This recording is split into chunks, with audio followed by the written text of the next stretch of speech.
Good morning, everyone. Hope we are doing well heading into another day of CCT. Obviously, I'm Zola, joined by the wonderful Exner, otherwise known as Cole. Look, how are you feeling about today's games? Yeah, looking forward to it. Should be an exciting way to kind of roll on through here in CCT series, or rather season 3, and we're in the second series right now. So Yep. it's an exciting way to kind of enter on into some of the early seasons, see how things are kind of shaping up for some of these rosters, and kind of getting to look at right now what the group stage is going to be looking like.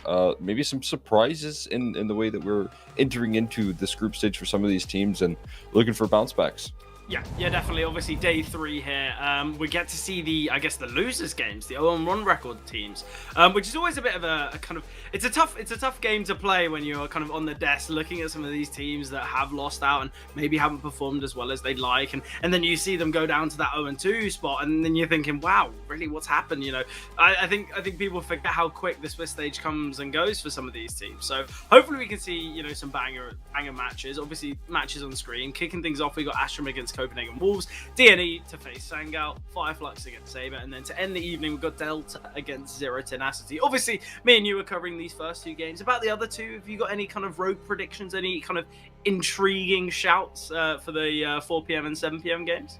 I mean, for me, I've watched a little bit of Sabra, and I've been impressed with what they've been able to do. But nothing super surprising. I think Zero Tenacity also looking to make it through into a playoffs and show what they're able to do. I think they want to get back into the peaks and make it through a Swiss stage. So it'd be cool to see them into the playoffs as well. Yeah, definitely. I think ZT have been known throughout season 2, throughout season 1 as a kind of a playoffs team, and they've fallen a little bit out of favor. Hopefully, series 2, hopefully series 2 here can be this change. But obviously, we have got the other 2 matches. We have got Astrum against Copenhagen Wolves to kick things off, and I think when you look at this game on paper, and actually when you look at quite a lot of these 0-1 games on paper, there's a little bit of a kind of a siding conflict, I guess you could say. There's quite an imbalance when it comes to HLTV rankings, when it comes to kind of namesake. You look at this team here, we've got Grix, Norway, Patsy, Kenzie, and Clax. This is a team of not only a lot of experience, just a lot of firepower as well. And to face off against Copenhagen Wolves, who aren't going to have that same stature, I think we've already got an idea of where this series could go. Don't get me wrong, Copenhagen Wolves, they're not going to be an easy team to beat. And you look at some of the results they've had recently. Okay, yes, they faced off against Partizan, but that's not an easy team to face. They got, grand finalists last season. They're a really strong looking team. But I do have to say, I feel like there is still that imbalance. But obviously, we've got the Astrum team here. Anyone you want to point out? Anyone you think that's going to light up the server today? I mean, right now, I think what we see most common out of this squad, right, is Grix when it comes to the opping. Sure. Without a question, this guy has been the absolute star of the show here for this squad. I've been absolutely loving what he brings to the table, and is keeping this team, I think, when sometimes it's tough to imagine ways in which Kinsey and Nori can keep up there in some of these head-to-heads and some of these tough matchups. I think Grix is that consistent force there, alongside Clax, who I think plays a couple maps really well for the squad. I want to see that consistency come out here once again for this team. Yeah, I think, on the flip side, though, we're going to need to see consistency from everyone here on this Copenhagen Wolves side if they want to take down Astrum. Obviously, it's the kind of similar core, I guess, of this Copenhagen Wolves team in Tapeware, Balani, and Jaquinho. They've brought in Quez and Mateos within the last couple months. I think Mateos actually has had some really good performances. You just have to look at rating, in the last 3 months, 1.13, which obviously maybe not as the heights of a player like Grix, but still very impressive for a personal performance, especially with this being kind of the first big team for Mateos. Obviously, he did play on LFO 3, which, we've seen in, I guess, some open qualifiers and some ESEA seasons, but nothing special yet. It seems as though this is a chance for Mateos to maybe make a name for himself. So hopefully we will see that level of performance. I feel like when we look at this team, Jaquinho is having a little bit more impact on the AWP, which is obviously very important. I've always been impressed with a player like Balani. I feel like he has a lot of kind of anchoring tendencies and the possibilities that he can bring to your team, whether you're playing kind of a map like Inferno. I always feel like Balani can be really vital there, but obviously I feel like it's going to be tough, this Copenhagen Wolves side. Don't get me wrong, I think we all love an underdog story, right? But maybe this one's a little bit too far out of contention. But bringing up the vetoes here, is there anything that you want to kind of bring up and say, okay, well, that's a bit out of the ordinary? Oh, how's that happened there when it comes to these vetoes?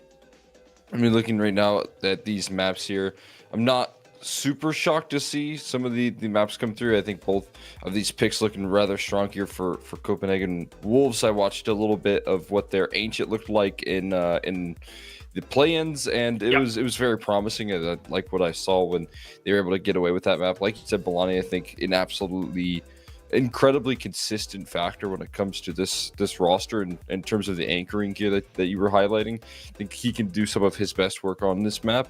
For Astrum, it is about direction right now for them. I think they have a couple of potentially good options, with the fact that we do see the Wolves ban out train early on. Definitely feeling like Inferno's a good attempt to try and target the weak point, and then having a Mirage as well as a decider to kind of lean back on is these last two maps are going to be two maps that they're definitely looking forward to here.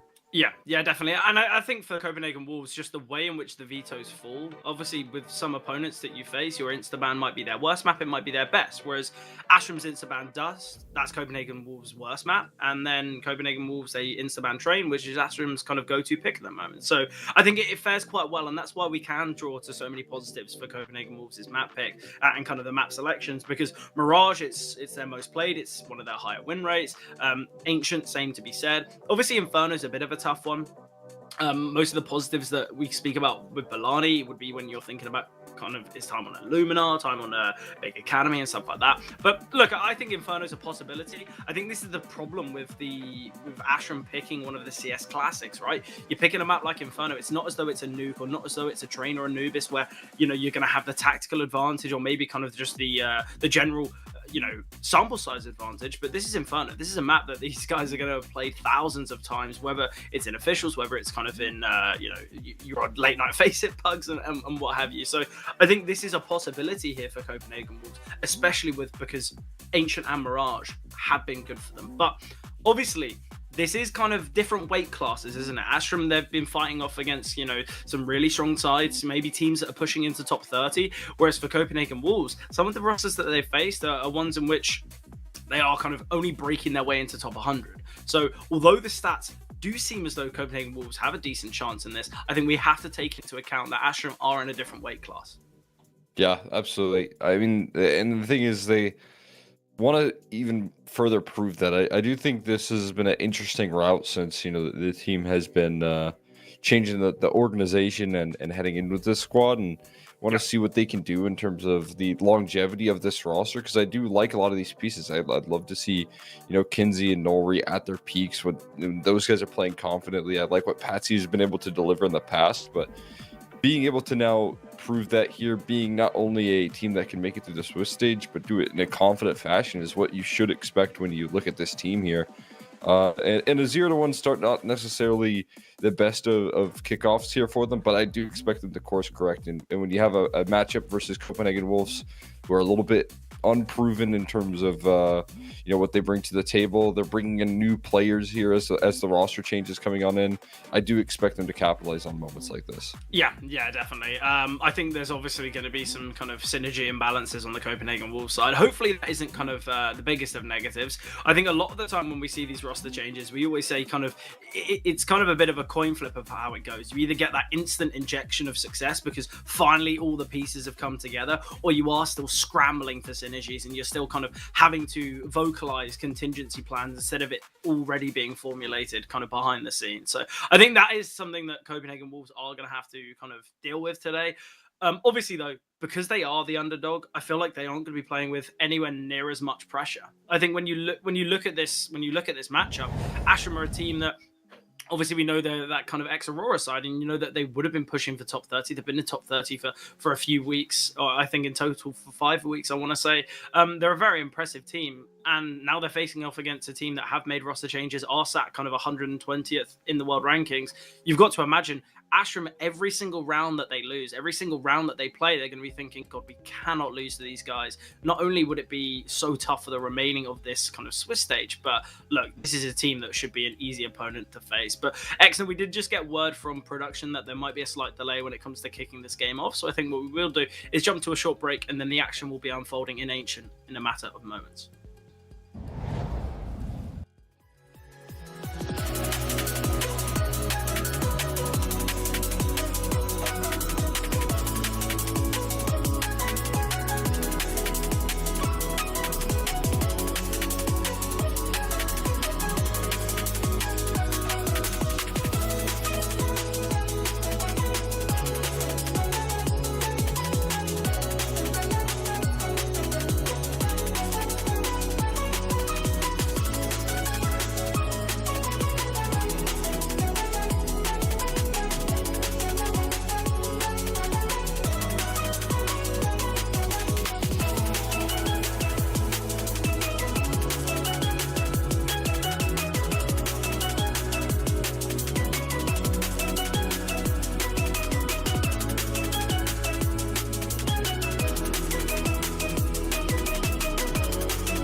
Into the action we go now. Ancient underway. Astrum to start on the CT side. Copenhagen Wolves, this is their map selection. And for a loss to come their way early on in the series, that's where things could get very treacherous, spelling to both Inferno and Mirage. But Exner, thoughts and feelings here? Any predictions or too early to say? I mean, maybe a little bit too early, but I do expect Astrum to come into this one with the confidence that we talked about in this matchup. They want to set the tone early, get off to a good start, see if they can provide that here right now. Looks like it could be some difficulties. This is free real estate, and they're taking charge into Clax deep into spawn. They're going to meet head-on. A collision here of the USPs and the bomb included in that mix. Copenhagen Wolves take the fight deep into CT, and Astrum going to find themselves a nice little gift there. Yeah, honestly, when I saw the call, when I saw it was that kind of push out onto the A bomb site, smoke towards Donut, I was thinking, okay, what a call there from Copenhagen Wolves. They had the bomb site on lock. All they need to do is punch in the digits. They control towards Temple. Their players on the back of the bomb site. They could have taken Donut, but they looked to overfight, and in doing so, they lose all their chances in this round. It's so sad to see because it looked like such a promising round there. Yeah, I think they kind of bit off a little bit more than they could chew. I don't really know why Copenhagen Wolves have gone for that, but the Shadow's been spotted, and Jaquinho, he does have a fair bit of time to work with in this clutch, and he spots out the first. He was aware of Grix as well from that Shadow, but Grix, too good of a shot there with the Julies. Astrum win the pistol. Not expectedly, though. I don't think either one of us, when the call came through, I don't think we would have thought that Astrum would be victorious, but it's this triple swing out of CT. Not really much they can do. Yeah, I mean, I love a team that likes to take space on the A side for those post plants. I think you got to leave the bomb back, though. You got to at least try and secure that. I'm just surprised to see how far they try and take that space on the side of Copenhagen Wolves, and definitely too deep into that duel. A lot of damage been dealt, though. The rotating in Grix can deal with it quite comfortably. Yeah, look, even if they leave one player to plant the bomb and all four of them push CT, I wouldn't have minded the call, but it's just the lack of the bomb plant in the last. Absolutely. I mean, even some security would be found with getting a bomb plant on a pistol round alone. Yeah, you could opt to maybe force. Don't quite leave themselves that room there. Don't get a comfortable force in the second, instead they have to deal with the pistols, so that gets swiped aside, and then they set their focus on this gun round here. At least they bring through some fundamentals here, trying to play as a unit. That last round, we'll see if they can bring that energy into this one. Bolaney with a huge statement. Double entry coming through off the back of that utility. Clax looking to keep this round in safe hands here, but they are left rattled by that play early on. Yeah, what a crazy spray transfer there from Bolani. Look, he's not always the player that's going to light up the server. He's not always going to be the player right at the tippity top, but what a moment there. Absolutely excellent.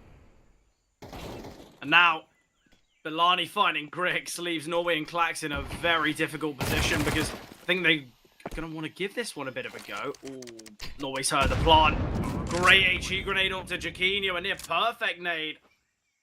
And with Clax retrieving this Galil and Norway, I believe there's an AK to find. If Tapeware goes down, Astrum can turn this round massively. Oh, Clax will find said kill. And now it's a possible 2-on-2. Remember the nade connecting onto Jaquinho. Clax has maneuvered here now towards Cave, so it's perfect information, but it's all on Quez. He's been spotted and dinked by the MP9 at range. Gonna send the flashbang over. Norway's gonna have to stick it. And Norway can find, how has this round been turned on its head so massively? Look, Bolani gets a triple, and once he gets those kills, to me, the round's already over. Game, set, match. Well done, Copenhagen Wolves. Yeah, they capitulate massively on that B-bomb site. And Bolani, he just has to sit here and kind of question what's happened.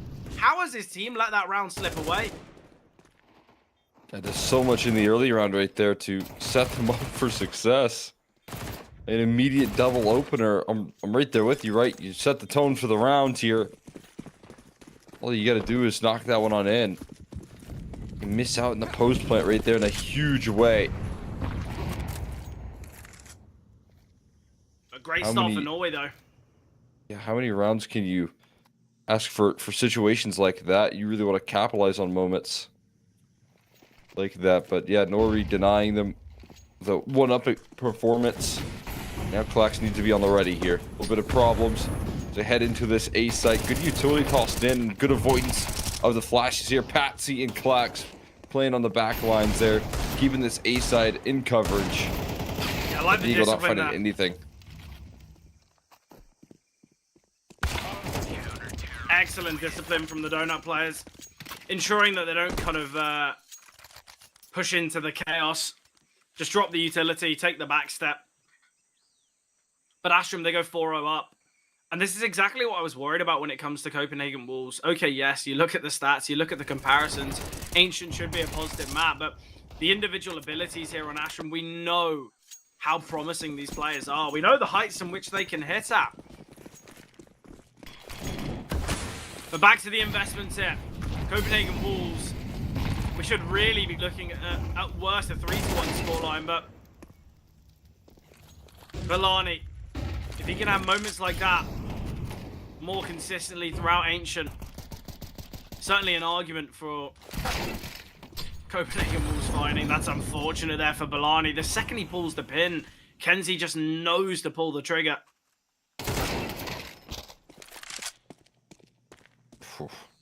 I like it from Klax. It's not getting any easier for them, that's for sure. Klax, talk about the discipline here. He is a player that consistently puts that out. Makes the right decisions here. And a little bit more passive. Going to allow for the setup to be made in towards the A side. Bit of a difficult retake at hand with this donut control in particular. Yeah, they need to speed things up. They have to find Jaquinho, but with Norway's backstab with the flank through MA, and they can find it. He's got a smoke as well. Kenzie with 1-2. And although Tapeware and Quez feel like they're in a good position for this close plant, we can just get smokes down on the bomb, and this round becomes so difficult. And it's not actually planted on the default spot, but the nade of the smoke will blow it open, and the nade, in fact, finds him. And the round should go their way. I believe there's enough time. Tapeware. Oh, Tapeware doesn't even give a chance for Griggs to deny. What a clutch there from Tapeware. A 1 versus 4. Wow. They absolutely needed a hero right there. Tapeware answers the call. I mean, I always say whenever you're inside of Donut right there, you're immediately in the best post plant on this map for the A side. And you can see exactly why. He's able to thread in that smoke spam, keeps coverage on top of the bomb. Ian finds the kills to back it up. What a huge performance there when they needed something to lift off. I think as well, Tapeware's a player that when you look about individual abilities, not the first on that team sheet that you look for. He's had a really tough time of it the last couple of months, a 0.98 rating. Yeah, a moment like that can give a player so much confidence. My headcanon's saying that Grix would have got the defuse as well. It seemed like there would have been enough time.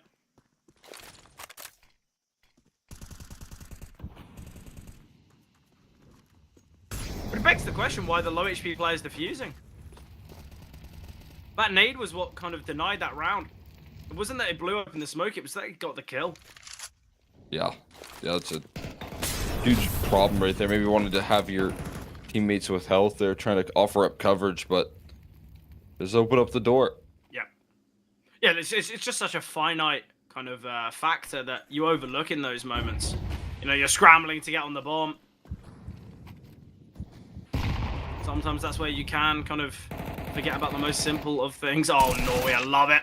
Jaquinho, though, aware, he's spamming through. Norway, it seemed as though he caught a timing, but Jaquinho, spidey sense is tingling.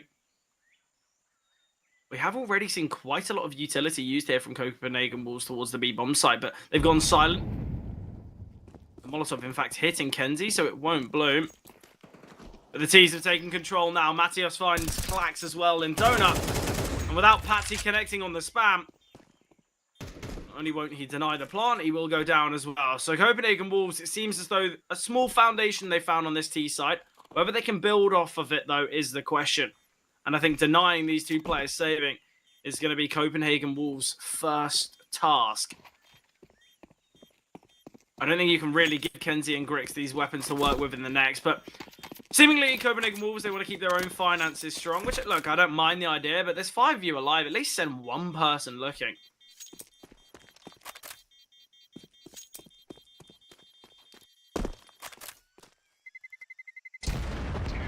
there. Survival instincts, it seems. Gonna build up that economy here. First things first on this T side. We immediately get a pause called out from Astro, and this is something you brought up here in the pregame. It's that feeling in the back of the mind here that you know you're the better team here, and you know at your heights what you're able to do as this roster. Can you deliver that consistently now is the big question, and can you deliver it when things start to go a little bit awkward, when things start to go wrong, when you miss a huge clutch opportunity to continue success? Yeah, I think as well. You can see the kind of intelligence and the discipline that Ashram show. They lose 2 rounds straight away. They call a tactical pause. I think they know that Ashram have got the ability to kind of do this in 2 maps, and obviously winning the first 4 rounds in a row, it's a good start. But Astrum have shown cracks on their T side in the past. It hasn't been perfect, so I think they're already evaluating that if they want a good chance to take Ancient, they're going to have to win this half, and maybe with a dominant scoreline, maybe like an 8-4. That's where they might feel confident.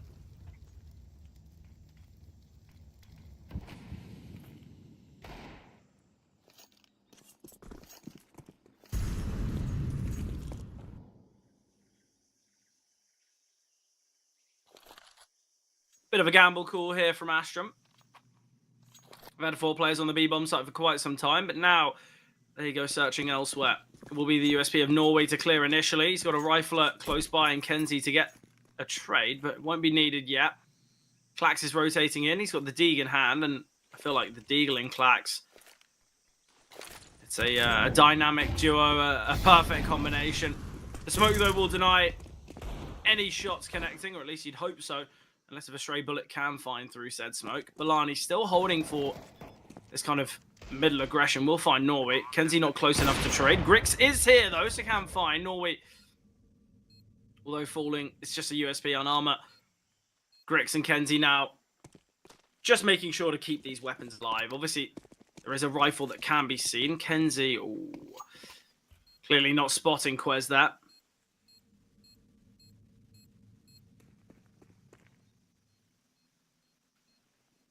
Four to 3. Copenhagen Wolves, they've bridged the gap. But the question is whether they can level it.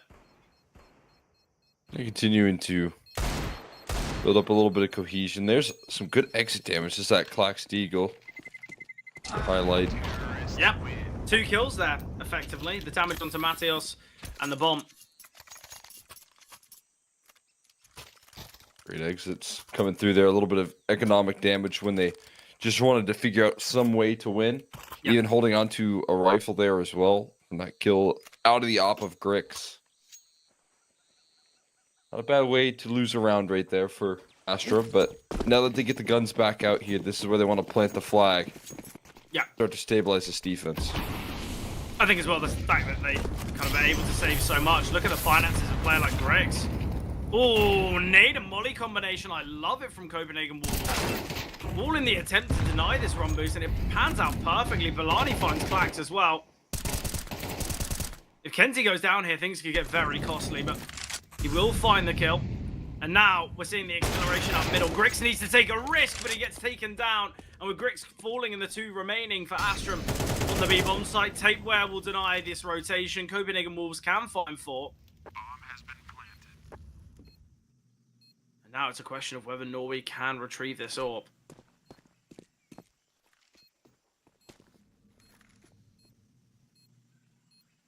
Trying to sneak it down range here. Wolves have got some energy. Adios. Walking around the corner here. Gonna spot him out with a jump peek there. Misses his op shot. Now it actually can be a little bit of robbery towards the tail end of this round. The hunt will continue though for this T side. Another kill out of Nori. Fighting for his life. He has to get far, far away from that bomb, but he finds another one. That's like, insane. Becomes he needs to be pricey. cautious. Copenhagen Wolves, they need to really respect these players on the saves. But Grix can drop over 2 rifles. Norway can invest. This buy's going to be looking very formidable here on the side of Astrum.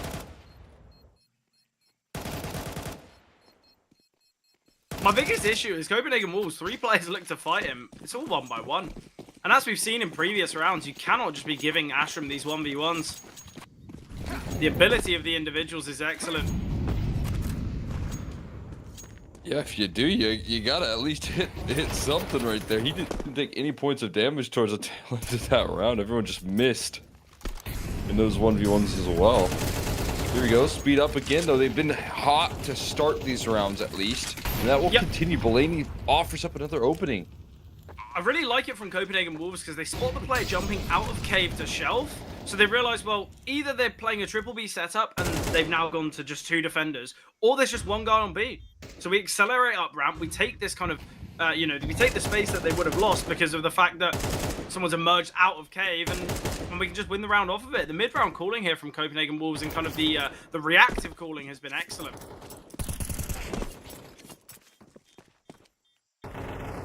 Just speeding things up here yet, and like you said, reactive calling here. They're sequencing some of these calls off of the back of each other to rush A, weaken the resources on the opposite side of the map here to start off the next round, and then hitting the other bomb site. They're left really confused right now on the side of Astrum as to what they do next here to slow things down, start to establish themselves, because Copenhagen Wolves, as soon as they lift off, even though things have ended awkward in some of these rounds, they've started off just way too well for it to go wrong. Well, I think as well, when you look at the finances of Copenhagen Wolves, Tapeware's on nearly 6k, Quez just below 10. Copenhagen Wolves, they've got decent finances, so even if they lose this round, they're going to get a couple investments. Balani, again, he's looking to be this kind of, he's looking to be the spearhead, he's looking to be the instigator, and he can find so much damage, maybe even the kill with this HE grenade. Patsy's rotated in already as a contingency plan because Copenhagen Wolves, the second they get some space, the second they get some advantage, whether it be damage, whether it be an opening kill, they look to, they look to accelerate. Kenzie, he's just tucked away in cave. He will have heard these steps, and whether we see this rotation or not is the question. Griggs, he's just posting up for Matias. Smoke towards Red Room. Kenzie will take down Quez, though. Jaquinho with the trade. Native the smoke from Griggs, spots out nothing, and Jaquinho can find another. Never to expect Norway. There's acceleration up ramp from Balani, but he's smoked off at the moment. He will look to go through, and that's a free kill for Norway.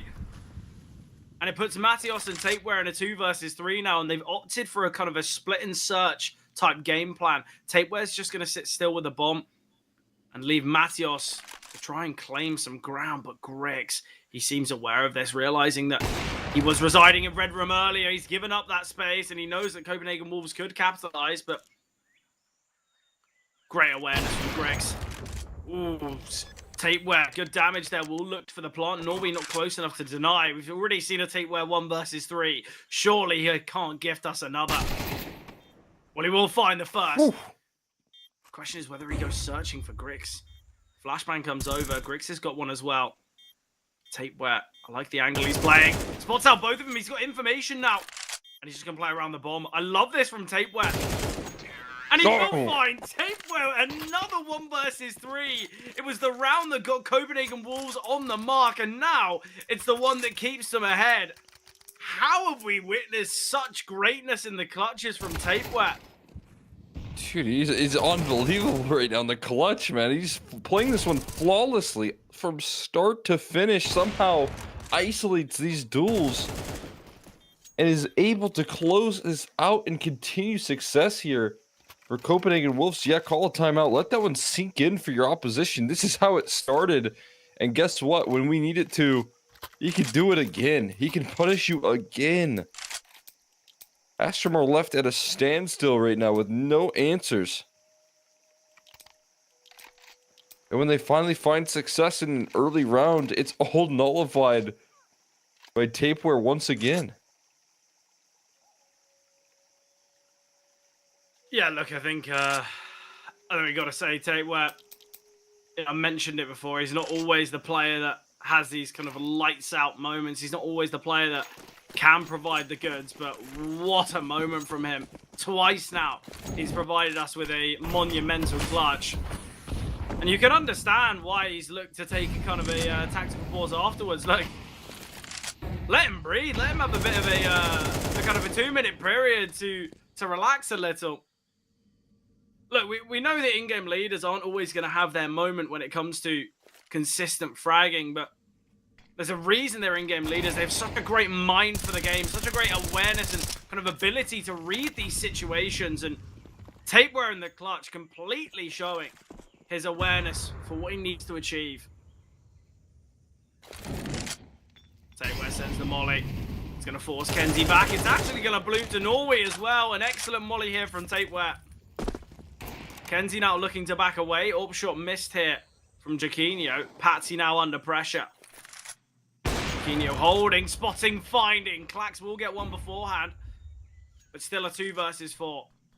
Jaquinho helping that he's not crossed yet. Kenzie could catch off massively. Oh, and Kenzie will find 2. Clax is low. And they head towards the B-bomb side. Copenhagen Wolves with a great read. 7-4 will be the scoreline. This was a 4-0 start. Copenhagen Wolves now with 7 in a row.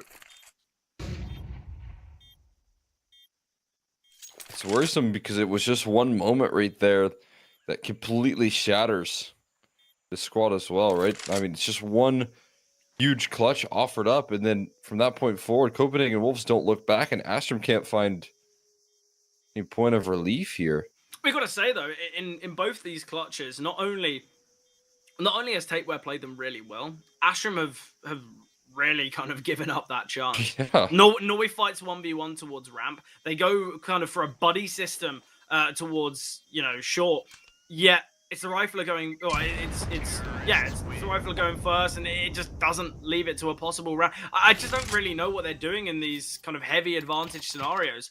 You think back to the initial 1 versus 3, those plays with back turns, kind of messing around, trying to block for the bomb. If someone just pushed out that smoke and looked to kill him, or they went together, there might have been a chance. But it seems like Astrum in these retakes, whether they've got the advantage or not, there's a little bit of a kind of a disjointed nature about it.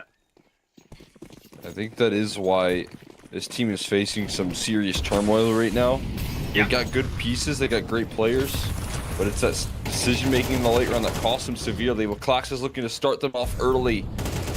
Gives them an opening pick when they need it desperately to get back into the swing of things here. 4v5. Now it's about capitalizing on this moment. They continue aggression, and it gets punished. And answer back. Tapeware finds another.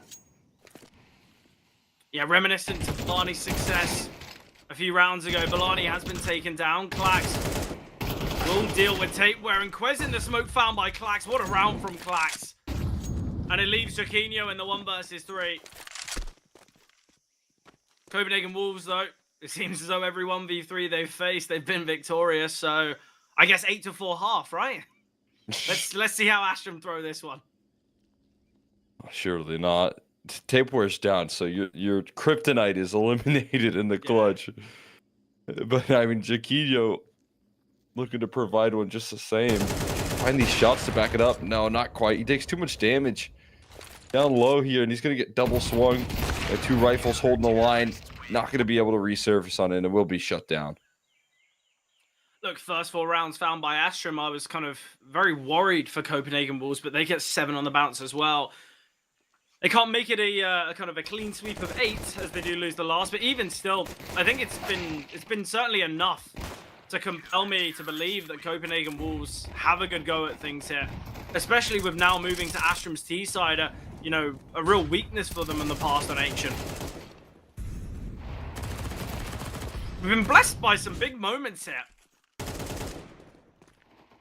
Yeah, we have. I mean, some absolutely special clutches coming through from Tapeware. Realizing the need of the moment, he steps up to the plate. And times like that, you're happy to be able to provide that for the squad, especially when Copenhagen Wolves are looking for a bounce back as well. I mean, we know the situation there, and they are the definite underdogs in this matchup. And it was looking like it with those first 4 rounds, but the turnaround's been swift here. Astrum have gotten into this swing of things to end off the half, but that frustration does set in. The exact point you talked about, the fact that they know they're better here, but they can't prove it in some of these late rounds when clutches go awry. Yeah, I think as well, when you look at the oh, what a shot from Grex. Yeah, when you look at this final round of the half, it could just be all but a consolation prize. It could just be, you know, okay, well, you know, you can have a fifth, it's not going to matter. Copenhagen Wolves, their CT side looks pretty strong, and Ashram's T side, as I've mentioned many a time, has been really difficult. But I like this call. Kenzie can now just deal with Matios. Simple stuff here.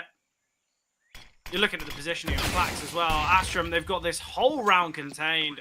And although Quez will get one, Tapeware executed by Clax, emerging from Temple, and Quez falling to the same fate. Astram, a nice pistol there, a perfectly orchestrated pistol round.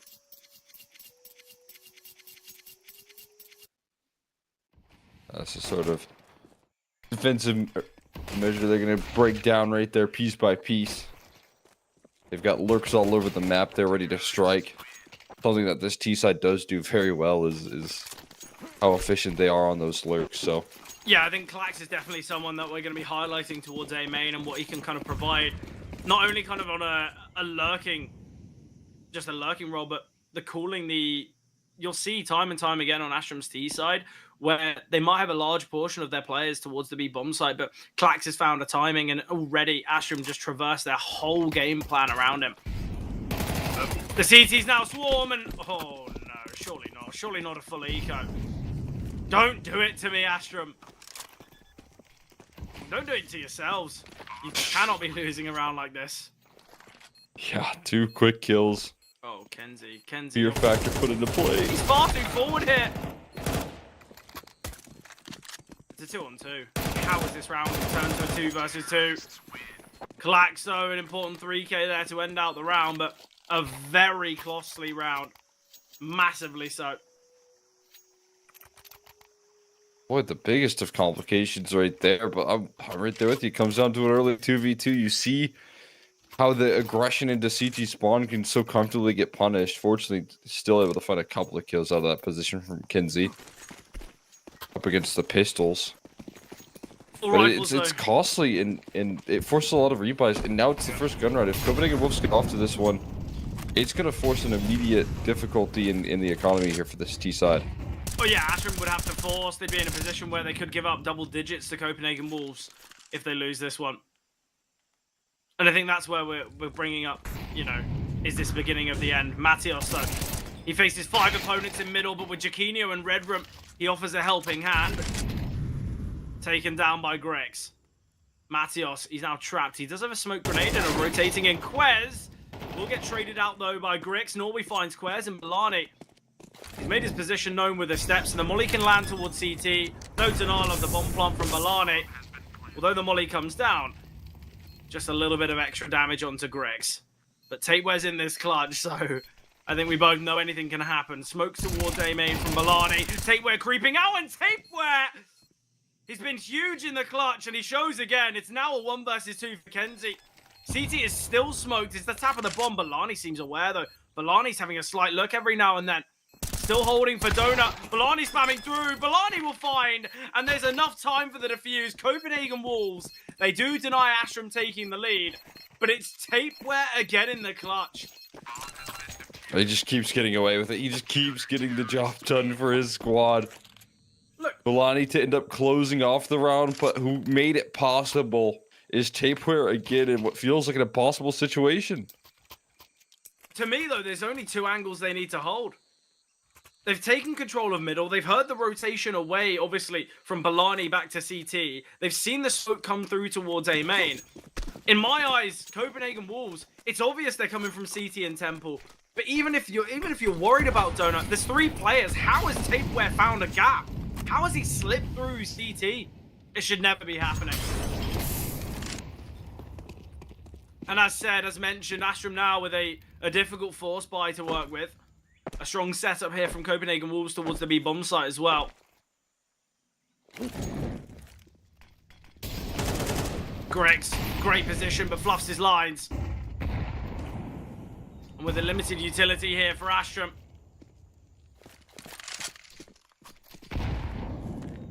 They're going to be backing away. I don't love this decision.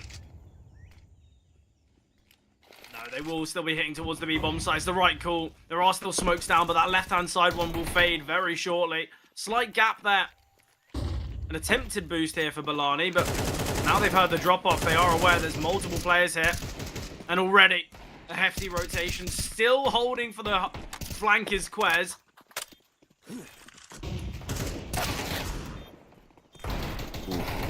Statement start there, trying to take long control as well. These Tech 9s are closing that distance. They're closing that gap. It's Tapeware, though. No way he can do it again. Grix isn't looking the right way, but he does take charge in towards the long side. He's bought enough time right now. Tapeware running out of it. He finds another crispy headshot, but he's simply out of time. 4 kills in the round before he has to call it quits. On a great escape, all of the Astrum camp will fall, but they will at least be able to answer back and equalize.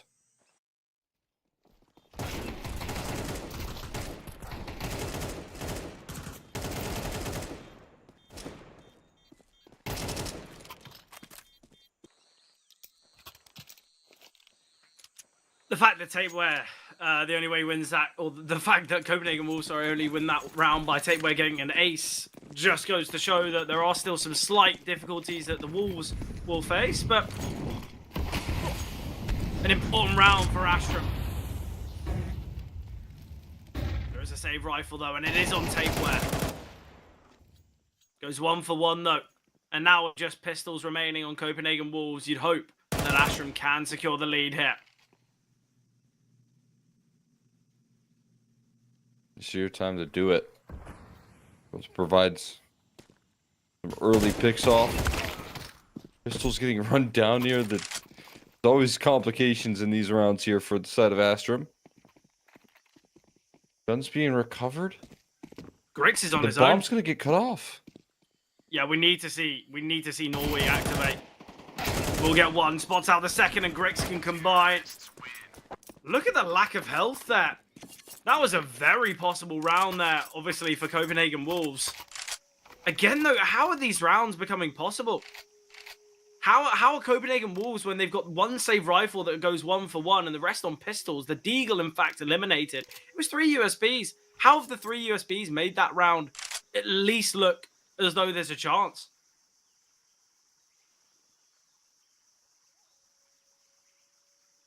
Yeah, I mean, very close affair right there.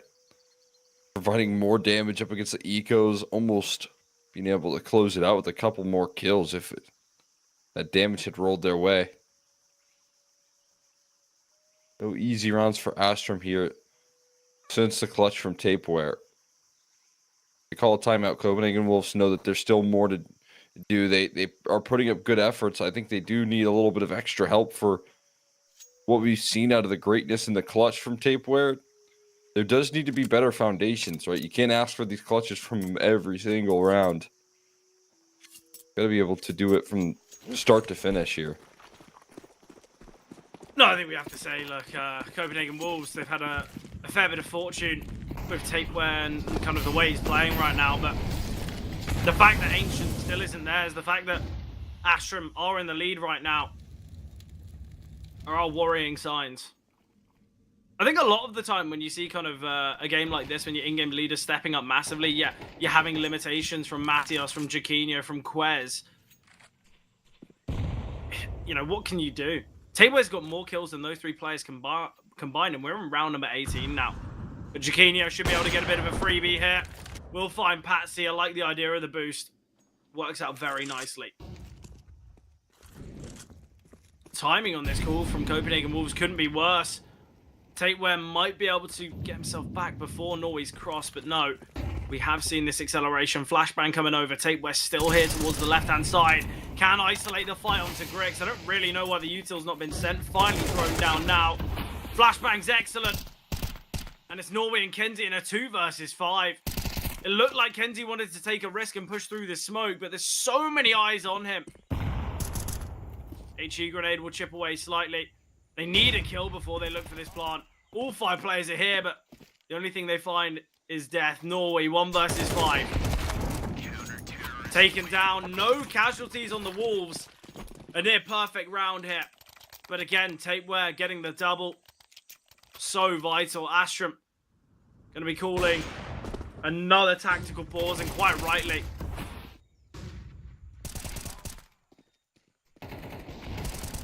This is the exact sort of step up we needed. Just when you talk about it, just when we bring up the fact that they do need a little bit of extra assistance to get put together alongside Tapeware.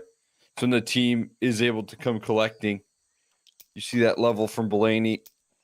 Step up to the plate. You see the Jaquinho opening pick there with a little bit of resources given his way. Some trust with that boost set up. That's exactly what they needed. And because, again, some of these rounds have been so uncomfortable up against pistols, up against the eco. They've just built no foundation whatsoever on this T side. And I think as well, you look at that round for Astrum. They send the Molotovs, they send the flashes, yet they're very stagnant to get up ramp. If they had the same level of speed that we've seen from Copenhagen Wolves at times, I think that round would have been so tough for the CTs to manage, because CT would have already been taken. There would have been so much space and control given up. That's why we would have said, well, maybe the Wolves just need to save, but they're just so slow to get up. That's why Tapeware is able to rotate in, not only from Red Room. That molly lands when he's in Red Room. He's able to cross back to the left-hand side, and Grix is still stumbling his way up ramp. It should never be happening. Astrum, we need a little bit more speed about your attacks. We need a little bit more potency on this T side. And look, I've said they struggled on their T side in the past, and it's clearly showing here. Molly landing in the smoke, going to force them forward. Quez with a great idea. We'll find the first. Whether he secures the second, sadly doesn't. Patsy is going to look to retrieve the rifle. Griggs and Clax finding a lot of impact on the bomb site. And it puts Jaquinho and Tapeware in a 2v3 scenario. Again, though, Cole, Tapeware is in the clutch. Always possible if that's the case right now, but I think hopefully you're looking for lessons learned from the side of Astrum to close off in the post. Yeah, very disciplined here from Ashton, which I like. I think sometimes they go searching a little too much. Tapeware.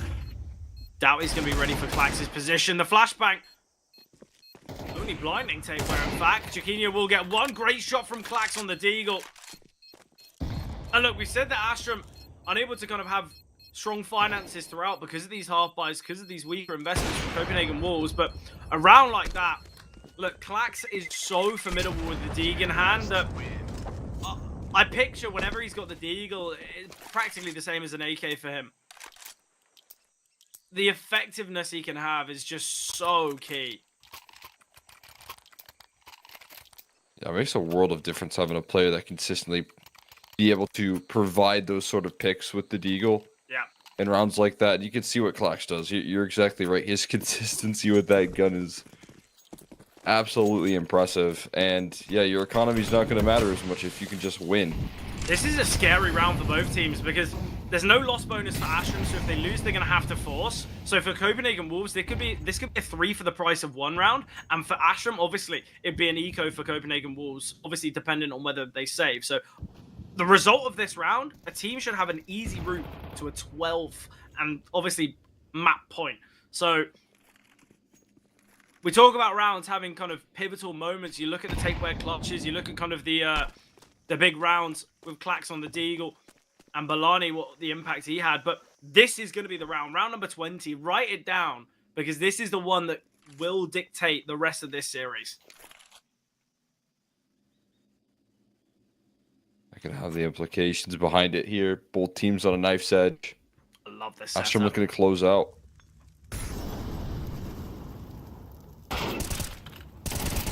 Oh, disgusting there. Patsy with the TK. Jaquinho's going to go searching. Will there be a trade? There will. Clax quick enough. It's a 2-on-2 with a low HP Patsy. The team kill has changed everything. There will be a late flank from Quez. Matios and Quez, the 2 lowest performing players here for Copenhagen Wolves in the clutch, forced into the kind of heat of it, but Patsy, although he's low, he finds more impact. Clax has found 20 kills himself. Astrum, they will find 11, and as I said, for Astrum, it's a 2 for 1. Yeah, at a moment that they definitely need that sort of success.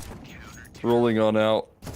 Just when you think things should be pulled back. Patsy, just devastating opener. Then even despite the team kills, he did enough. He laid the groundwork right there. And Clax coming through, providing that consistency. Now it's looking like 12. Likely Tapeware not so interested in handing that over for free. Deagle shot out. but a quick trade, and they will chase it down and towards the A side. This is going to be a chaotic round. If I were Grix, I would have picked up that AK, maybe thrown the AWP into a retrievable position, but I thought the CTs were going to go scrambling through the smoke and make things really difficult, but Grix can just now post, so not going to be the biggest of issues for him. But as mentioned, 12-9 now can be the scoreline. The remaining pistols, I don't think we can expect much at all. Patsy's going searching, though. The T's are hungry for this. I quite like it. It's kind of a level of, a level of threat that I don't think Copenhagen Wolves are ready for. I think they were prepared for players to just look to save, but Balani attempting to deal some final damage. For the bomb to take someone down, but no. Finance is looking good for Astrum as well, and they've got 3 opportunities now. From this game being 4-0 to go 7-4 for Copenhagen Wolves, mentally I kind of already wrote Astrum off here on Ancient, but such an impressive comeback, especially on their T side. You know, the side in which I put into question massively in the pre-game and kind of throughout Ancient. Understandably so. What a call. It's just a fast A, a rinse and repeat. Astrum operating with the mindset of if it ain't broke, don't fix it. They're going to still head out of here. Quez, again, I think they've realized Quez is having a really tough game, and however horrible it is to say, if you can pinpoint the weakest link of the side, sometimes it's best to just press down on it. Press until it hurts, and I think for Quez, this is a series that he's going to be feeling a lot of hurt from, especially because from the heights that Tapeware's shown this game. But a 4-on-4 with Jaquinho already close, but Jaquinho finding one. Norway as well. Balani gets a kill, same with Jaquinho. Balani in the 1 versus 2. So many clutches have been seen from Copenhagen Wolves, but they need another, and a perfect HE grenade. It's done. This is going to be so tough. Kenzie finds. Astrum prevail. And Copenhagen Wolves. Look, I've been on the edge of my seat watching throughout this whole Ancient game, kind of with the excitement. I'm sure the heartbeats and the kind of the pressure for Copenhagen Wolves have been at an all-time high. But look, Cole, thoughts and feelings after that one?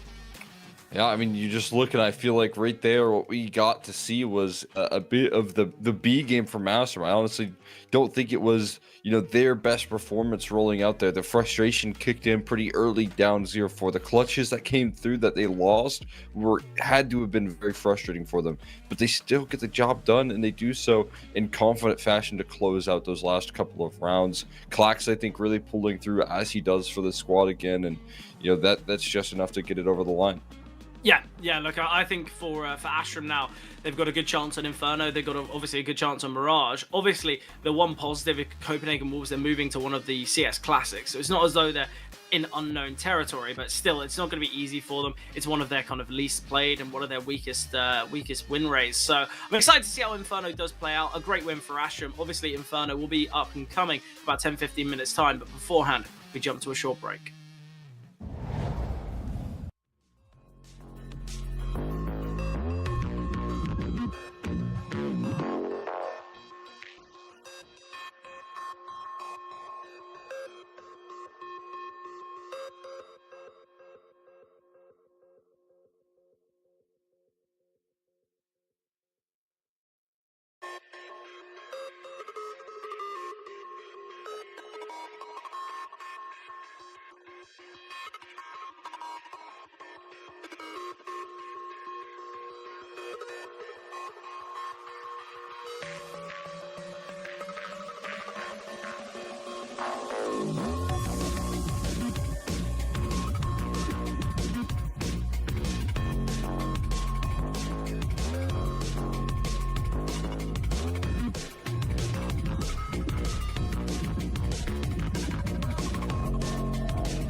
Into the action we go on Inferno. Obviously, an impressive game for Astrum, an important game for Astrum as well, as now they've got 2 chances to go back to that 1-1 spot. Obviously, the loser facing 0-2 here. So the question is now, Exner, can Copenhagen Wolves do the unthinkable and best Astrum on Inferno? They do it here, dealing with a little bit of vulnerabilities here from Astrum in that last map. They looked like they could have made it happen, but they couldn't quite seal the deal. Now they're trying to take fights on their own terms right now, pushing down middle, but they get pushed back. Nori turns the tides into the T-side's favor, and a flashbang spots out a little more visual, but there's no more kills connected on. Yeah, a lot of resistance there from Astrum. Ooh, caught off guard there. Patsy could have gone down quite comfortably. Tapeware, he was the man of the hour on Ancient, sadly, for the Wolves. No one else was really stepping up, but Tapeware can get one. Double swing comes through. Tapeware can, in fact, back away. That should never be happening. Utility coming out. It is all the ruse.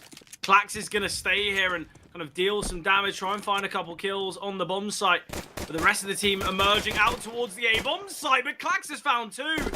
Not only has he sold the fake, he's taken the site. And now Jaquinho, he's so sure that it's going to be this B play, because why would it be anything else? But obviously, Klax had contained the bomb site, so now Astrum are kind of questioning, well, should we go back to B? He's gotten the bomb site here. There's no one here. He can't spot anyone. Finally, that information has come through. And Klax, he's going to go searching. He wants the triple. Jaquinho, a strong gust of wind away from taking down. Body shot is all that's needed. And Klax just playing with his food, but will go down that. Clearly wasn't realizing how low Jaquinho was. I'm excited for this first half, though, because this is the half where both teams massively prevail. Astrum's T side, Copenhagen Wolves' CT. I think this is where the half is going to have so much excitement.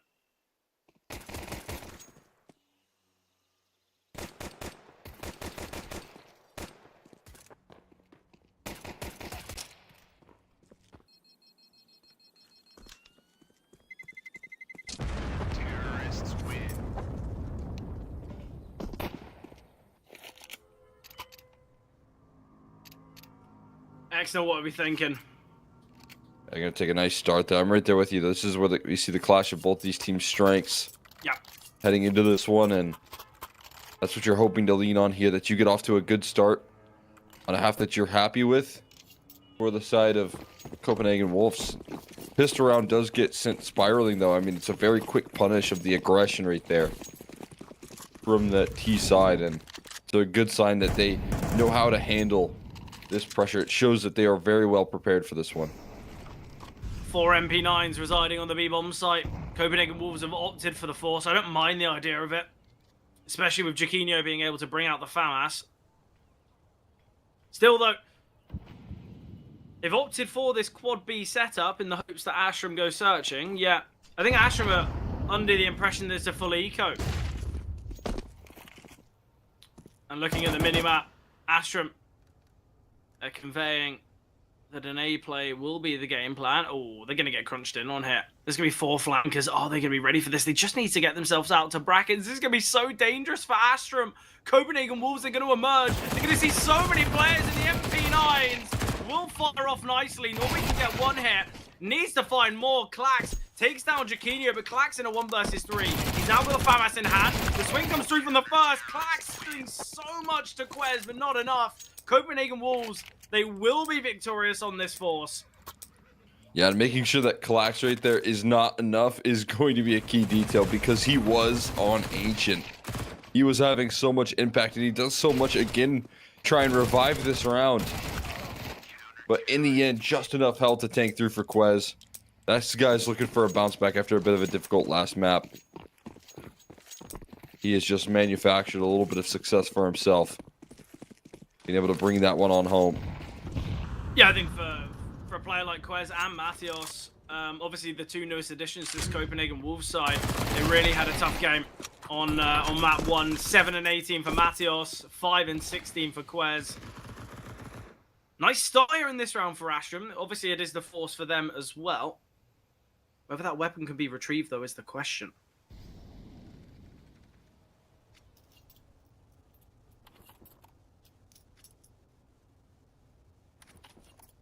As 4v5 here, going to put things into question, but be they want the aggression. Deagle shot's beautiful here, but the flanks and collapse coming through is good from Copenhagen Wolves to keep an advantage alive. I really like this. If Patsy can keep enough attention, we can see Clax just easily get in the back lines. Patsy just needs to live now. If he didn't get the intel from the other, Balani, if he goes down here, oh, well, he doesn't. Balani, an excellent round. He gets a 4K there. Copenhagen Wolves will have this 3-1 scoreline now. Again, when we see that bracketary aggression here from Copenhagen Wolves, it's so nice to see. Although Tateware goes down, Balani swinging to find 2. And a quick reposition from Balani to maneuver to Grave. Balani. He had such a good start, obviously, on map 1. A similar kind of thing. He was like 7-2, yeah. Fell off quite clearly. Hopefully we won't be seeing that.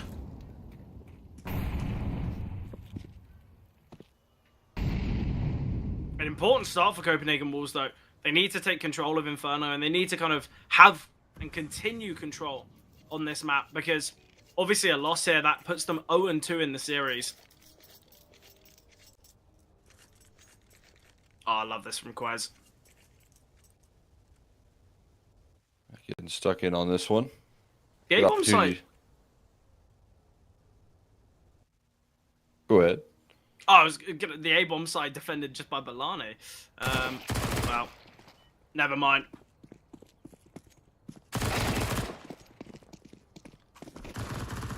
Good old eco farm here for Quez. Gets to build up a ton of confidence here. Continues his story back into this thing. Back into this matchup here. Looking like a good turnaround here for this Copenhagen Wolves squad. We're looking to bring their A game in this map. That's exactly how you have to do it right now. Take control.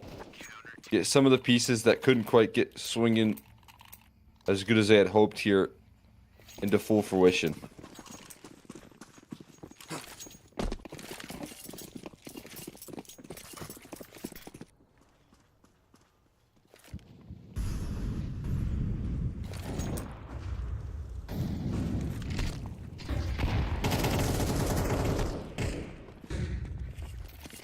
Yeah, this start off.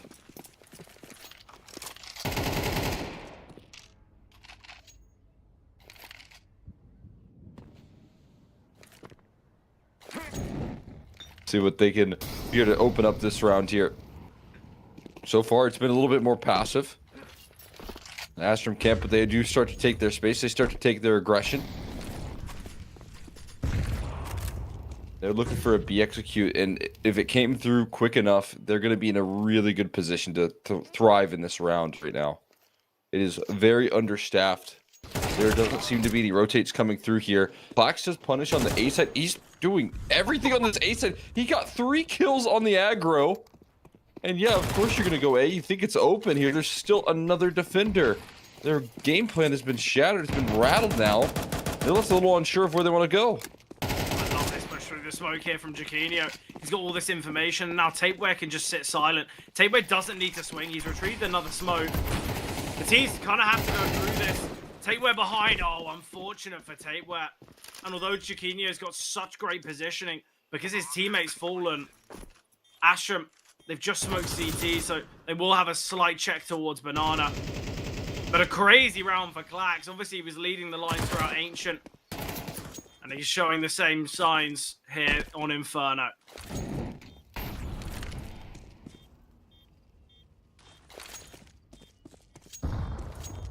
Plax is just such a consistent force, man.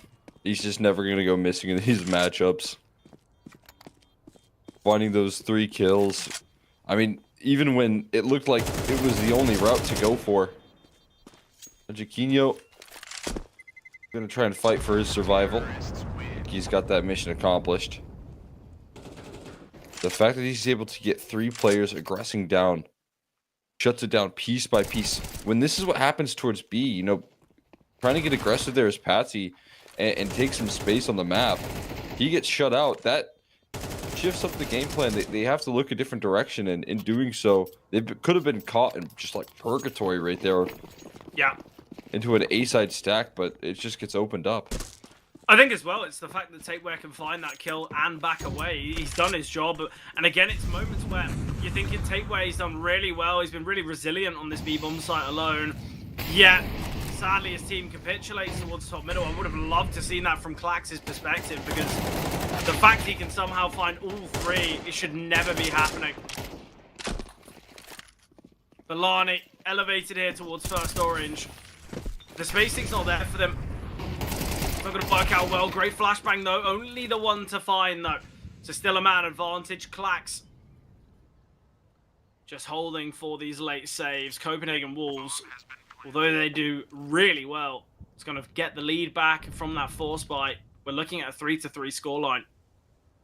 We can see an investment, though, from the Wolves, and obviously Jaquinho can bring out the AWP, and I think the AWP on the CT side, that's where we will see kind of an upward push here for Copenhagen Wolves, especially with how Astrum are leaving a lurk.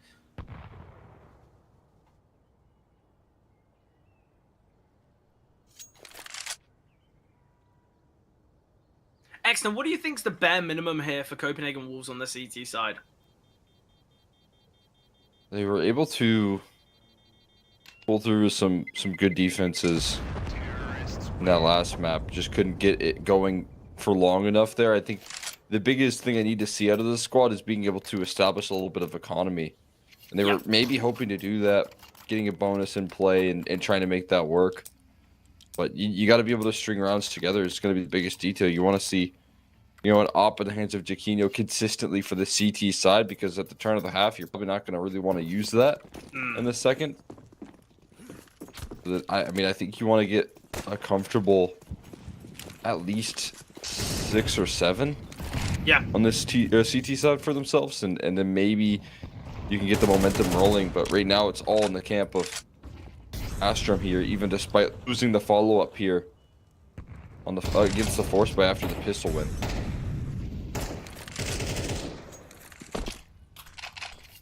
I think as well, the second half's only ever going to be harder for Copenhagen Wolves, because as you touched upon, maybe the AWP not having as much potency on the T side, we're going to be seeing Grix wielding the big green on that CT side, and obviously we know how much value Grix brings to this Astrum roster, and especially while wielding the AWP. So I think for Copenhagen Wolves, look, I'm right there with you. I think 6 is probably the bare minimum, and although that might seem a bit outrageous, you know, looking from the outside in, well, they've leveled up the half here, you know, CT side, it's not too bad, but I think it's the fact that we know that Astrum are going to be so compelling on their own CT side. But nice find from Patsy.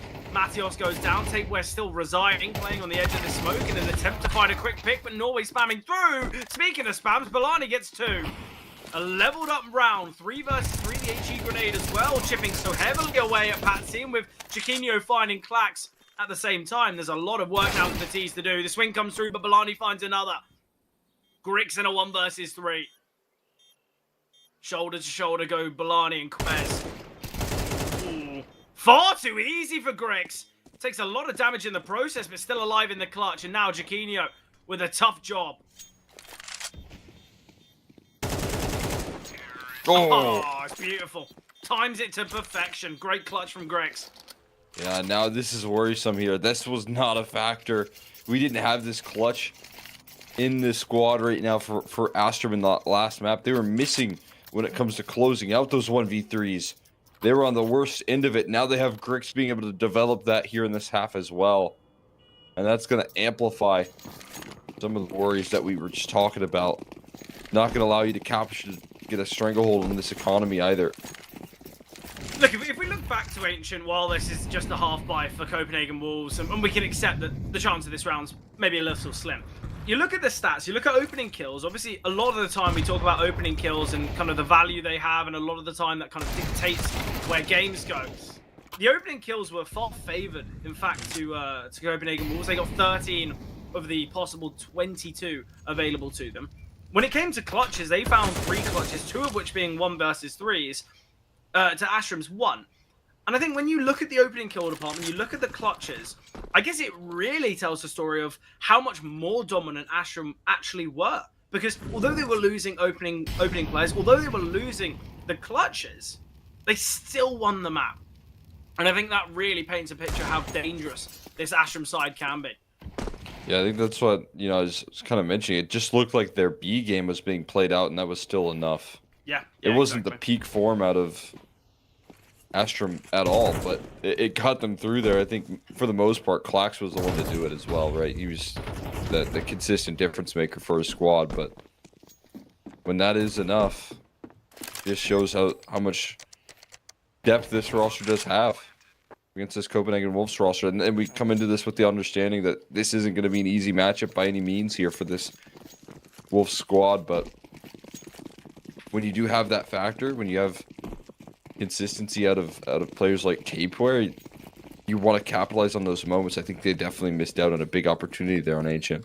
Yeah, and I think as well, a lot of the time we look at this Ashram roster and we say, okay, well, Grix is the heavy hitter, then kind of Patsy's that, that second, that right hand. And I think that's where we say for Ashram, Patsy was very much missing there.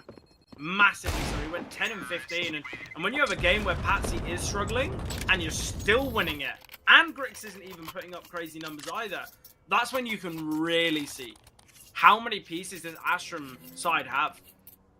Don't get me wrong, Clax is still an incredible player, and obviously the experience he's got and the kind of the tutelage he's had, and the, well, I guess you just have to look at the in-game leaders he's kind of had to play alongside. There's going to be so much experience on him, but he's not that heavy hitter, is he? 1.04 rating, and that's been kind of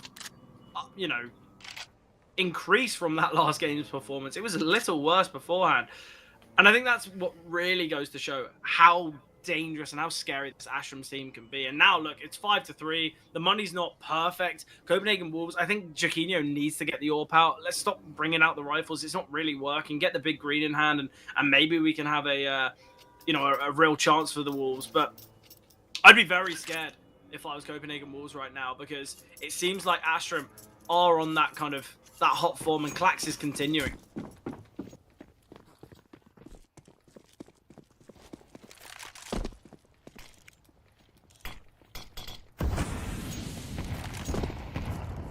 Yeah, I think the most interesting story here that I usually talk about when it comes down to Clax on this team is that I think he's a bit of a specialist on certain maps. Yeah. Allows for a little bit of a depth piece for this roster. You look at his nuke, he's just super consistent on that map. But when he's having pop-offs, man, that adds all the extra firepower you can need for this roster, and he is doing that right now. He's actually leading this team in the right direction, trying to get them back on track here in the Swiss stage. They're gonna execute out of apartments here, straight on into a good setup. Team kill in order, and the defense holds too strong because there's too much resistance. Belaney keeping things contained. His teammate did get bested quickly, but he holds steady. And now it's Grix in another clutch, this time a little bit more challenging here. Has to one-up his performance there in the 1v4 now. Yeah, obviously for Grix, I think the chance of the round is so slim, but financial damage could be massive. Grix is giving away his position. Now he's going to drop the Molotov. Grix can find another. He takes down Tapeware. Belani, if Belani falls, it's Jaquinho in a 1 versus 1, and obviously Jaquinho is going to have experience in these clutches, but one missed AWP shot and Grix wins the round. And I said he needs to deal with some financial damage. A couple kills is going to be helpful here for Astrum. Obviously, they've got enough money to buy, albeit not perfect. Kenzie's on the tech. We've got a Galil in play on Norway. Utility's not 100% there, but this is where Astrum can look to reset the Wolves again.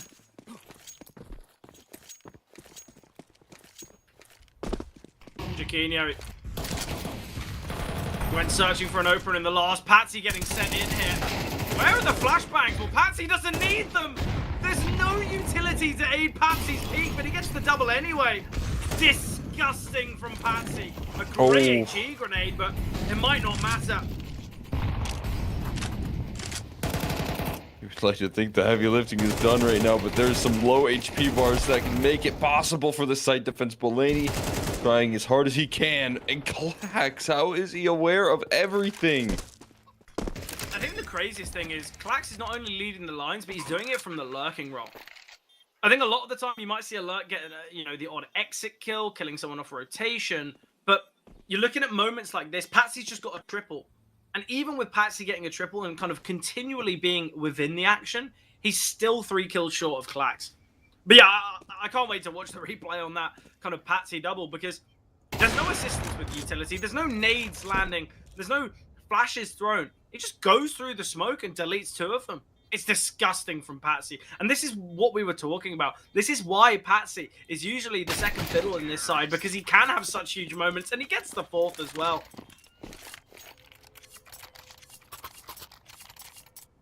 What a player, what a round, and what a moment for Ashram as it gets them their 6th. That's a half by now from the Wolves, and Ashram can go into the CT side, you know, worst case scenario with 7 rounds.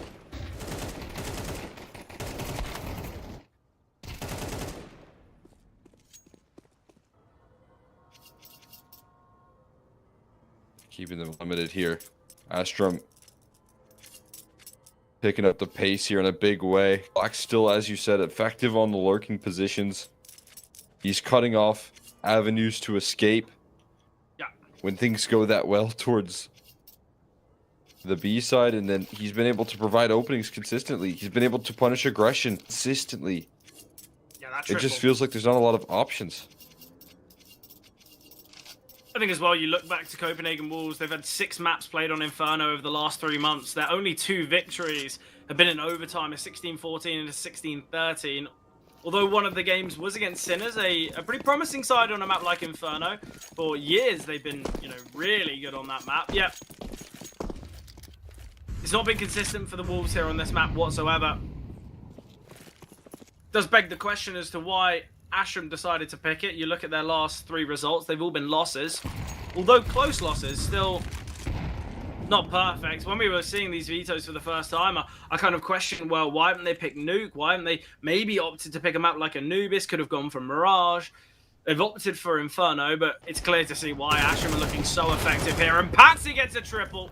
No quad kill for now as Grix steals away Matios, but Clax on this lurk. Jaquinho's passed by him. Oh, Clax is definitely seeing him, 100%. And now he's chasing a knife kill. Is he typing in the chat? Oh, Clax, don't do it to him. Don't do it to him.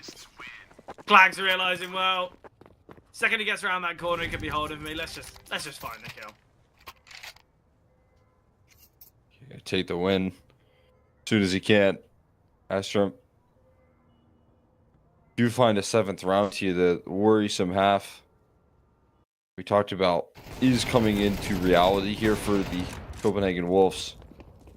You can see how many different tools this team has at their disposal to get the job done. And I think continue to remain dominant. I think the really tough thing is obviously Tapeware had that lights out performance on map 1, and he's kind of hoping for his teammates to step up alongside him on that first map. They didn't. And now, Balani, it's a similar kind of story. 16-8. I said that Balani, right from the get-go, I said the second you pick a map like Inferno and Balani's on the other team, there's risk about it. He's already matching the amount of kills that he got throughout Ancient. When I say matching, he's already surpassing. He's 16. Obviously, he found 15 throughout Ancient. And Balani is such a talent on this map. But the problem is, where's Quez? Where's Matios? Where's Tapeware? You know, you look at the performance Clax had on map 1, that's transitioned here to Inferno, yet for Tapeware, it's night and day. And now, it's clear as to why Copenhagen Wolves are really struggling here, because apart from Balani, there's not really much to write home about. Obviously, Jaquinho, he is positive KD-wise, but think of how many rounds he's saved. Yeah, his decisions, his hands have been forced here. Consistently being bested by the presence coming through on the side of Copenhagen Wolves. This is an interesting setup, though, at least for them. Getting pressure down middle. The op just hits the floor immediately, though. At least a trade back. You've dealt with a heavy hitter in Clax. That's a huge sigh of relief for this camp, trying to find the equalizer. Will it lead to a round win, though? Ooh, and Greg's finding that kill. The chance of a round victory nullified with Norway. He sees that right click of the flash and knows Matios' position, and Norway's going hunting. But Balani shuts him down, and Balani, 18-8 currently. He wants more, though. Patsy taking up some deep space here. Balani, whether he'll be ready for it. Grix posted up with the orb. Balani spotted and found, and now all on Quez. A 1 versus 3. To salvage the half, but still will go down. Patsy as well. He's risen the ranks. He was on like 6 kills a couple rounds ago, but he got a quad kill, a triple, and now a double. He's elevated massively, leading the lines here for Astrum, but Copenhagen Wolves just finding 4 on the CT side. We said 6 or maybe 7 at a minimum. And remember, 3 of these rounds came off the back of this kind of half by force by victory. It was the MP9s. I've got to say, Exner, look, I love an underdog story. I love a comeback story, but I'm also a realist. And I think we both know where this series is going. Yeah, I mean, for now, I'm right there with you, right? We can see something change here in the second half, but it has to come through from the load being spread out throughout this roster, right? They have to be able to distribute some of the weight of these rounds through the whole team. It especially has to carry forward in the T side. Because if it doesn't, we're going to continue to see the consistent, damage being done. We're seeing so many different tools, so many different pieces being able to step up to the plate for Astrum, and already a good, strong, well put together first half. It's going to have to come through for a full team effort here in the second for the squad. Don't get me wrong, I'd love to see a comeback though. I'd love to see Copenhagen Wolves push Astrum right to the right to the edge and take it here on Inferno, because I think Mirage, it's kind of a map that I think both of us accepted would be in the vetoes. Both of us knew that Mirage was coming. It's both teams kind of most played and decent win rate. So I think we expected it and it to be the final. If we don't even get to see it, I think it's sad, because Mirage would have been a real contest, right? Absolutely. I mean, that would have been the perfect way to close off this series. Still want to get there if you're Copenhagen Wolves camp. Otherwise, it's 0-2 in the Swiss. They've got some good game plans here. Norway with the dual Berettas is going to get pushed out of this round. So a little bit of life here still left in this squad. See if they can bring it home for a pistol win. Yeah, the setup here for Copenhagen Wolves just too strong. 3 in ruins. Mattios tucked away. Klax can't spot anything. I've got to say, the calling from Copenhagen Wolves has been really impressive. I like their game plan on their T side, and it's kind of what gave them a lot of success on their T side on Ancient. And although the stats don't display it, I actually really like Copenhagen Wolves' T side calling. Oh, what have we done? What have we done? This was a 5-on-3. They look for the fight. Oh, there's no time. Kit. There's no kit. Thank oh God my there's God. no kit. Copenhagen Wolves. See, right. Copenhagen Wolves have made a massive mistake there, and it hasn't cost them. But I think we all know a tactical pause is being called, and the coach and the in-game leader are going to have a bit of an ear ringing for the rest of the team, because that should never be happening. I'm sat on the sidelines and I want to shout at all of them, because look, what is going on there? A kit is quite consistently invested in these pistol rounds. Why are we acting as though you've already won the round? Confirm it first. Yeah, you got to. I mean, at this point, there's no opportunities to make mistakes like that and get away with it. If that costs them, it's over. I think this map is done with. Yeah, look at what they've been able to bring out. Grig's a scout and armor. Kenzie's got full armor with an M4. In fact, he could have invested in some utility. So I kind of hate the fact that he didn't, and I guess being punished for that. Has been taken down in middle. Take Quez doubles, excellent. And the flying Mac 10 of Quez can deny Klax.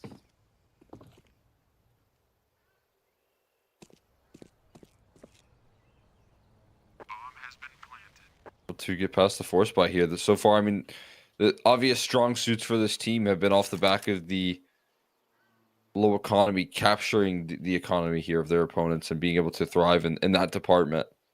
When they do that, they're able to get some rounds stringing together. They show their promise. And when you're in a deficit and you have to pull back a comeback, easy way to get your head back in the game.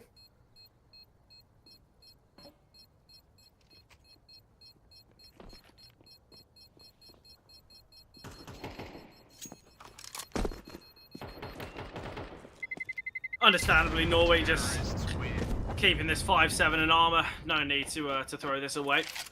Should give Copenhagen Wolves an easy 7th, and I guess then we can kind of have the conversation after round 17 where this one's going to go. But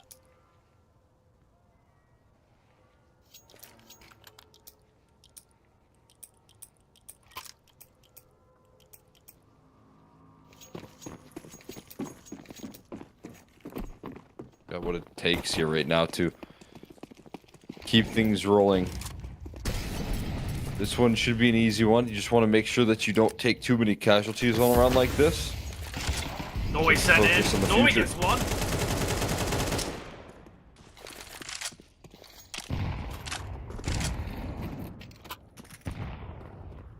Good start right there. Quez now. He's sidelined. Glax deals with him. It's his Deagle.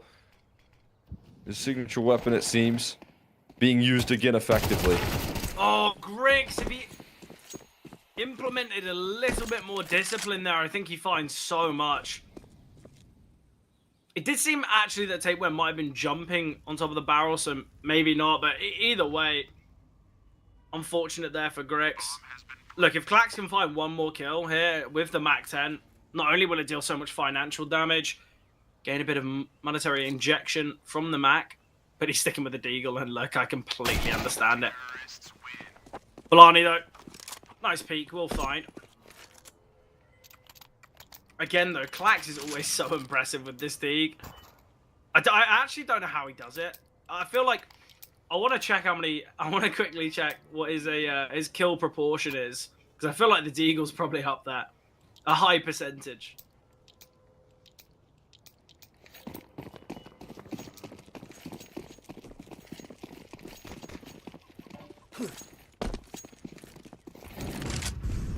Yeah, maybe not as high as I hoped, 3.5%, but even still.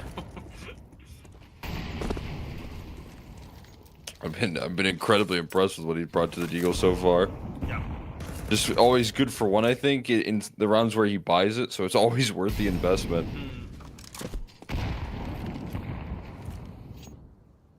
Yeah, a lot of people at home will be thinking, well, is it worth the investment? You're only getting, you know, about half of that money back with the kill, but it's not about that. It's not about what you gain from getting the Deagle kills, it's what you take away from your opponents, which is always so vital. And it's something we touched upon throughout Ancient. Copenhagen Wolves, they brought so many of these ecos and half-buy rounds kind of into competition and, you know, keeping Astrom's finances so low, and it was very impressive. And on the flip side, Copenhagen Wolves, looking at their finances currently, we're only a few rounds into the half, and already great stability in the economy.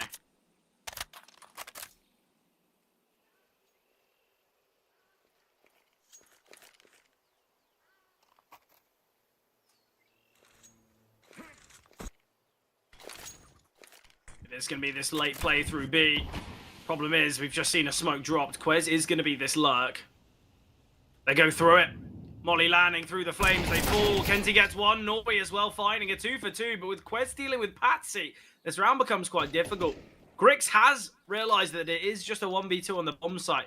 And I say just, because Grix is the player you want in these moments. He can be so key with the AWP in hand, but is he going to check for Matios? Oh, timing's just so rough for him.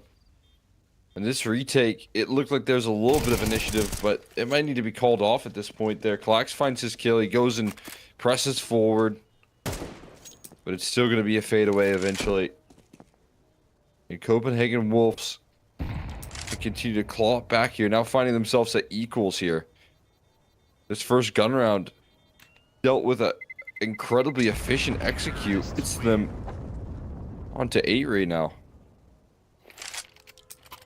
Yeah, it was unfortunate the 2 CTs on the bomb site couldn't have done more there. They had the smoke down, they had the molly thrown as well, and it seemed like Copenhagen Wolves, it was one of those kind of last 20-second executes that can go so wrong, but the spacing and trading was good enough for Copenhagen Wolves, and I think that's the most effective thing on a map like Inferno, just because the rotations are so long. If you can get your trading and kind of on point, you go 2 for 2 on a bomb site, it can just be all it takes. You know, Klax, he was initially contained and kind of trying to deal with that lurk of Quez, and in doing so, it was just Grix there alone for a little bit. Oh, Normie swinging. Oh, look at the kill feed. Breaks all that remains. Will go down. 4 survivors. Finances for the Wolves are excellent. They can lose 3 rounds in a row and they'll still be getting investments here, which is going to be so scary for Astrum to deal with. Copenhagen Wolves, they put themselves in such a good position now.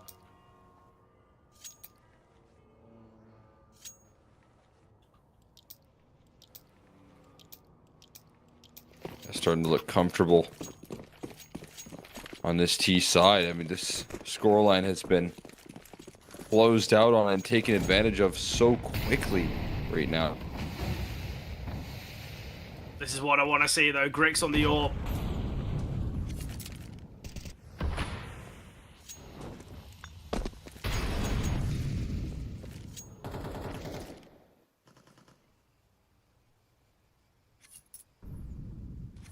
Flag's just playing a pixel angle.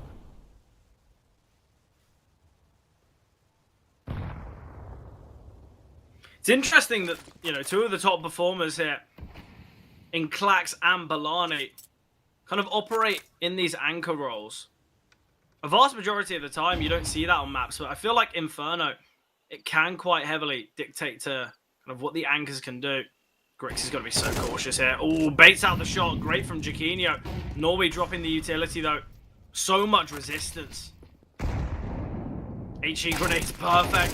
Klax gets 1. Can get them both, and that's the bomb now. Astrum with such an effective round now. 2-man advantage. Bomb dropped.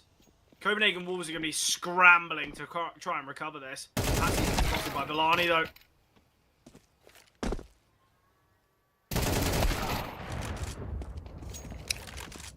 They're not going to be able to start that conversation. Not in this round here. Tapeware has been good in the clutch. Not going to be given the opportunity this go around. As I previously mentioned, though, the Wolves, they've got such great finances. They'll be able to invest in the next and the round after. So, Tapeware, understandably, just going to be saving this. No need to throw the AK and armor away. Counter-terrorists win. Important, though, that Astrum keep plenty of survivors. Because of the continual investments that the Wolves will be showing, Astrum have got to keep their finances strong, even with round victories coming their way.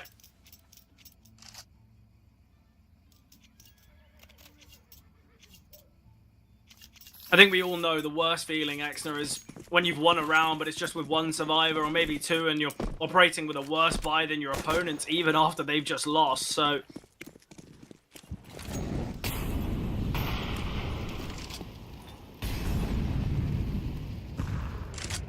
a lot of stock put in taking Banana here from Astrum. And the molly landing, flashbangs coming through. Norway completely isolated.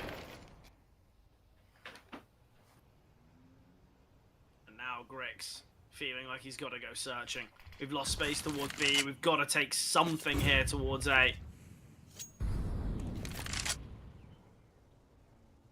I'm just going to hear these footsteps rumbling around in apartments. Klax has coverage, though, as he so often does.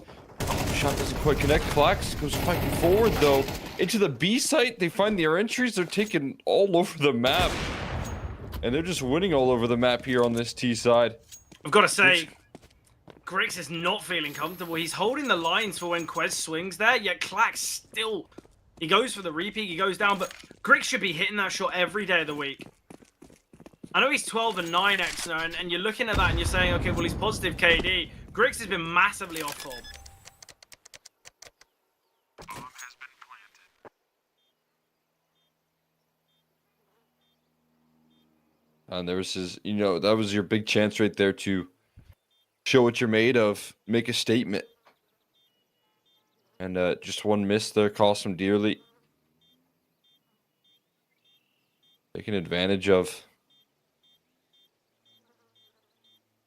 Copenhagen Wolves will keep their lead healthy right now. Yeah.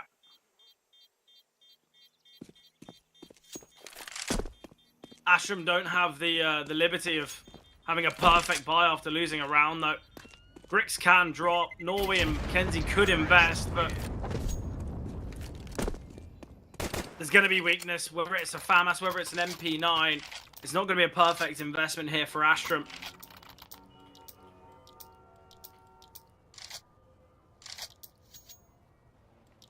this B bomb site defense, it's really not working out as well as I'd hoped for Astrum.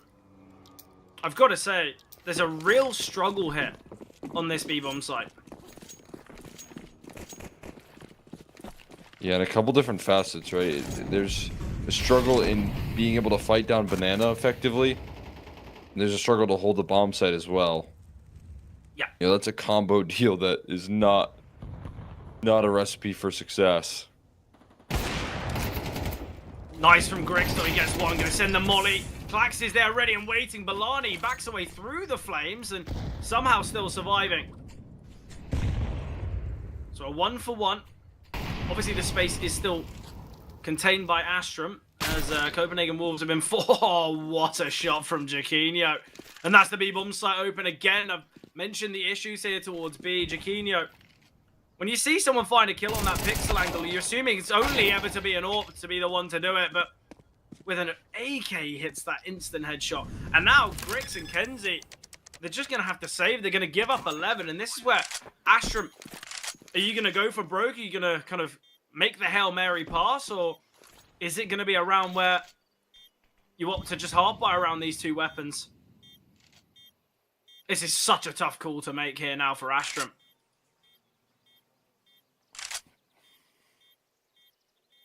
Yeah, they have to... They put a bitter pill right there. Ball back into... Spawn, call a save, allow for Wolves to get up to 11. They're looking good to try and close this thing out. I mean, we were talking at the start of this half with the way that things were shaping up and the dominance that was asserted by Astrum, that this wasn't really much of a conversation. This second half was going to be pretty cut and dry, but I think more so it is Astrum still continuing to struggle, and the weakness is being pressed upon here consistently. The calling coming through from Copenhagen Wolves is testing that weakness on that B side of the map. Yeah, they're not able to pass the test. Quite similar to what Astrum did on their T side of Ancient. They realized that Quez was a liability on the A bomb site, so they pressed until it hurt. They just kept hitting A. And we're seeing a similar thing here for Copenhagen Wolves towards the B bomb site. They realized that Astrum have really struggled, so let's just look to dominate that. Jaquinho, 2 nades land close by, but just the one that connects.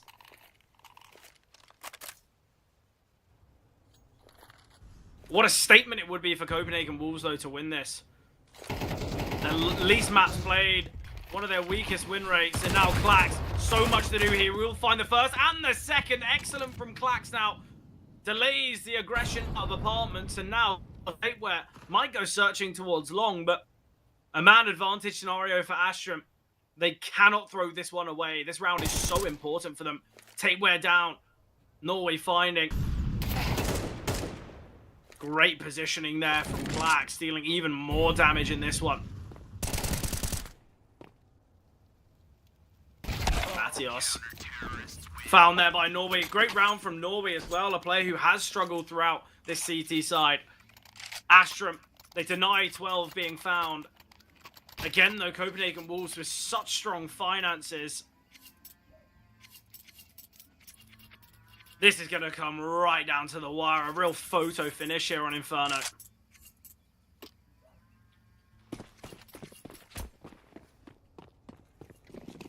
Just when they need a little bit of revival, they come through, deliver.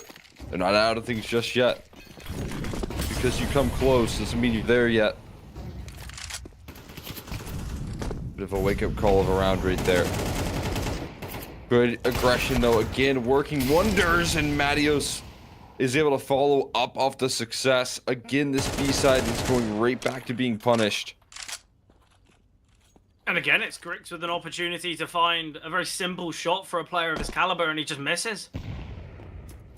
Look, I don't want to put this game on Grix, because it's not, right? Kenzie's really been struggling, Norby as well.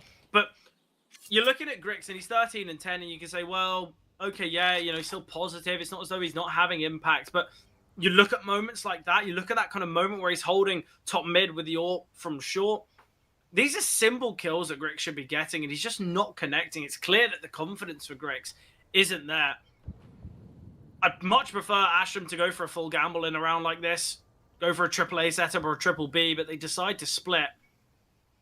I do quite like this setup, though. It's so cheeky. I feel like it could easily get overlooked. The biggest problem, though, is these players have got such limited utility to fend. And speaking of util, Copenhagen Wolves will rain down. Clax gets one, doubles. Oh my god. One more, but Patsy to be overlooked, surely. Spots out the first and the second, and now it's all about delaying. Gonna right-click the nade. And Patsy can find it, and it's the setup of dreams. Patsy and Clax both double. They give Astrum the lifeline they so heavily require. An 11-11 scoreline. What are we witnessing here, Cole? I mean, you couldn't be any more right there with the way that setup was being brought out. It was just cheeky enough for them to get the job done, and Clax the right tool to be playing in these awkward angles, but making the most out of it. And Patsy able to bring it home with the finishing blow. Yeah, massively. And look, I think the best part of that kind of contact play is Clax is always playing towards kind of mini play, playing towards Pit, and usually there's a player in Moto, maybe on the bomb site, when Astrum have had to face off against these A attacks. So the fact that Patsy's hiding there kind of in mini Pit, obviously they take down Clax and they think, okay, well, this half of the A bomb site's clear, now we take the bomb site. But they completely overlook Patsy, and quite rightly, why would you imagine him to be there? And obviously if they're playing a double setup, why isn't he peeking with him? But it's a perfect play. So prepared for kind of what Copenhagen Wolves have to offer. And obviously, it only works because Clax goes 2 for 1. Yeah. I mean, It's just brilliant. a multi-killing machine, man, and that's what he does best. That's exactly his specialty right there. He puts it on display in a big way. We talked about the finances for Copenhagen Wolves being so stellar, yet it seems this could be the round in which they break. And obviously with this round and the importance of it, if Astrum do find it, we're looking at maybe... Greg's got to be cautious. He's never going to be ready for this boost. Surely not. Not spotted! How has Greg's got to kill him backed away? How has that happened? There was a boost holding for his angle. What is going on? Oh. Damage manufactured here. It's going to come down to another awkward setup on this A side that has to come through. Patsy a little bit labored, but Clax has coverage constantly. He's got his teammates back when they need him most, and Patsy to close once more. Being able to mop this thing on up. Astrum just at the finish line will be able to pass Copenhagen Wolves. Look, I've got to say, firstly, how has Grix got that kill? Secondly, we see kills come through towards the B bomb site. There's 3 players towards long. Why aren't they just wrapping through CT? I know they have 20 seconds to work with. It's quite tough, but you're pushing into Clax and Patsy. It's so clear that this A bomb site is the one you don't want to be hitting. Copenhagen Wolves, all your success has come off from hitting B. Why have we changed it? Why have we gone back to going towards the A bomb site? It didn't work before, and it's not working now. And Copenhagen Wolves, now, this is the last chance they'll get. They lose it, they go 0-2 in the Swiss stage. You can clearly see the rounds in which Copenhagen Wolves have won, it's been this play through B. The rounds that they've lost, it's because Clax and Patsy, the dynamic on the A bomb site, are a force to be reckoned with.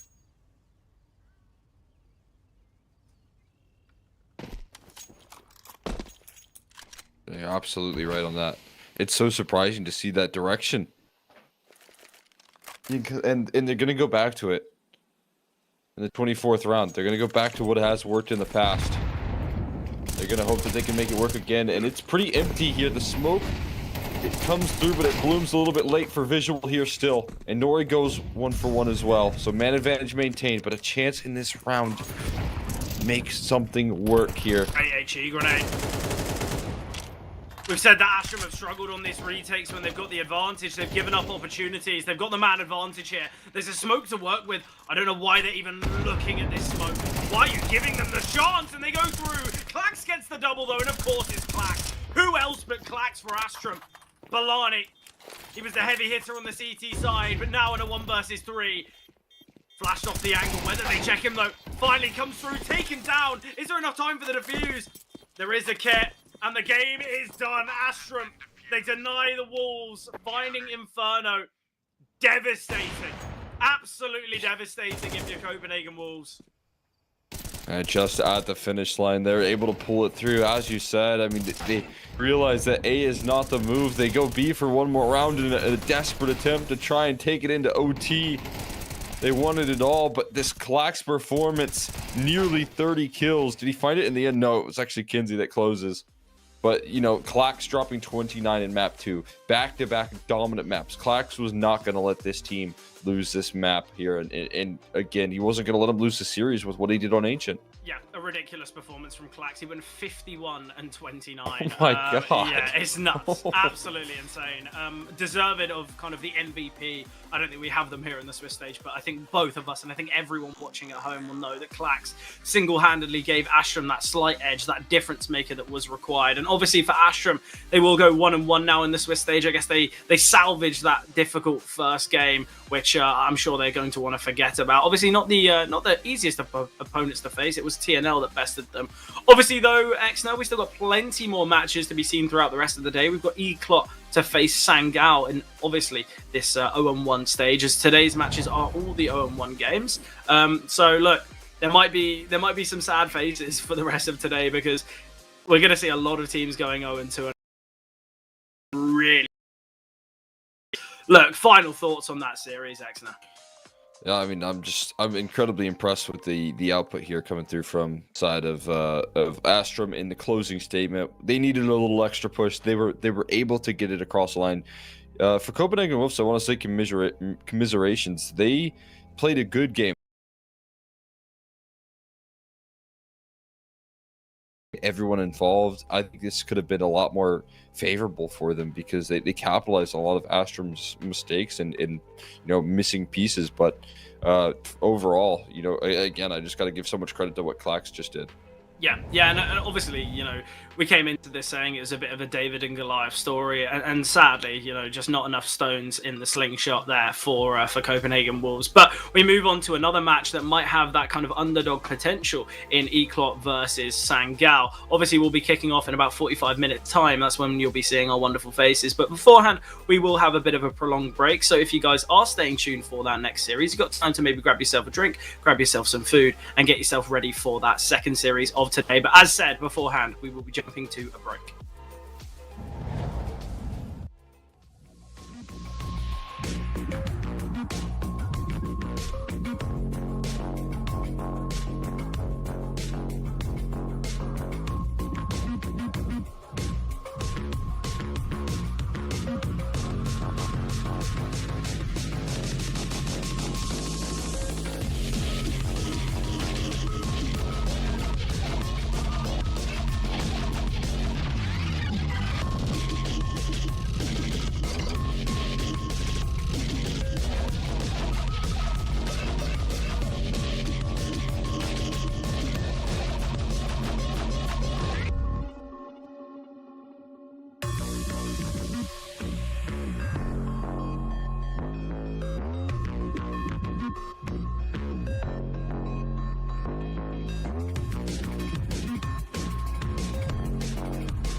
Welcome back, everyone. Hope we are doing well after the break. We're going to be heading into the second series of today. Obviously, it's going to be a banger. It's another game that is these 0-1 matches, so a lot on the line here as the loser will face 0-2, a scary space and a scary place to be in this Swiss stage. But Exner, thoughts and feelings as we head into this series? Yeah, I've been looking forward to seeing what these two teams are made for. As you said, it's going to be scary to enter into that 0-2 category for any roster here. Definitely with a little bit of that extra pressure of seeing some of the competition that's going to be waiting for you right now. So trying to avoid that space for both of these teams is of the utmost importance. Yeah, definitely. Obviously, not the best of performances in those round one games. I feel like you look at the teams that they face, though, it's Cybershock, it's NIP, it's understanding as to why they lost their games. But obviously, as we mentioned before, it is Dynamo Eclot against Sangao. And look, let's just get into it. Let's have a look at the teams. We can kind of pick apart the rosters and see who is going to be the difference makers today. But when it comes to this DNE roster, obviously, we've got Mikey, Mangus, Daito, Forzi,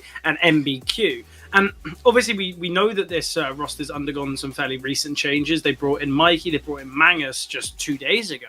And I think the kind of not the funny thing about this, but the cool thing about this is these players would have played alongside one another in previous teams. Obviously, Blight's played alongside Mangus on Enterprise back in 2021. Obviously, Blight's in fact was on Eclot. This was Mangus. Well, Mangus's replacement or Mikey's replacement, sorry. So there's a lot of kind of interchanging pieces within these two rosters. So it's going to be exciting whether there is going to be an anti-stratting, whether there is going to be any bad blood between these teams. But when you look at this roster, Cole, who are the difference makers here? I mean, for me, I think the easiest answer by a mile is Forzi with what he usually does for this roster, man. Yeah. I think he's still, one of my favorite talents that is surprisingly, down and out. I mean, not necessarily in the tier 2 realms too deep, but is a little less relevant and I think always overlooked in the Czech scene when it comes to what he can do versus what Oscar is for a team like Sinners. He's kind of been left out in the dust, which is surprising for how efficient, how effective this guy is, because he is a force to be reckoned with when he's hot. I think he's a super consistent opera. Yeah, definitely. Obviously, Forzi had some time on Sinners, obviously was on Entropic after, had some time on Enterprise beforehand. So, yeah, I think this is going to be an interesting one. Obviously, Forzi as well was a part of that Enterprise roster when Blights was there as well. So, yeah, I think Forzi's definitely a really, really impressive player.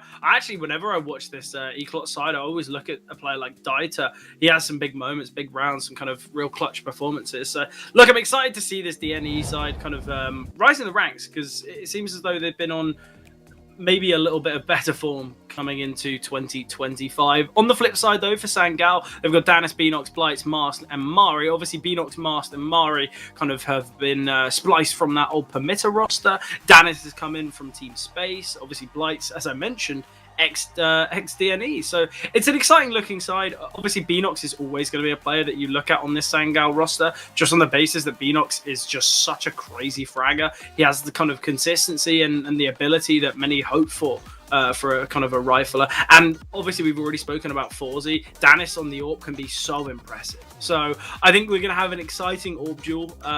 Whether the maps allow for it, hopefully we don't see kind of like an Inferno or maybe a map, I don't know, maybe T-side nuke, something like that. I hope we can kind of see AWPs in play all across the board. But look, I mentioned Beanox and Danis. Is there anyone else here of the other three that you think can kind of have that difference-making ability? No, I agree with you there when it comes to those two guys being the heavy hitters. I like the construction of this roster for the most part, though.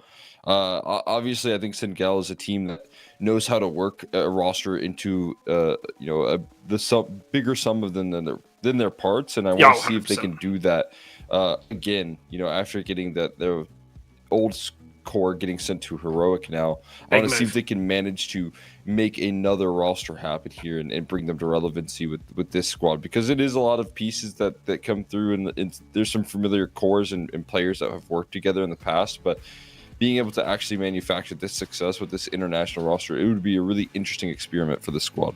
Yeah, I think as well. Sangao have been, you touched upon it, they've been so good at kind of progressing players in their careers, which I always think is really impressive when you can see kind of, players making such a big jump from, you know, not to say that Sangal aren't a big team and a big name in their own right, because they definitely have been.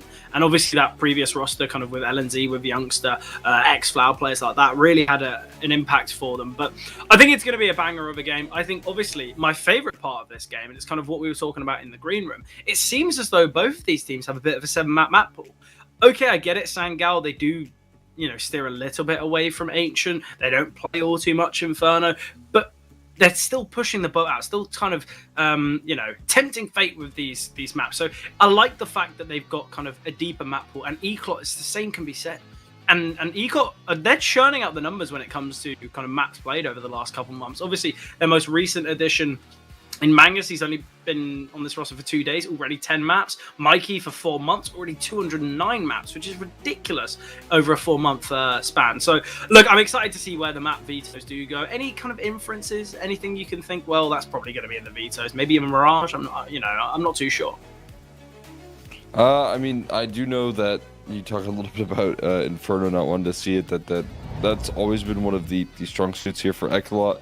I definitely expect to see a Mirage in the mix there as well for these two teams. I think it's the most common picks coming through, and yeah, we do see that in the cider actually that comes through. Train's going to be exciting for Sangal. I mean, you talk about wanting to see the op head-to-heads clash here. That's going to be the perfect opportunity to see those ops actually battle up and test themselves up against each other. So that to me is going to be, you know, the second map here and the decider, the most interesting to see in between these two teams. Yeah, and obviously, you know, it's still a very young squad. When you look at teams that have adopted Train so kind of easily into their map pool, when you look at some of these other tier 2 teams, I think of Ecstatic. They're a team that have brought it in, you know, really quickly. They've got kind of like an 80% win rate across plenty of games.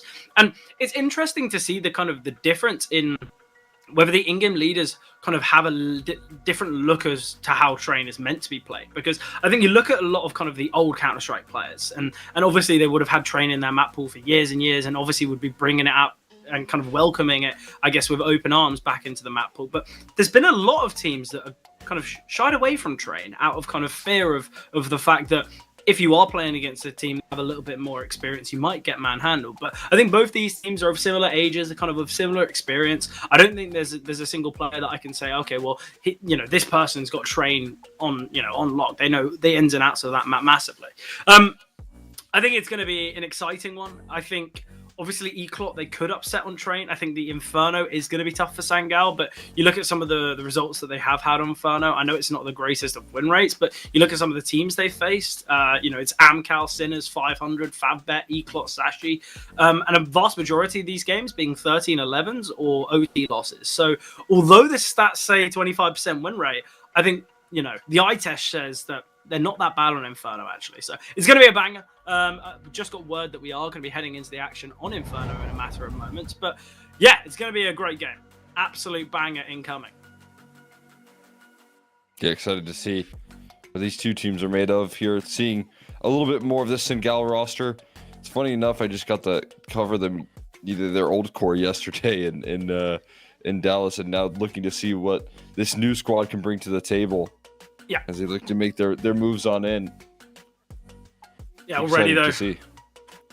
A lot of damage there onto Blights. Instant dink, and Mangus going to be taking this space as well. It's a quad setup for Sangal on the B-bomb site with just Blights the lone defender. They are slowly going to be snaking their way into the B-bomb site. A lot of utility has been invested here for DNE. They've got the smoke, the molly, the flash. I like the idea of it. P250 on Forzy as well. And now they look to progress. They look to make their way onto the bomb site. Danis, he's got a flash in hand, going to be sending it, bouncing it off the wall, playing anti-flash many of the tees, but Danis can find one. Searching for more, but he's struggling. And through the smoke they swing. Mangus will get masked. Finds him. And they push now. They're wrapping through ruins. This is the bomb, though. If we see Dita go down, things can get really costly, but the Julie's here for Beanox. He will find one. Acceleration for Dita, struggling to connect the bullets. Mari will get one.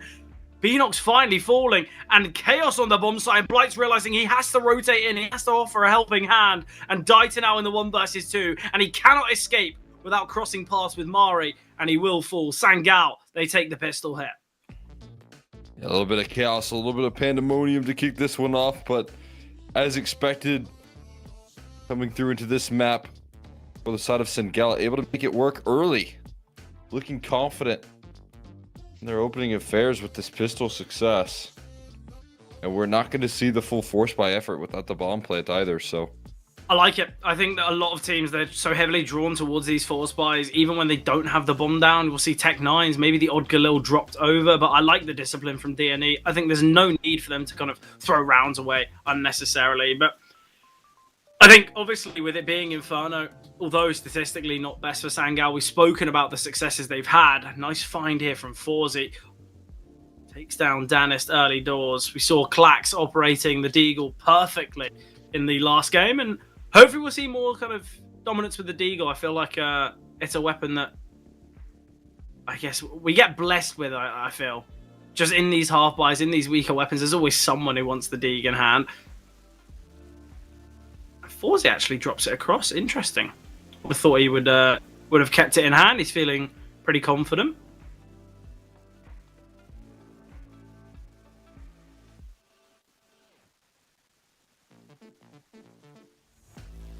Don't mind the discipline here out of DNE. They go silent, and in doing so, it's going to really cause some chaos here in the Sangal side. Mari, MP9, apartments to be the goal here for DNE. And they will overwhelm the struggling MP9. Oh, I say struggling. Connects the bullets very nicely there. And Forzy finds a second with the Glock. What are we witnessing? Mikey will go down, but he gets the damage onto Beanox. Already such a costly round. So worried about the swing from Beanox, so he can't cross yet. If the bomb could go down here, this would be a massive round for DNE. And now Forzy attempts to plant. Mars can deny it, but he gets off now. Repositioned, but taken down by Beanox. Sangal, they settle. Still, though, far too many casualties there, especially when it's the Glock dealing the damage. Yeah, they take heavy casualties right there. Not the way that you want to be closing out these rounds. Sangal get the job done, but now it's going to set them up well. I mean, they didn't invest a lot into that last one, so you know what that means here. You're going to be able to bring a good buy into this and establish an opportunity to shatter that economy early on in the half. They're pushing down middle to do so here. Good opening pick from Danis. Threads in just the right amount of aggression for Sangal. They want to, again, just keep things in winning ways. And they still have a player down middle. Yeah, Master's in a great position here. Surely to go overlooked with the pressure that Sangal are showing here towards brackets.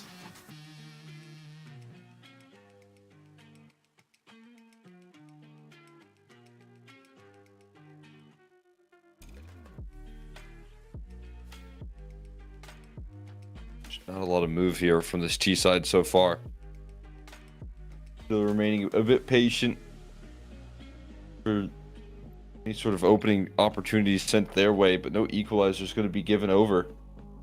They're going to be drawing this one even further out. 50 seconds left, and it does seem like they're scared off of this A side play, maybe for the best, but B doesn't seem like it's going to be waiting and looking to welcome them either.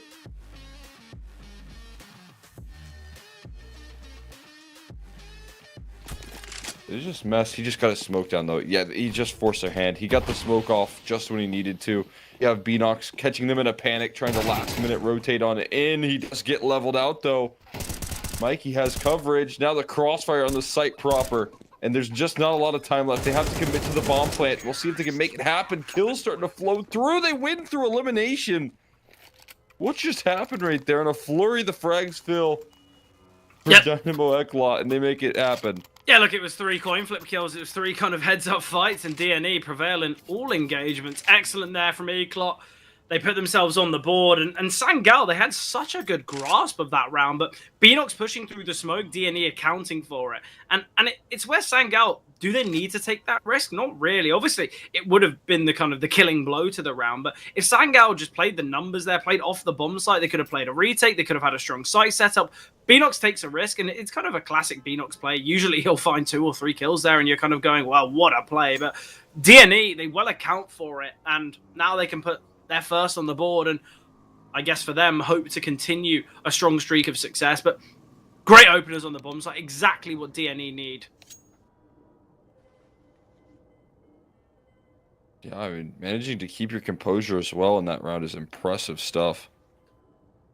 You know that as the clock is ticking down is getting more and more difficult. They hang in there. Come through good with the close. Find their way onto the board here early. Because of that exit damage that was done as well, look at the money that's left here. That is not looking lovely for them. Immediate force by territory for the CT side. We're missing some pieces here and taking it in the flames. There's multiple mollies layered out there, and the utility damage gets 2 kills here for Eklot. Yeah, to be honest, obviously the play is to send the flash, and Mars kind of told them to hold off for his flashbang, but you're taking, what, 50, 60 damage in the molly? What's the point? Just swing through it. The problem with going for those flash plays is time to give up that opportunity. I think just swing through the molly anyway. You might catch them off, but yeah, D&E kind of given a gift there. Great utility, we've got to say, but in the same vein, Sangal make a bit of a mistake, don't they?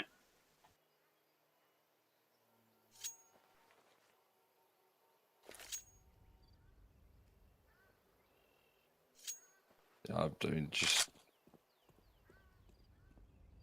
mistakes kind of riddling the scoreline right now, and opportunity for the bounce back for Eklot. But that maybe what we should come to anticipate here with a little bit of difficulties from Singel on this map. They've had close games, but they have had a lot of losses. Right now they're trying to put their best foot forward, though.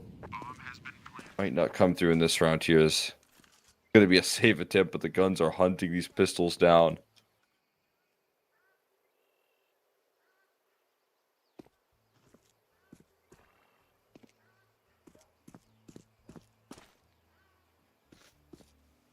Yeah, look, D&E, although they are trying to want to kind of semi-hunt these pistols, they are still just keeping their range. They know that there's 5.7s, there's Deagles in play, and there's no need to kind of fully go for it, maybe give an AK away. I think this kind of is the right way to hunt sometimes, because realistically, you throw yourself into it and things... Going to be facing too much resistance to get there at this point.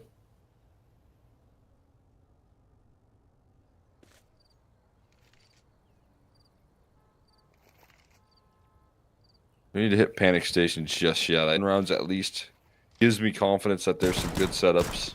They just couldn't quite finish in the execution.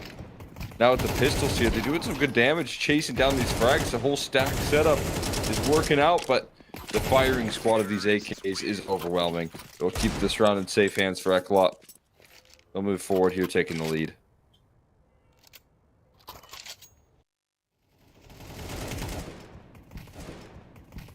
Yeah, look, I think obviously it goes a little bit wrong initially. Beanox gets that double, but again, D&E, they just go shoulder to shoulder, guns out.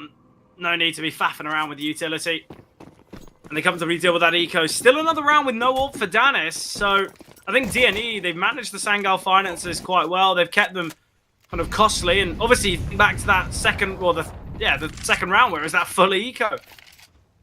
Forzy gets not only one with a Deagle, then doubles down with the Glock. And from that round on, Sangal, they've been heavily pressed with finances. But D&E, they've taken control of apartments quite comfortably. And Sangal, it looks as though they're already playing on the back foot so early on in a round.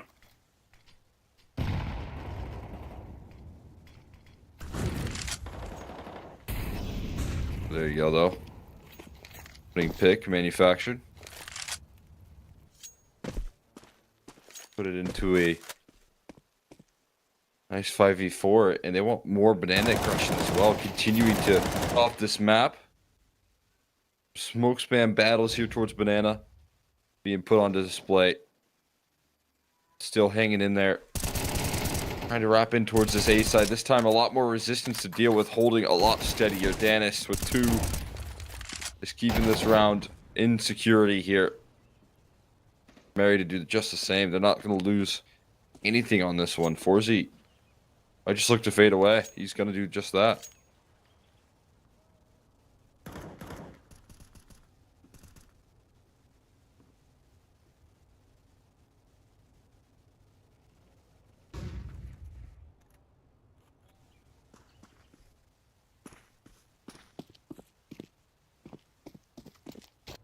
Perfectly played round though from Sangal. From the mistakes that we saw against that kind of first full buy versus full buy, going for kind of heads up fights, they play with a lot more discipline and it works out very nicely.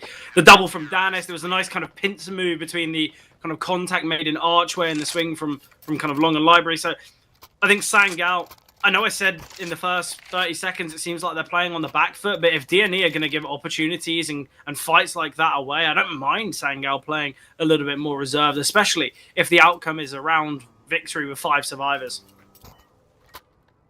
Yeah, absolutely. I'm right there with you. I mean, you look at the way that they hang on to utility late and in that pressure that was put towards Banana, forcing their hand into a pretty heavy A setup as well. Just feels like a really well-structured defense. Opportunity to now build upon it for this squad. To keep up the success story here on this defense for as long as possible.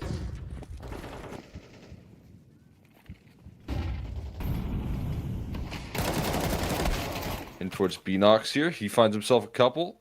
Still doesn't quite hold just the same, but his teammate close behind him will. Keeping this one solid here on the defense. Not allowing for much ground to be gained here so far. Not without casualties taken.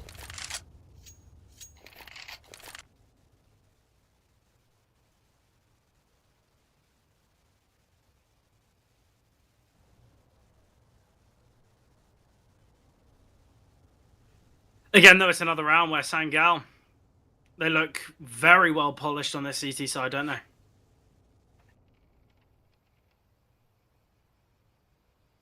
Absolutely. I mean, I'm very impressed with how they're holding things together right now. Gelling like glue at the moment, keeping these sites safe. I mean, Beanox with the nice multi-kill does it again.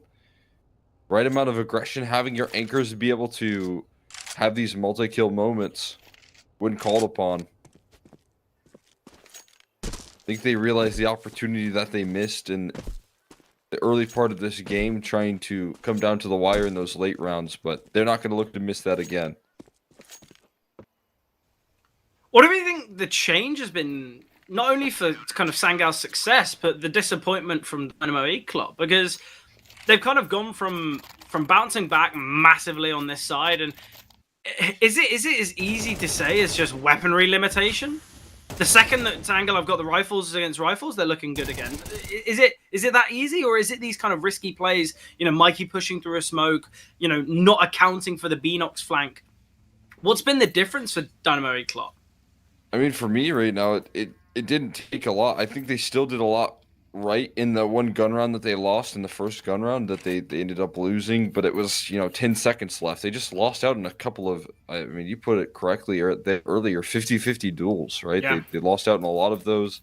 The mid push that we saw late into the round ended up being a bit awkward for, that exchange there. And if any of those fights go in the favor of Singal, that's another one round, but Yeah. obviously that wasn't the case. I think they just trust in the game plan there. They can come through with good vision, and they just keep it up here. And now they're starting to experience some of the success that they have from that.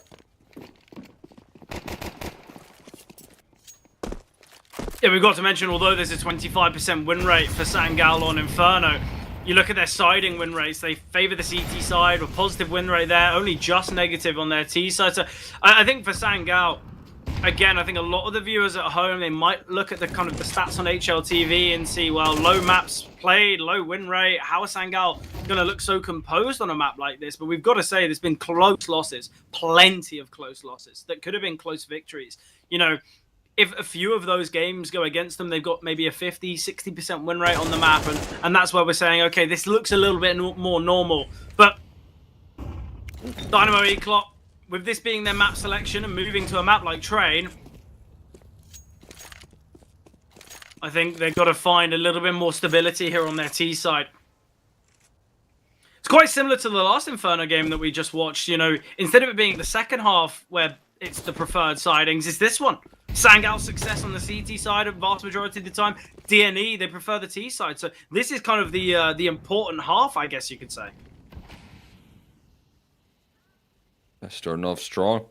Oh, definitely. Both these squads. See what they have to finish right now. We're seeing more development come through. The necessary adjustments being landed. The trust in the game plan here for Singal working well for them. That continues.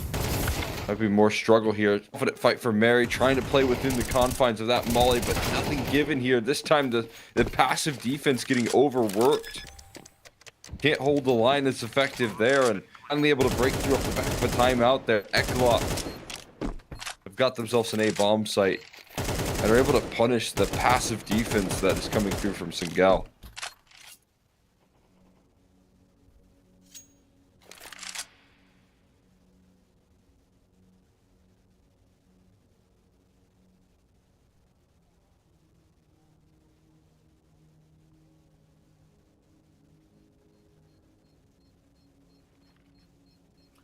I think we got to say, D&E, they are playing a very dangerous game. They plant the bomb. They start typing in the digits with 4 seconds left. I think we've got to say, Dynamo Eclot, it's risky business. If the bomb carrier gets taken down, any minute change in timing, D&E lose that round. Yeah, if there's any sort of, any more disruption, right? Because we did see a kill come through from that A-side defense, but only a single one. If they drop the bomb there, you're exactly right. That'll be curtains on the round, pretty much. Yeah. But they managed to make it work, and it's not necessarily the first time. That's how they got on the board, right? With those late executes. But now they're trying to speed it up. They're not as interested in taking it the distance in this one. Vdox is in the smoke with him. He's going to jump through in 3 kills. Oh my god. Vnox ripping this round apart. Looking for an earlier fight in this one, and he got it. Yeah, it's great from Vnox. It's just these risky plays. We saw an attempt when he pushed through the long smoke to wrap and find, but great round there from Vnox. This time's ticking low here. Past half ticked at this point. They get a molly out here. A bit of team damage, but they survive. Another smoke gets tossed in. They gotta just try and stick this defuse. They know where the last player is. Flashbang's really well placed, and the smoke spam. Time for the defuse, just about. And it will be Singal closing out the round. Yeah, Singal. An important round for them to find. It could have been a difficult one, honestly. You know, loss bonus is really low. They lose that round. Finance is broken. D&E could have not only taken the lead, but taken, you know, a real grasp on this T side.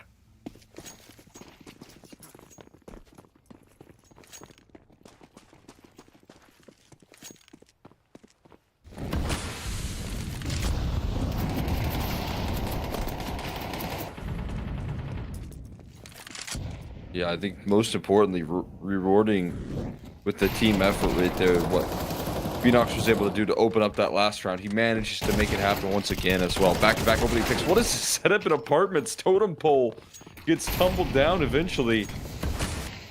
And trying to speed up here, Dennis. He's got a low HP bar up against him here, and he will find the last 2. Trying to run gray screen through the smoke. Dennis will complete the mission.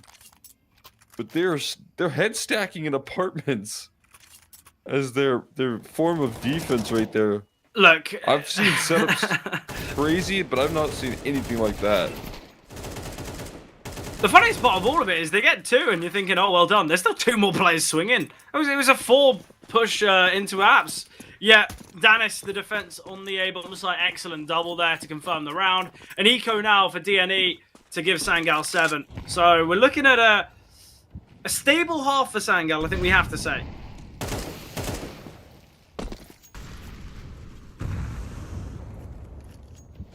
That's absolutely right. Stability put into play here. Trying to shake things up though. This T side with the D-Eagle pressing out towards middle. Another good eco could go a long way, but that's if opportunities are afforded to them right now. Nothing being given for free. Cal looking to close out this half with some advantages.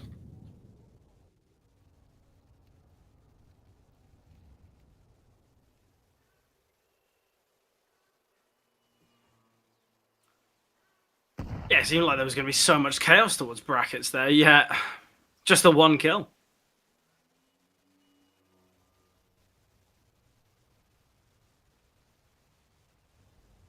What are we thinking? Sangal, they find 7-4. Let's say 7-5 is the end half scoreline. Expectations for the rest of the game. You think 7's enough for Sangal to upset here on Inferno?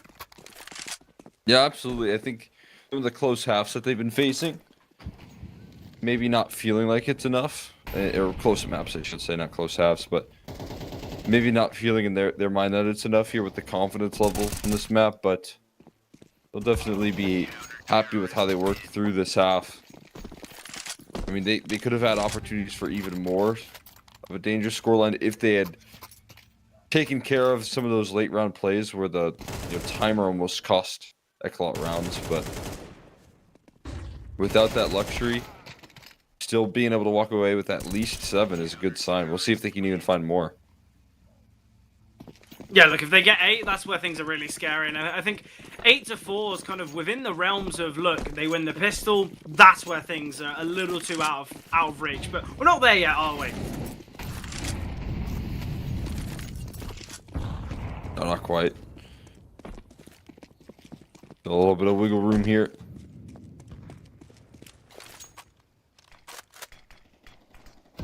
Still early on. This matchup here between these two squads. Yeah, we're not even at the second half of map 1 in this series, so plenty more to be seen. Absolutely. We've been seeing a lot though from this B-side aggression, and it has looked really promising for this defense. Oh, it's been brilliant. The combination of Mask and Beanox is working really well, and I think a lot of people will say, well, Mask is on 2 kills, Beanox is on 14. They're your B-side defenders. Who cares that Mask is on 2? As a collective, they have 16. That's all you need from your B players. Mask is the util play. He's the one kind of sending Beanox in to find these frags. Look, yeah, he's got 2 kills. He's got less deaths than Beanox because it's all a kind of a push and pull between these two. Beanox is the star of this B-bomb site. He's the one that's going to make the hero play. You know, when this round comes through, Beanox is going to drop the molly, Mars is going to swing through the smoke, take the contact away, and then Beanox is going to find the frags. This is how it works for these two. Because Beanox realizes, look, I can just play discipline. Mars is going to take all this attention away. I'm going to be the star in this moment. And for Mars, he's, look, I'm the in-game leader. This is what I'm meant to do. I'm meant to set my team up for success. But let's see how well it works. Late execute. Beanox has been taken down. The flashbang will come through, but not fully blinding Forzy. And my attempt at guesswork on how the round's going to go, sadly not for Sangal. A little bit more to be done here if they want to close out this round with some extra credit. That's just good though in the retake, but just gonna be sidelined there before they can make it happen. And this one gonna look to be a non-starter in this round here at this closed out with confidence. It's gonna hang on to whatever he can for however long, not too long there before Dieter finds him. And Eklot gonna put 1 towards the tally at the end of the half. We'll see if that's enough here to bring it in on their map pick. They should be heading into the second half now with some confidence.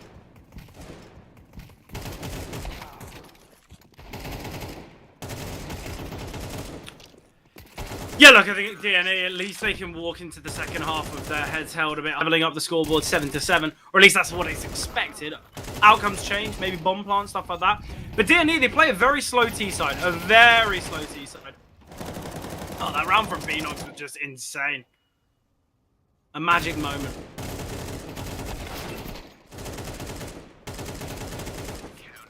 We've seen so many multi-kills, haven't we, so far in this half? That's what it's been living on here, it feels like, for the Eklot camp, right?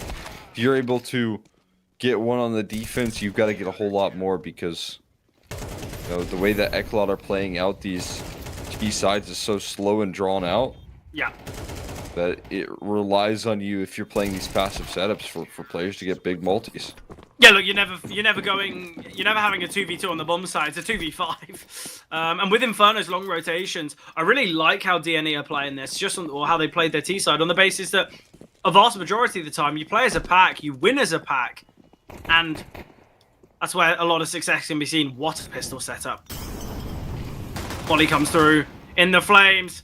Forzy backs away. A lot of damage onto MBQ. Don't know how there's not been a kill. There was a triple bracket setup from DNE, and there was a triple bracket aggression from Sangal. How's there not been a kill? That's pacifist run so far. But they're looking to get aggressive.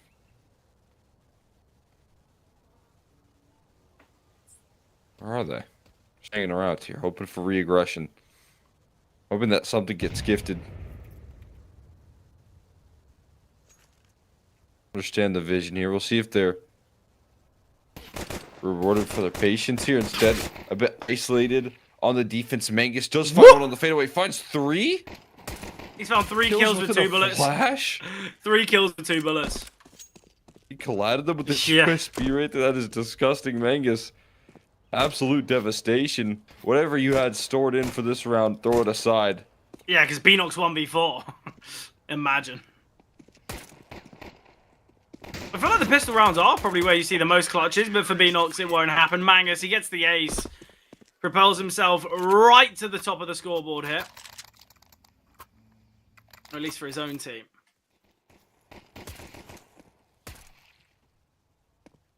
Was that it? Or was that wrong?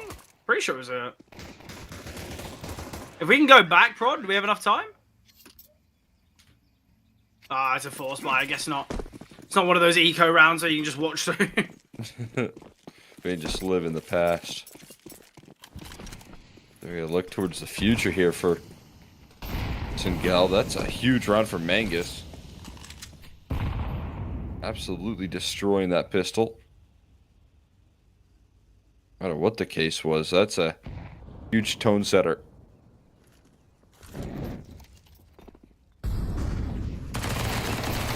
What a setup. Into the meat grinder. Just to let you know, Excellent, that was a force buy. It wasn't an eco, that was a full buy. Didn't look like one though, did it?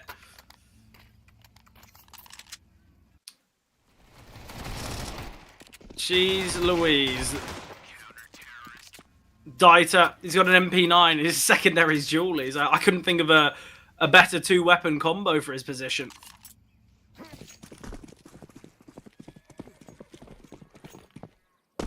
Perfect tools for the job. Right now, perfect opportunity for Eklot to take control over this map. As long as they just make it look easy. Look comfortable here up against these pretty much non-investments. This time it is a full eco. Oh, Tech 9. Oh, bailed out by the Molotov. Okay.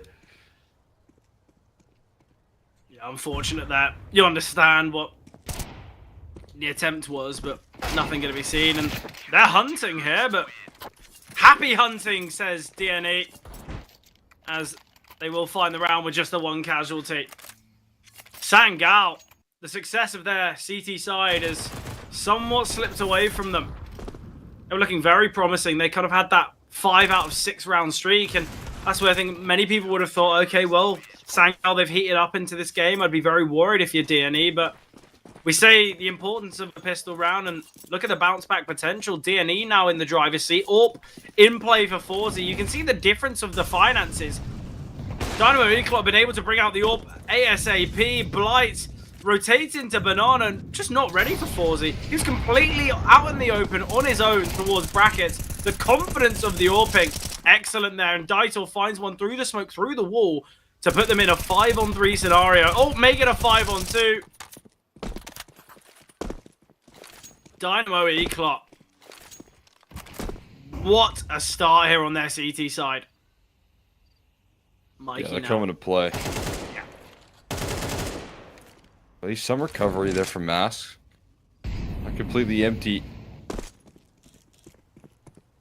This T side, is there any sort of real attempt though to make this happen? I mean, they're heading at least in the direction. Yeah, this is where actually, if I'm Mangus, I'm playing a little bit more reserved. Obviously, they've got a great setup for Forzy on the AWP, but let's say Forzy misses the shot. AK hits a nice one. Mangus is then trapped, and he gives an open avenue here towards A. But the setup in B, in fact, is excellent. MBQ playing close to the smoke. He can swing on through. And now, Dieter behind the fountain, will find his third. Dynamo Eclot. This is looking so effective here on their CT side, and you can see it from the finances. The money's looking great. They're showing some efficiency right now. On this CT side, taking control of the map over and over again. So many different ways to win. Whether it comes at the hands of the AWP or the rifles that get aggressive down banana, there's just different tools here at the disposal. When pistols come out, you hope that's your chance to maybe throw a trick play out into the mix. Get your opponents off guard. Well, they have been too strong in these sort of moments.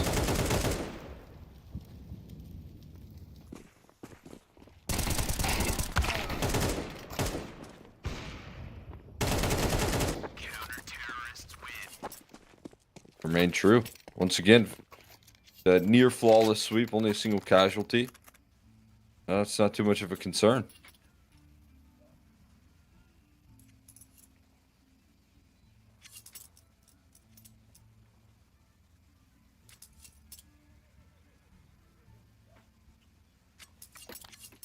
This is going to be a tough one now for Sangal, because for a team that was 7-4 up to now be staring down the barrel of potentially map point in a short few moments, I'd be very worried. They've gone for the investment here. Danis, he feels the need for the orb, but it's Forzy getting on the score sheet again. Mikey in the molly. Stops the smoke, turns from the flash, and they line up for Mars. He gets the double, not ready for the third though. And sadly for MBQ, it's just the one he can catch. Forzy's rotated in quite quickly though. Enox. Oh, Forzy. It's disgusting. The confidence he has. Incredible. And with Mangus getting that kill on Tamari, it puts Danis in the 1v1. He switches to the AK, in fact. He wants the rifle. Although so confident with the AWP in hand, he's opted for an AK in this clutch. Oh, the deep smoke thrown. Mangus can elevate above this, but Mangus is a little bit worried. He's going to spend so much time looking above this smoke. He's got about 100 angles he's got to clear. Not only could he be in pool, he could technically be somewhere in ruins, anywhere on the back of the bomb site. Obviously, Danis is towards Banana, but Mangus, you've wasted half the bomb time. In a clutch like this, you've got to take a risk. Tap of the bomb, Danis instantly swings. And Danis, an excellent 1 versus 2. That's what they need to revive. This T side for Singal. Come through with a little energy right there. It's a huge clutch moment.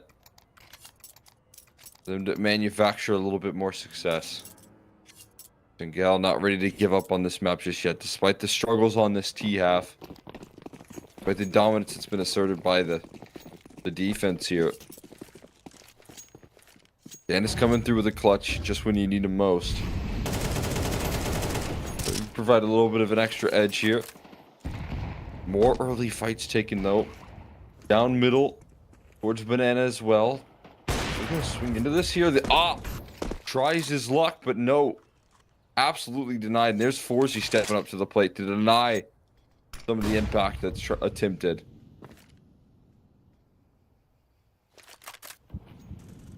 Yeah, look, Forzy, when it comes to opening kills, when is Sangal going to realize stop peeking middle? It doesn't work. He will just take you down. The amount of 5v4s that DNE have got themselves into just within the early 10-15 seconds of a round is ridiculous here on this CT side.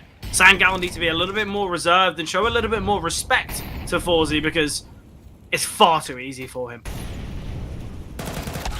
Brackets re-aggression coming through. MBQ gets one.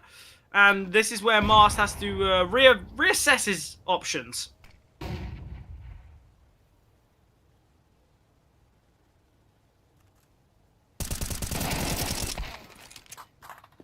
What is going on there? MBQ's found kills towards short, and they just fully disregard him.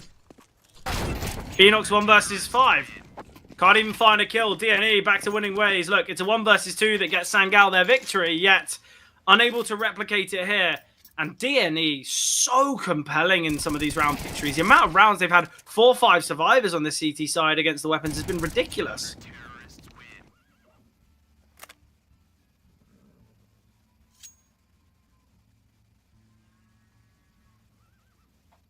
Yeah, I mean, Forzy's just offering up so much comfort here for his team.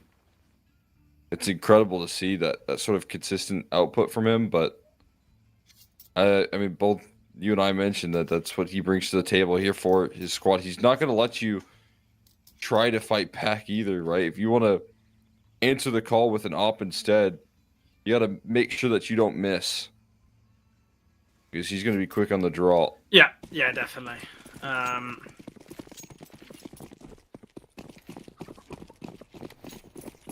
It's like a Western shootout in middle, and Forzy is very quick to draw.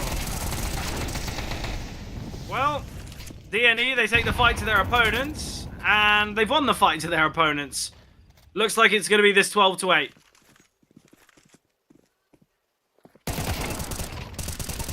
Absolutely looking like it here, Blitz. Oh, Gonna be so dealt tough. with. So tough.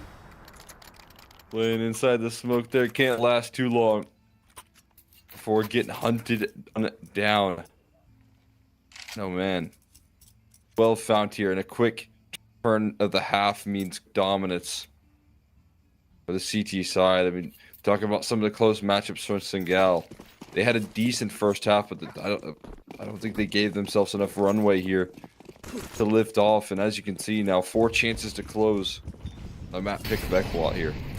I don't think they need 4. I think it'll come here. I think 13-8.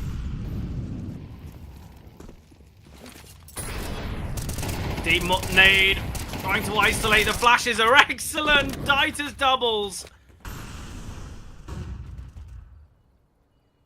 Well. DNE. They were 7-4 down, may I remind you. It's now 12-8. They've just dropped 1 round out of the last 9. Mari will take down Magus. MBQ in such a good position, though, behind the smoke. And he can find Mari. Blight in a 1 versus 4. Second bottom performer of the whole server now has all to do. I think they've assumed they've dropped the bomb. Blight does have an open B bomb site. The problem is in these types of clutches, I feel like you need to get a couple kills before it even begins. And he has found the first. MBQ's fallen. Dieter's low HP. Mikey's half. And the orb's on Forzy. Although it's a tough 1 versus 3, there's a chance. There certainly is. Gonna have to take some risks and walking through a smoke. Yeah. Maybe not one he can afford. Right in the AWP. Forzy's been too sharp to miss on that one. That clock gonna move on up a map here in this head-to-head here, dealing with Inferno in a pretty comfortable manner. Not too many concerns here, not too many hesitations at the turn of the half. They lose a gun round, I believe, but after that, I mean, it was pretty systematic coming through here in camp. Yeah, look, for Sangal, they had, I guess, a little bit of success on their CT side towards the end, but it wasn't consistent enough. For Eklot, it was excellent. They looked really, really good once they moved to that CT side. Obviously winning, what, I want to say 8? Yeah, no, 9 in fact. No, it was 8. Never mind. Completely wrong. 8 out of the last 9 rounds on their CT side. But it was brilliant from them.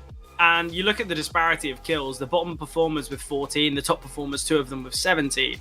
You know, a very slim disparity in kind of the bottom and top, which just goes to show how strong this Dynamo Eclot side is as a unit. And especially on a map like Inferno, we touched upon it earlier today, how there's some players that they might go a little bit missing because they're consistently saving and they're not really having the opportunities. Everyone had their moments there. Whether it was Forzy finding the openers, whether it was Dieter's doubles, Mikey's quads in Banana. It was brilliant. And obviously that's led them to this 1-0 in the series. But Exner, there is another map up and coming. It is Train, a bit of an interesting one as both teams haven't looked perfect on it. And I'm excited to see how it goes. But we will be jumping to a break beforehand.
Second map of the series selected by Sangal. It's a map of Train. An interesting one. Eclot, they've got the sample size. Sangal have the win rate.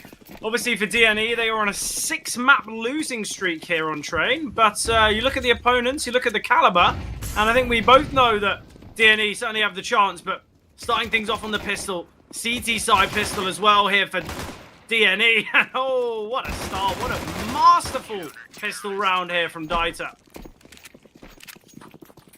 Yeah, that's a great liftoff right there to open them up here. You talk about the win rate here, trying to turn the tides for this Eclot team on this map here on a bit of a loss streak right now. Yeah. They've got good CT sides is typical way to win for this team, but they have a lot to prove right now if they want to do this in 2, and having to do that on this map would be the perfect way to get back on track. Yeah, look, I mentioned it's against tough opponents that DNE have lost to. You know, it's Astrum twice, Cybershock, Fabbet, M1, NIP.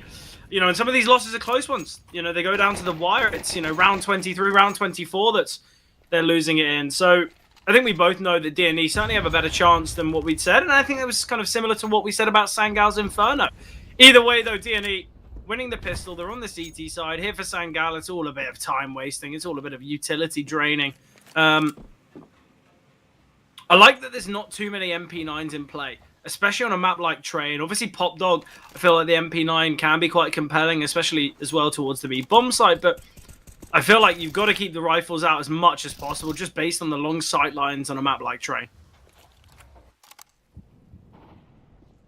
Yeah, absolutely. I mean, having the advantage on the economy is the best way to just get the ball moving here and keep it in your court. Oh, for sure.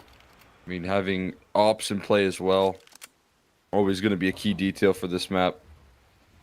Yeah, I think it's safe to say that the AWPing duel, that would have favoured and kind of swung the way of Forzy throughout Inferno. But obviously, the CT side on Inferno, we didn't really see too much from Danis on the AWP. Great from Dieter, they're getting the quad kill. 7 kills in the first 2 rounds. I doubt he's going to be continuing with that kind of trend. But yeah, I think obviously Forzy was just able to afford the AWP far more frequently than Danis. But I don't want to overstate kind of the difference. I think Danis is such a key AWPer. And on that CT side, if we can see Danis bring out the big green, on the T side as well, I think that's where Sangal might be able to sway the tides a little bit.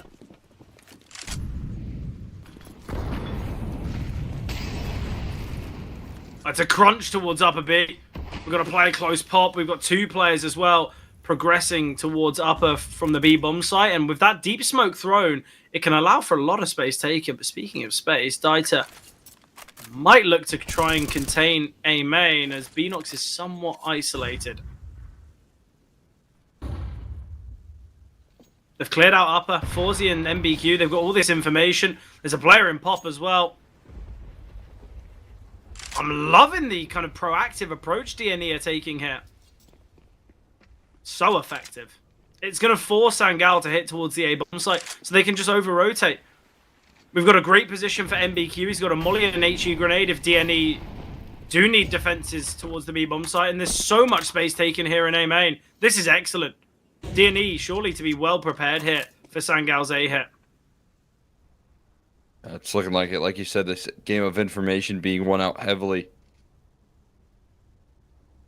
by this camp here on the CT side. Got a good bit of forces stacked over, and this Sangal T side so patient going back in towards A now, but 25 seconds left. If they meet too much resistance, it might be a rude awakening. Smoke's just now being tossed in on this A side play. Close range MP9 looking for disruption. 15 seconds left, but the kills start to flow on through here. Dieter's still performing on this defense here, and again, 8 seconds left. Forzy looking for survival. Bomb just now picked up. No time. He just simply doesn't have it. Yeah, so tough there for Dynamo Eclot. It looks difficult once Mikey goes down and the second kill comes through, but the rotation's excellent. And they just do enough Obviously, it comes down to the wire, but this is what we said about Inferno for Dynamo Eclot's T side. They were so late for the executes, and it didn't really come back to bite them. But yet, for Sangao, leaving Popdog and A May with 20 seconds on the clock and the amount of players that were there on the CT side, it's always going to be difficult. But it is the reinvestment from Sangao. They brought in another Galil for Blight. Danis obviously saving that AK. Actually, I say it's the reinvestment. It's a bit of a half-buy. But some pieces to work with. Mangus needs to be a little bit more cautious with his jump peak, because he's taking quite a lot of damage.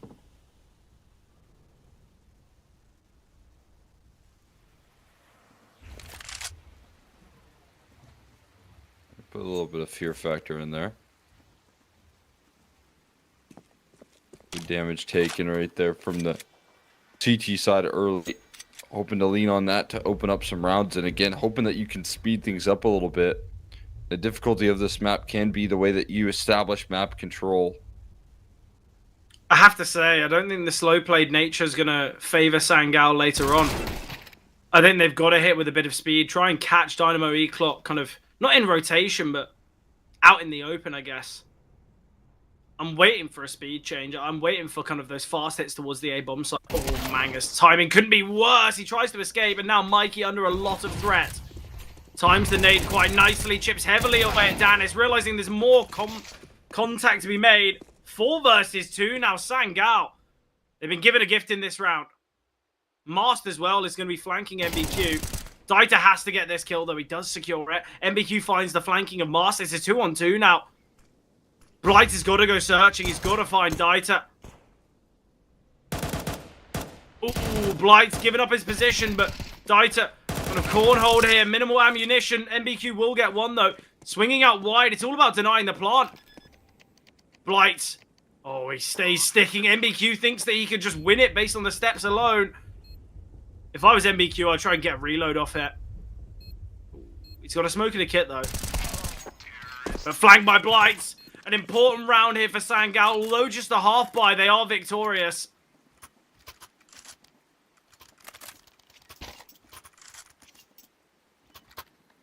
And look what that's done to the finances. There's going to be MP9s, deals. Thankfully, there is an AWP on 4Z. Dynamo Ecolot somewhat silenced that. Yeah, I mean, it comes down to the wire again, but this time they get the job done. Those close rounds not going to do favors for the CT side economy, that's for sure. We know that to be the case here. Talked about the importance of getting an op-out, though, at the very least for this map of train on CT side. For both halves, for that matter, but certainly for the defense, and at least that is prioritized in this round. They managed to scrap up enough money to get that going. This could be dangerous here for Sangao. It's got an AWP and an MP9 slowly creeping their way up. Pop Dog. And look, they don't even need to push even further. They can just wait here. Mikey playing anti-flash. Steps have been heard. Dan is still holding. It's just whether 4Z clears this. Whether 4Z's ready for Danis' angle. He might not be prepared, but he hits the shot. And now, Sangao torn between 2 mines. Look, are we going to try and head towards A? We have just got a pick there. The bomb's dropped outside. 4Z can get one more. Dieter's backed away, though. Beanox, is he prepared? Blights will find MBQ. Still, we have 4Z with the AWP towards Pop Dog, though. There's a player out on the A bomb site. Dieter, he needs to get this kill. He can, and back away as well. He's going to drop the smoke to try and just survive a little longer. And now Mari, he needs to pick up the bomb. Dieter's been able to back away towards A main. This is so crucial because Blight is going to go clearing. And with nothing spotted, he's going to be so sure that he's either in Pop Dog or A main. This is going to be such a confusing round for Sangao. They're not going to be sure of this whatsoever. They can never assume these players are both towards Ivy now. Yeah, they're still going to find themselves, though, in a spot. This smoke going to provide a lot of coverage as well for this bomb plant to come on through. Good unity. And it might work out better for them here when there's a walk through the smoke, crawl through. Dieter on 7 HP still manages to impact the round. And again, there's zero clue where on earth 4Z's located. Blitz trying to make his position work in a good spot to do so, but he's covered. 4Z has his teammates back while the defuse lifts off. And a fantastic win there from Eklot. closing out the round. And look, the reason that Blights is so sure there's a player in Pop Dog is because he's the one who's flanked through Ivy. He's pushed all the way through. The last known position of Dieter was in that smoke behind E-Box. And I think Blights has thought, well, he couldn't have physically got back towards A main in time. Towards Con in time. He must have gone into either A main or Pop Dog. So that's where he's going to be coming from. But what a round from both Forzy and Dieter. DNE, they bounce back massively. And now Sangao are the ones torn with whether they should invest or not. But already a lot of chaos, a lot of clutches, a lot of big moments.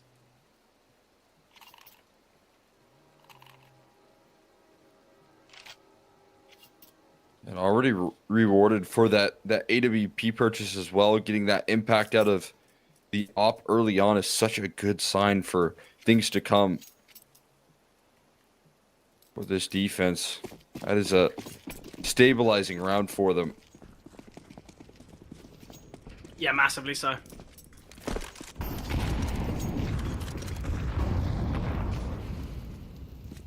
Mikey looking to get aggressive here. Beanox is trapped, but Beanox is...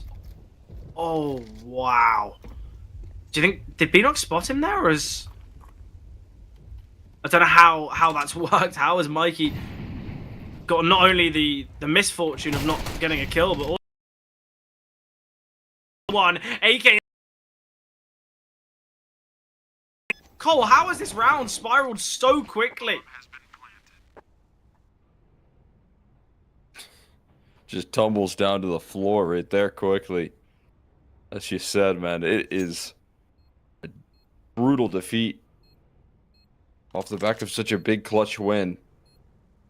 I think this is the problem with being a B player on train, and you'll get where I'm going, is I feel like the A bomb site, your teammates either contain it and destroy and they get all 4 or 5 kills, or they lose it in seconds and you're forced to save. And we've seen a moment like that. Sangao, they just get their way out of A main. Beanox finds 2 great kills, and the round's already over. It's already done. There's nothing that Dynamo Eclock can do. Forzy and MBQ, it's not as though they can rotate in and find anything.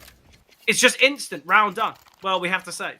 Quite similar to maybe a map like Inferno, I guess you could say. Just based on the pace that I feel like once contact's made on train, you just have to continue going on the T side. I feel like there's very little cover, there's very little safety kind of between A main and the bomb site. Yeah, you're absolutely right. I mean, the amount of time it takes to rotate, I guess more so the positions that you can rotate in. Z is hard to get out of in some rounds here in certain situations. But good positioning, Beanox.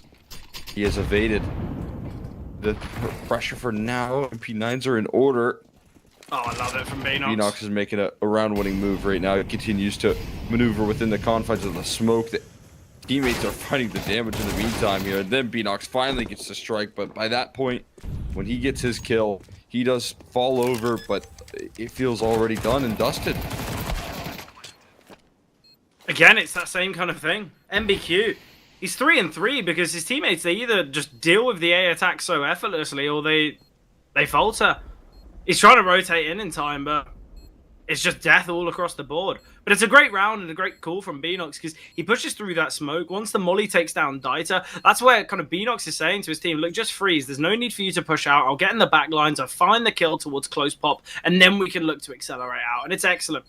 Sangao, an important couple rounds here is they should be able to level up the scoreline 4-4, and that's where we're looking at, already. You're looking at a map like Train, 8-4 half. That's not bad at all, but it's the fact that Sangao, they're still going to have another 4 rounds to fight with, and even if they get 1 or 2 of those, an excellent T-side half, especially when you take into account that they lost a pistol.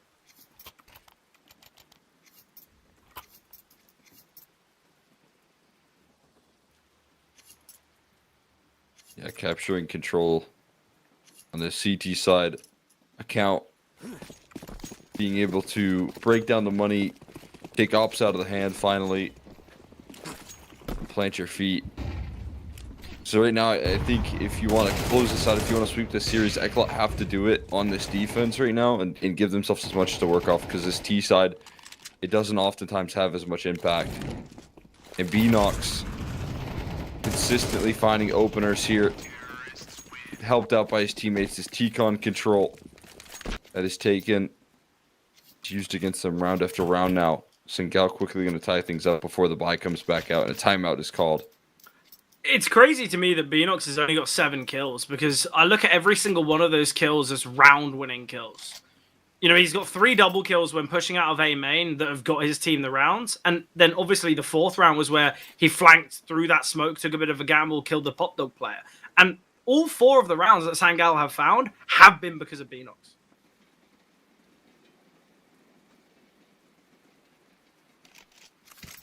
The biggest problem, though, is if a player like Danis, a player like Mari, Marsh don't step up in time, because once you flip to that CT side, if you're not feeling confident, if you're not feeling as though you're going to be kind of hitting all the shots, that's where things can be tough. And yes, there's an AWP in play for Sangal, but Danis isn't the one wielding.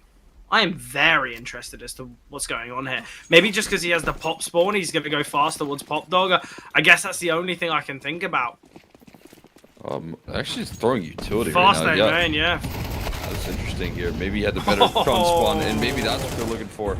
It's through the rifles that they get the job done. Forsey doesn't have an op, but he does have a rifle that uses 2 here, and Dieter, inside the confines of the smoke, has been able to offer up a little bit more disruption. Beanox still fighting through that adversity, man. He does not give up whatsoever. And Mangus has just revealed himself. Doesn't matter when shots like that come through from MBQQ. And it will be the close for Mangus. They managed to find security in this round despite the chaos. Yeah, sadly no up saved for Dynamo Eclot. Sangal, they've got finances in spades, so they will be opting for the reinvestment, obviously. They can buy in the next either as well, you know, even if they lose. So that's something that Sangal is so positive about the round victories, is there has been so many survivors. Either way, though, an important round win for DNE. Without it, Sangal take the lead, and that's where things could spiral massively. But I like the fast play. I said for Sangal, they're going to have to up the tempo. And it looks good initially. Danis does spot the back of Mangus, but cannot connect the shot.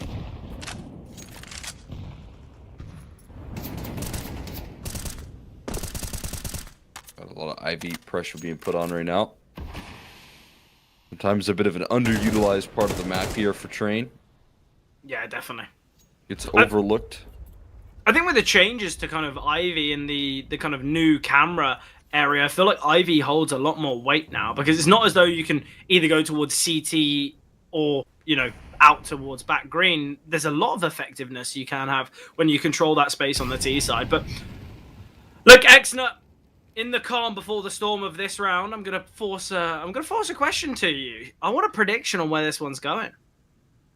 Right now, I'm thinking Sangal doing a lot on this T side, showing me a lot of what this team's made of already. And they're going to show me a little bit more, because that is not going to get cleared. Mangus walks head first into an opening pick. Trying to get aggressive towards Ivy. Wanted that space back, taking on the CT side. Afforded the opportunity, and this defense feeling a little bit weakened up because Beanox does it again. If he continues to have this impact out of T-Con, it is going to be a non-starter for this defense, needing more. A player like Forsey, he's been up to the task consistently. His teammates now getting involved. Another kill out of Forsey's rifle, man. No matter what tool he has, he is effective. And a 4K being ripped back by Forsey. He's just too good. Like, I was impressed with the first kill. The fact he got the second, then the third, and the fourth. Like, how has he been able to do it? It just looks far too easy. Forsey's rifling is just such an underrated part of his game. This is what I was, you know, I obviously think for Oscar on that old center squad, when I watched a lot of what Forsey did for that team, I was obsessed with his performance. He was constantly putting out big numbers. He was managing to make it happen in the start of CS2 as well on the rifle.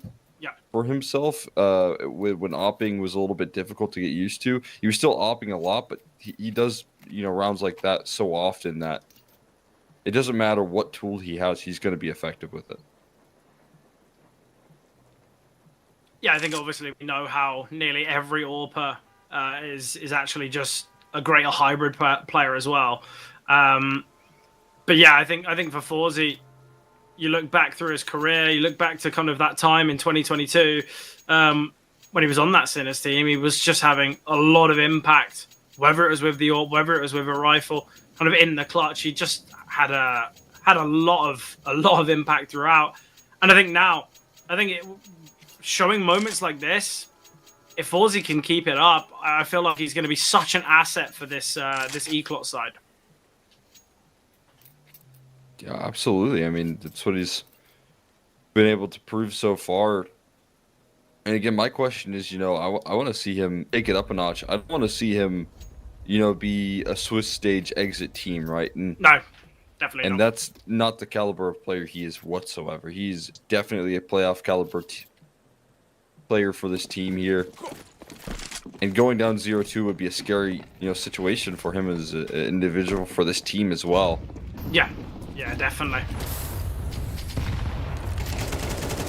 Ooh, Mast, he tries to get himself out onto the bomb site quickly, but it doesn't work out well. MBQ, oh, MBQ! The fact he can find two and then set up Forzy, so effective. Excellent stuff there from MBQ. Look, we've said it, sometimes the life of a B player can be quite tough.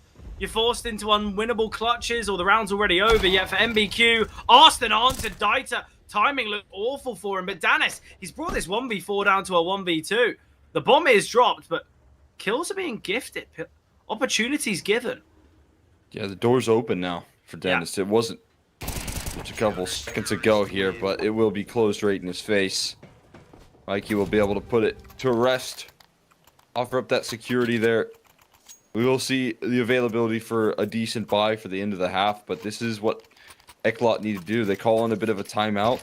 They get some heroics coming through from Forzy with that 4K when things start to go wrong. They are looking a lot more stable on the defense from all fronts now. Yeah, no up for Forzy. MBQ, in fact, could have invested. He had 6.2k at the start of a round, but it's clear the Dynamo Eclot, they're realizing the Sangal, the buy might not be perfect. They might hit with a bit of speed, so maybe having the utility is going to be the difference maker. MBQ can steal away the kill onto Mast, and already we're seeing Dynamo Eclot with a man advantage scenario in the final round of the half. Obviously, it was an impressive 4 rounds found by Sangal. The fact they might only find 4 in total is pretty ridiculous, I've got to say. Especially with the potency they were having with their T-side openers, B-Nox towards A main.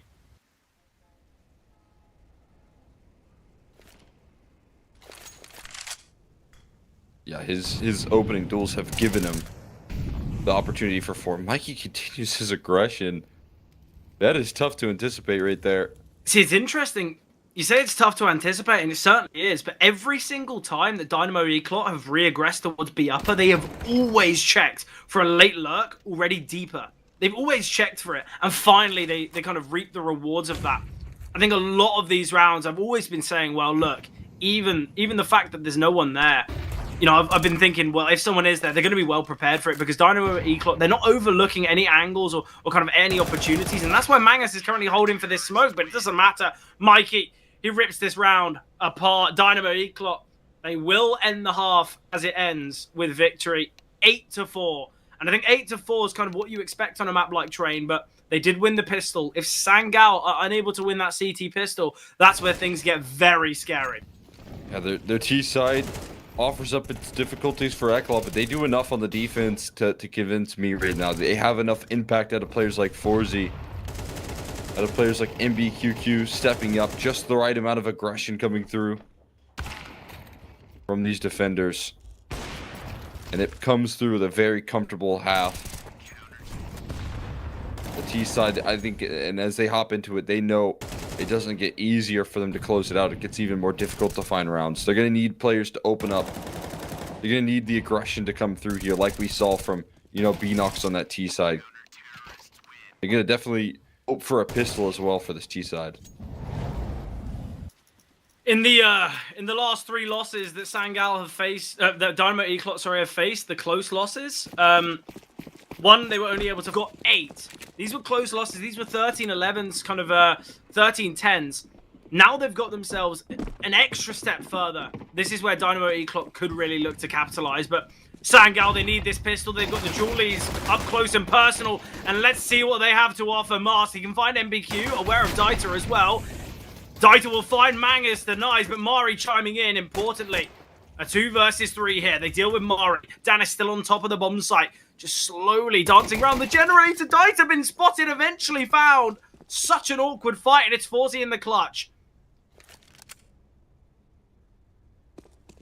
Just takes a second to isolate the fight, and now it's brilliant. Treat this like a 1 versus 1. He's done so much damage.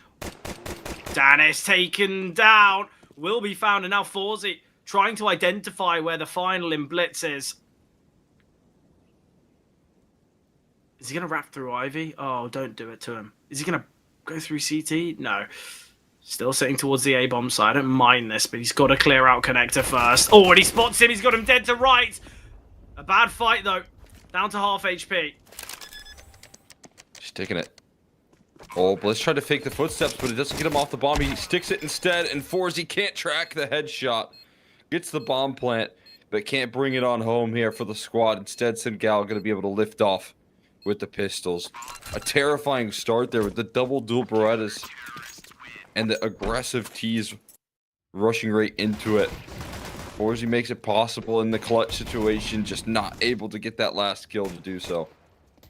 Yeah, it's always tough in those moments. It's just Dieter doesn't check this. If Dieter just looks right, he has Danis dead to rise. Danis is just staring into the generator, just waiting for a flash to come through. But again, it's an important clutch for Blitz. He's won a couple of these now. Already, DNE, they're calling the pause. They're wanting to kind of take the fight and take the early engagement here on this T side, going for the force buy. What are your thoughts on these types of force buys, especially on a map like Train? They've got 3 Galils, they've got a Deagle, 6 pieces of util, or 5 in fact. Do you think that's enough? It's not going to be easy here. It's going to be incredibly tricky. Like you said, utility's so important on a map like this. But the big advantage here is always having the extra firepower, right? I mean, as you can see on the other end of the server, they do prioritize a lot of A1Ss. The issue is true for the other side of things. So the CT side doesn't have a lot of utility. Yeah. CT side doesn't have the best firepower. So the big chance here for Eclot is to capitalize on what the bomb plant was in that last round and see if they can use these Gleals at range. I think as well, what I really want to see from Dynamo Eclot in this round is being reserved with utility, not showing that this is a force, and kind of keeping Sangal guessing, and then you can show the hands of the Galils. But already, conflict occurring towards Ivy, a lot of damage on Tamari. They're going to look to crunch here towards upper B. It's all a ruse. It's all a play through Ivy to then wrap through CT and crunch on the B bomb site. But the problem is, the bomb is here towards upper B. This could go so wrong. Blights will get one. And now Dieter trapped. He's going to drop the Molotov. This is going to be so tough now for Dynamo Eclot because the bomb is dropped. And although they've got control of Ivy, they don't have the bomb. This is going to be such a difficult round. And of course, Sangal, they've got the information that Dynamo Eclot have Ivy control. So that's why Danis is holding for this. And Danis will find Mangus. Great awareness, great discipline there. Forzy backing, or double backing from Ivy, will find Mast. There's going to have to be so much time taken to clear the bomb. This is where, if I was Sangal, I'd just sit back in connector. Play all 3 in con. Because someone's going to have to go searching. If Dynamo Eclot do decide to go for this round, they're going to have to spend 30 seconds clearing all these angles. But you've given up a fight now. You've given up a 1 versus 3. Mari's 12 health. There's no need for Sangal to be sticking around that bomb for too long. And with the molly dropped, they're going to be forced to go towards the B bomb site. But Danis, he's very low himself. This is not going to be easy, but he is playing a nice angle. Just whether they check him, whether they clear him. 1-for-1 trade. I guess it's possible with the fact that Dieter is low HP himself. But MBQ finds. And I think this whole round would have gone so differently if they don't stick around the bomb. Sometimes you just need to give up that bomb and play for the 3-on-3 because Dynamo Eclot had very limited time. But once you offer up that 1v1 or the 3v1, you drop the molly towards Pop Dog, that round's over. DNE can find it. Sangal, it's clear that decision-making has gone very wrong there in that 3 versus 3. Yeah, I mean, you see Danis make that smart decision as well, but the fact that it wasn't that full team making the decision, because the big advantage right there, you have to clear out so much space on the T side, and that takes time. And then if they're just fighting ghosts in that department, you have yourself a huge advantage on the bomb site proper, or playing in those passive positions. You're exactly right there. It just becomes a huge kind of disjointed setup right there when Danis falls back, but the other 2 are hanging around the bomb. I think the best decision would have been to stay unified in your front. Yeah, splitting up there, kind of the big trouble that they face. Yeah, don't get me wrong. I think sticking around the bomb, although maybe not the best decision based on the health and the lack of utility, but look, if you're going to make a call, you got to all do it. I think as well, when you look at that moment, when you look at that round, Dynamo Eclot, it's a great call to split through Ivy, but Sangal, they do very well with that kind of popping up a B crunch, yet still Dynamo Eclot win that one. But yeah, look, I think if Sangal fully disengage, as you said, they're going to be fighting ghosts, they're going to be chasing shadows, they're not going to be actually getting those kills, and then there's going to be 15 seconds left, no idea where Sangal are, and they're going to be in that tough one. But a 3-on-3 gone 3v2 for Dynamo Eclot. This was just the force buy for Sangal, so I say was just. An AK can be saved for Mast. Do you think they're going to double down? Do you think they're going to throw it kind of all into round number 16? I don't think so. I mean, is this round 16 right now, or is it next round? I don't think they're going to force buy. Well, I think you have an AK, you have a decent spot here, but I think they gotta just wave the white flag after this force buy goes awry. Even though you're bringing in this AK, at least try and get your guns out at some point in this half. Though it can be tempting to try and get this comeback rolling earlier. You gotta trust that when you get those guns out, you can actually pull through. Yeah, look, the reason that Sangal's finances are so kind of disjointed and difficult to deal with is because they win the pistol and lose the force. And obviously, we know how detrimental that can be for a team's finances.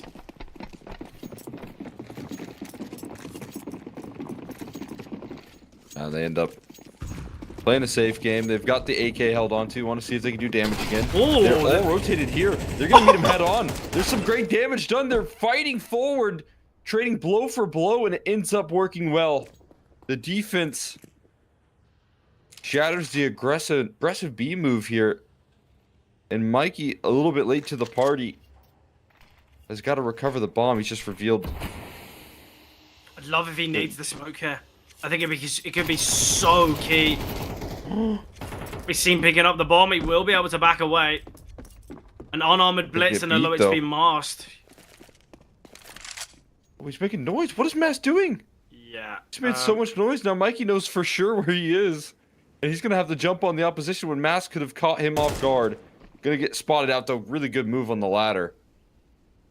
Yeah, great there from Mast. At least saves him. Yeah, look, it's a bad play gone well, I guess.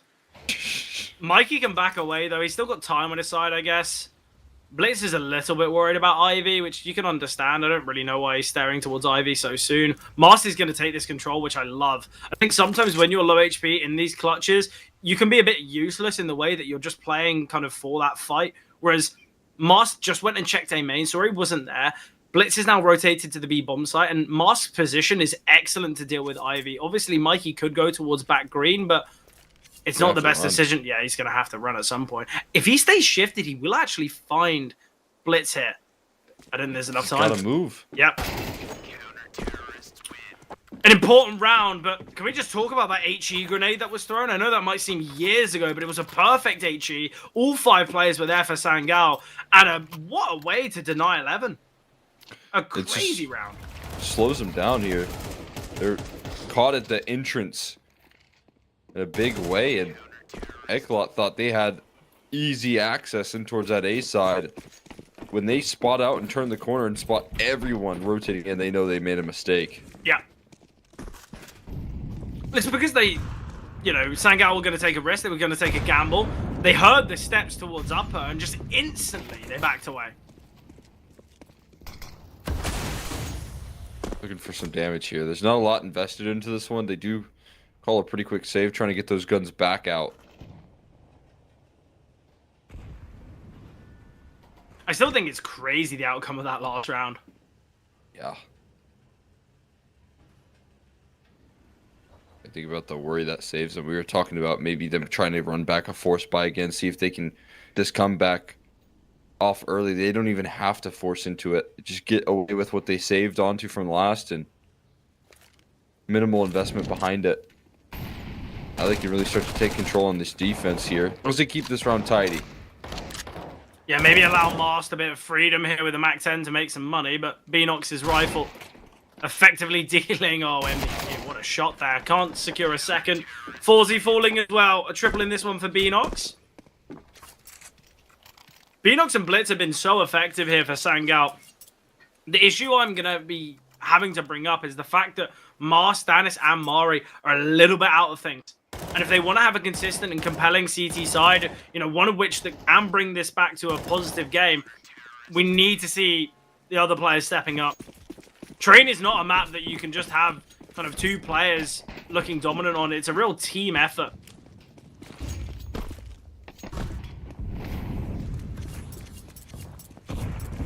You gotta have everyone involved there. We saw it happen when that was true for Eklot getting off to a very good defense in between players like Forzy and Dieter to start off, but there's some moments from MBQQ as well. Mari's jiggling quite wide here. I think if Forzy just peeks that normally, I think Mari goes down. Probably right there. Either way, smoke's sent towards Deep Ivy, allowing these players to creep up. Mari's got to be so cautious. Mangus, he's having a tough game though, so there's a player you'd want to be giving a heads-up fight to. Ooh, Mari realizing he's on the corner, just the shoulder spotted there. And now they can look to flank their way through CT spawn, but Mikey with a great fight. 5 on 3 now. Dieter, he doesn't need to go fighting here. Wait. Good move here. His teammates are doing all the heavy lifting for him. Mass, though, does find a couple of kills. That's when Dieter can strike. When he's getting distracted by his teammates. Great timing, great patience put on display right there from Dieter. And that trade crucial to make this round comfortable. I don't know if Blitz is going to even go for this at this point, right? He's making his move towards upper B. The bomb plant finally going down now. But it is so readable this late into a round to wait and watch pop, and making out of that position feels near impossible. Yeah, look, Master's well, and to be honest, he's completely suffocated by the Dynamo Eclot players. So the fact he can get to that as they progress through camera, really important. But, as we said, the second that Master's got contact elsewhere, that's when Dieter swings. But Dynamo Eclot, they now find 11, just 2 away from closing out the series and going 1-1 here in the Swiss stage. Obviously for Sangal, they are facing 0-2, which is very scary.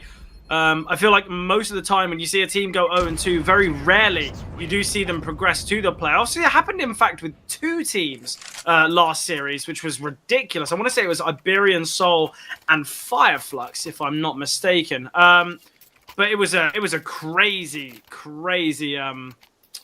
kind of set of event. Like, I feel like you very rarely get to see that one. I'm just going to double check on that one. But yeah, look, I think when you look at the success here from Dynamo Eclot throughout Train, I think they have been the more dominant side, haven't they? Oh, without question. That and obviously, remains true. Eclot were one of the teams that went out 0-3 in Series 1. So really important that they have kind of had a positive time here. I'm trying to change the narrative here. I said expectations so high for Forzy. There's MPQ trying to fight forward here. Looking for the chase down right now. On this T side, I think they might have smoked themselves off though. Things kind of become complicated right now, especially down as well.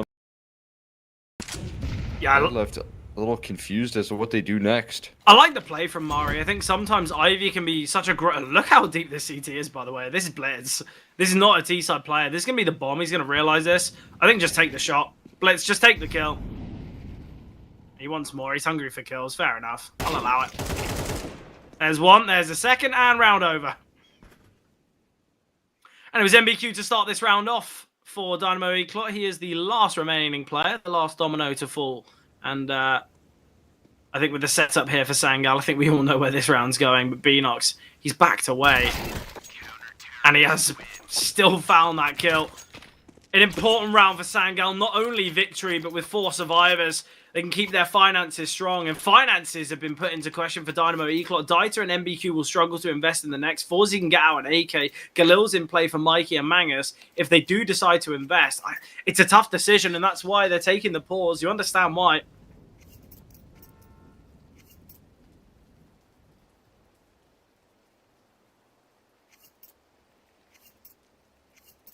And you want to continue to put pressure on the squad, or do you bring it in? I mean, I think at this point still in a strong spot on this T side. Even finding ways to open up rounds. MBQ with a big time pick right there. But in the finishing statement, they can't find anything else, right? 4v5, you know what that means for your odds of winning those rounds. It immediately boost up, but didn't quite have players in position to capitalize. Some trying to rush in and end up losing their lives to the opportunity that was presented, and kind of jumping the gun right there off the back of that pickup from MBQ. Cost them dearly. Although we will get a force by end. They are going to continue their aggression on the purchase here. Yeah, look, they kind of have to. Dieter and MBQ would struggle to invest anyway. I think it's the right call. I think they've got rounds to play with as well. And what a menacing way that they could find 12 off a force buy. Low utility. Not the best weaponry. It'd be devastating for Sangao. But sometimes that is how the cookie crumbles. Again, we're seeing Dynamo Eclot looking to take the space towards Ivy, but you can see how prepared Sangao are. They've got 3 players here. Not only is there the Rifle of Mars, but there's Danist here as well with the AWP. Spots the gun barrel. Mangus can still get one. Danist has to get this shot. Will connect. And MBQ now wanting to take up this lost ground, realizing there's not only a rifle to be retrieved, but maybe a forgotten position. Although Danis can post up on this, he's fully cleared. He's just stared at Ivy for 5-10 seconds. No one's reacted. No one's looked to swing. You've already dealt with 2 extremity players on Ivy. You don't think after you held it for a couple more seconds that there's going to be much more around that corner. But that's the case right now. And Danis is still prepared. Danis shutting down this round completely. Sidelined from Beanox as well. And Danis going to finish the job. I mean, expectations right there is that he overlooks that position, and that's their way back into it. But Sangao making sure to realize that this is a tendency right now that Eclot are using this side of the map, and they're using it effectively. So they put over so many resources for that, especially the Danis AWP of all things, to make sure that it's not going unchecked. Well, look, I think it's the fact that Beanox has got Pop Dog covered. Obviously, he can find a kill there. He's able to hold a bit towards A main. Blitz is cleared up a B. And although they're kind of thinking, well, it's not going to be Ivy, is it? It's the only place they can be. It's the only place that makes sense. So it's good that Blitz has taken that space and Beanox is deep in Olof. It just meant that Sangao, however unexpected, that Ivy would have been that kind of final progression. That that is where they went. Strong setup here towards the B-bomb site. Blitz, great HE grenade onto Dieter. Danis posted up towards upper with the AWP. And although Eclot are at this kind of 11-9 scoreline, obviously 11-8 before. And missing out on opportunities like that can cost you yearly. And I think as well, you're looking at kind of how that's changed the trajectory of this game. Not only does it deny Dynamo Eclot finding 12, but also it's messed with their finances massively. You can see the money for Sangao is exceptional. Great from Dieter, though. We will get one. We have got 2 more players towards upper B. Blitz being one of them sitting in the smoke. Mari just jiggling. It means that the A-bomb site is very under-defended at the moment. Ooh, Blitz and Mari go searching. The speed of this flank is going to be insane. Mars just has to live as long as possible. Spots one towards A main. Mari finally in the back lines. MBQ gets one. Mari again. Danis posted up towards Ivy confined. And although this round looked really positive for Dynamo Eclot, Sangao, they've got the bomb down. They've got themselves in a hefty advantage now with Danis finding another. And it's on to Forzi. Ever since this switch to the T side, Forzi's gone very quiet. Forzi, 45 seconds on the clock. Ooh, okay. I think he might have played discipline there. They get a double swing. Ooh, Forzi now being held by the AWP of Danis. Oof. Great round from Mari, though. Danis as well chiming in. Sangao, they level it up 11 apiece, and they should be taking the lead as it's an expected half by. Dynamo Eclot from 11-7, it's now 11-11. All because of that saved AK HE grenade combination. Yeah, the huge difference maker right there that provided.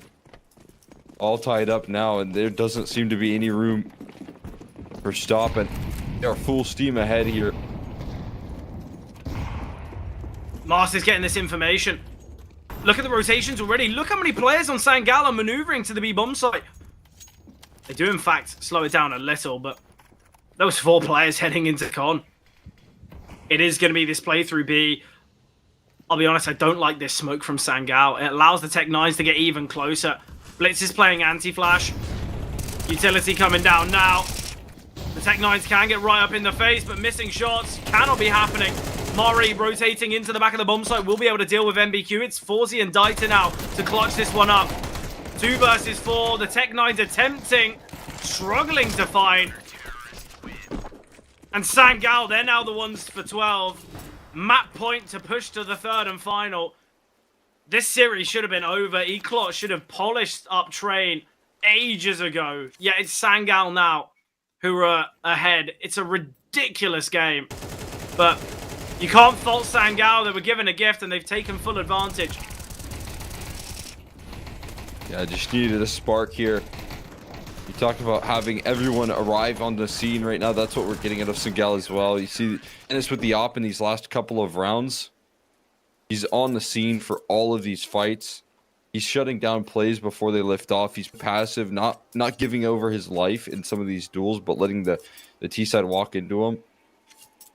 Leaving them with no room for answers here. And now no room for error. Look, all it takes is a one ember to ignite the fire, and for Sangal, the dragon is breathing that fire down Dynamo Eclot, because 11-7, full eco with a saved AK and an HE grenade. They win the round, and now they are so confident and compelling here on Train. And I think Dynamo Eclot, not only do they have to think about that mistake for every remaining round on Train, they're going to have to think about that mistake for every remaining round throughout the rest of the series, because it looks like we're going to make that push to Mirage.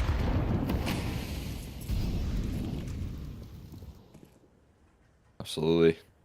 See if that is the case, though, right now. One last buy to right the ship here for Ecolot. One last attempt to make things right. See what they can do. B executes what they're hoping to lean on here. Actually, don't Being mind watched. it.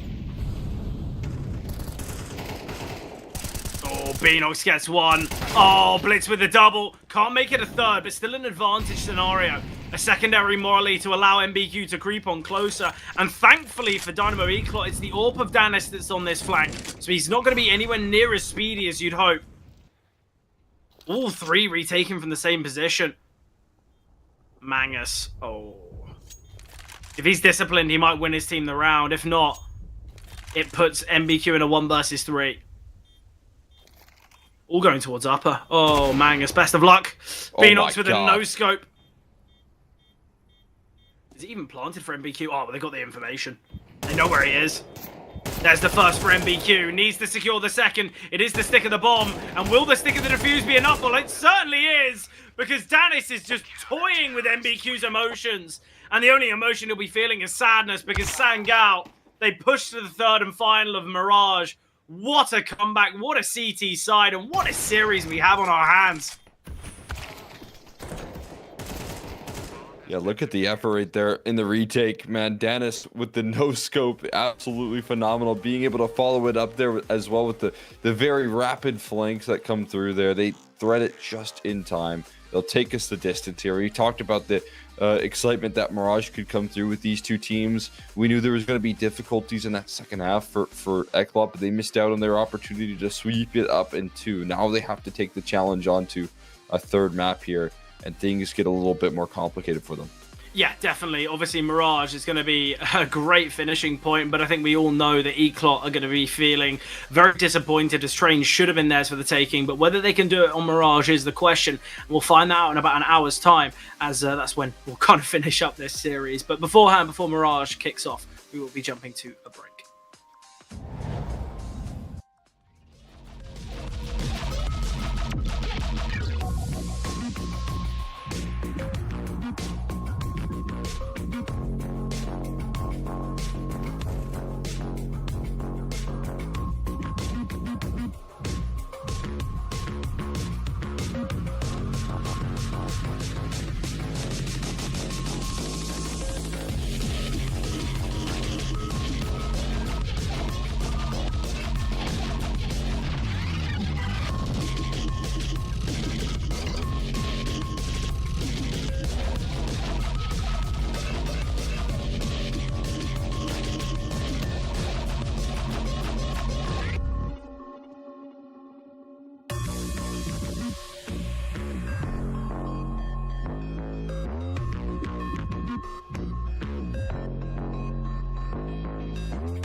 Final map of the series commencing one of these teams facing an 0-2 record in the Swiss stage, an excellent comeback from Sangal, a devastating end to train for Eclot. But now, forget about the last two maps, it's all about the here and now.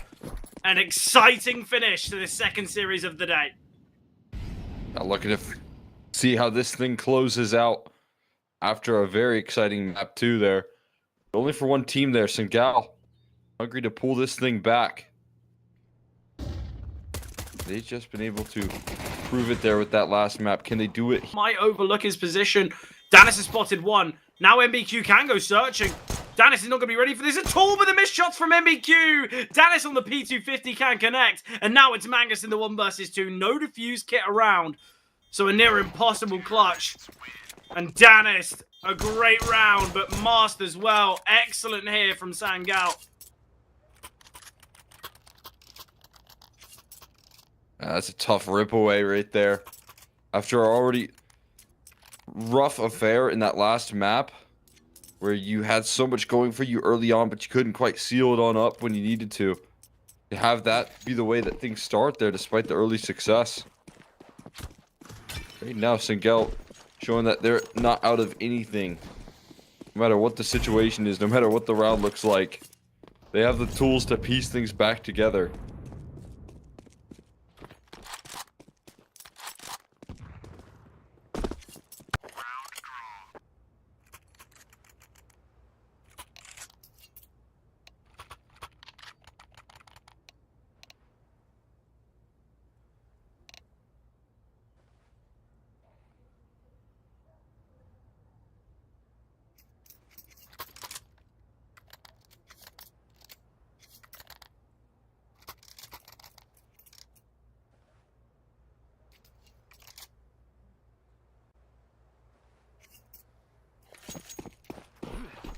We'll get a quick attack, but it doesn't last too long.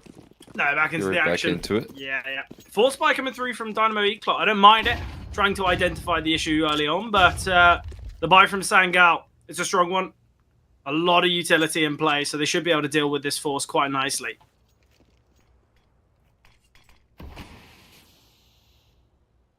Absolutely. They're looking to bringing in some investment here on the CT side. Landed some good kills last round here. I'll be able to back it up with a round window on the force buy. This is a team that's not interested in showing those vulnerabilities.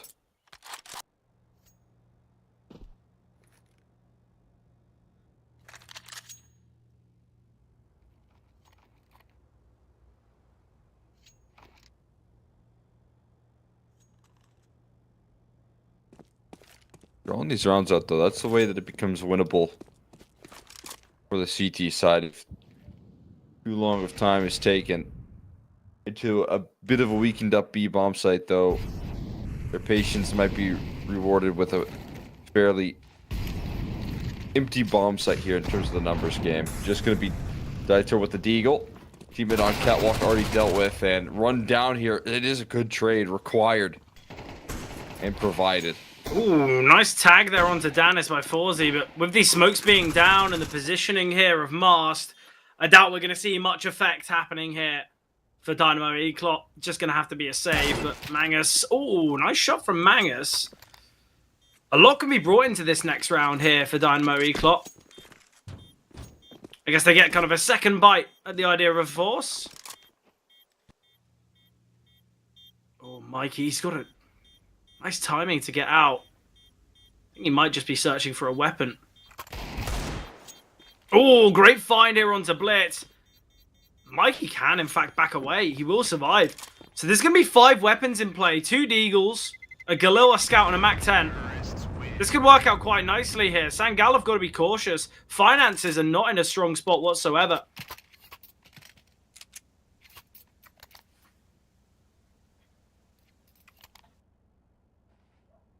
Dealing some decent damage on the fadeaway.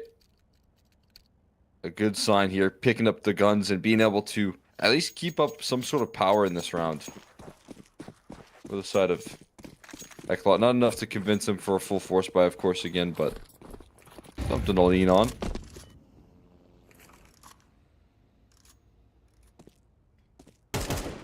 what they can do here. Can they lean on the scout again for these tags? Can they find the efficiency out of this Galil? Yeah, it's obviously this is just a bonus for Dynamo Eclot. You're expecting a stronger investment in the next, so if they can get 3 kills again, it will keep the Sangal finances really difficult to manage.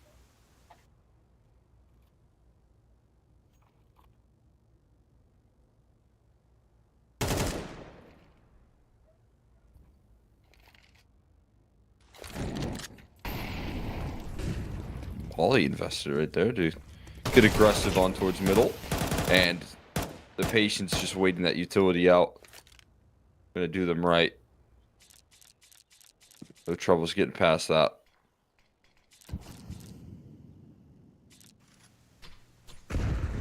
Oh, disconnect here from Blitz. There's already bloodshed in this round, so we won't see a restart, but I don't think it'll bother Sangal. Kills are still coming through effectively.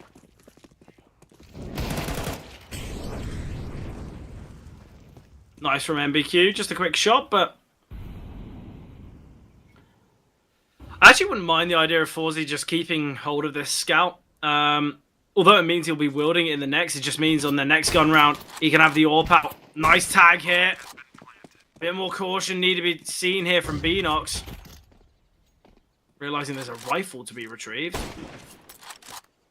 We'll find Beanox. This is a bit unnecessary here.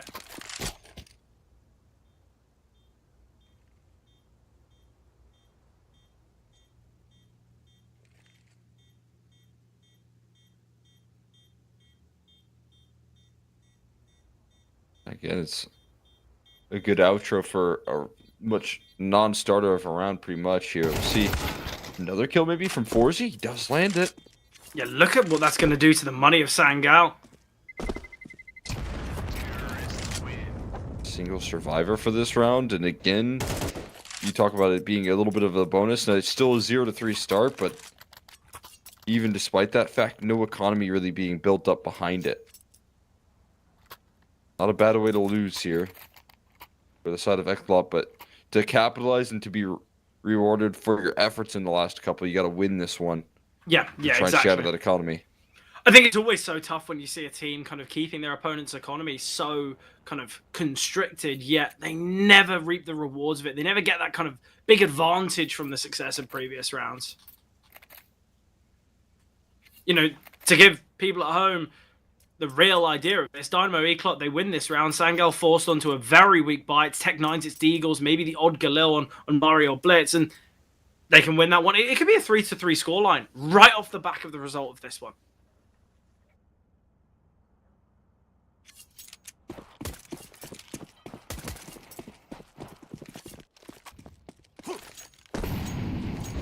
I probably should have said this before the Mirage kicked off, because obviously Sangal have got themselves a couple rounds now, but I'd only ever predict Sangal in this one on the basis that they had such a huge comeback on map 2. I think the fact that both teams, they do look pretty decent here on Mirage, and the fact that Sangal kind of took train in a very difficult way, I think they're definitely favored, but not in this round. Things are looking so poor for them. Danis, not an easy clutch, but he will get a second. Molly thrown into market. Oh, miss Molly, in fact. And now he's got cross pass with the AWP once again. But Danis, okay. 1v5 got 1v2. Oh, Danis, don't do it to him. Nade will land at his feet, though. Another HE grenade. He's on 7 HP. The utility alone. Mikey questioning as to whether Danis is kind of slinked away, because Mangus, in fact, did fall back as well. Right, no 1v5. Dynamo Eclot, they are victorious, but it's a costly round for them as well. Yeah, they end up paying a pretty hefty price towards the tail end, but I mean, they do what they need to. They at least find themselves a route into closing out that round, and again, just kind of collapsing it on the economy of that T side, forcing Tech 9s into play, forcing a lower investment coming up here. Nice job well done here. The pressure not going to be let off here from Sangal just because they have Tech 9, so they're going to keep up the energy, try and challenge up forward facing duel, and already one of the guns that they do have being used against them. Yeah. Yeah, great find from Blitz. Blitz obviously had a huge game on Train, was one of the main reasons that Train was a possibility.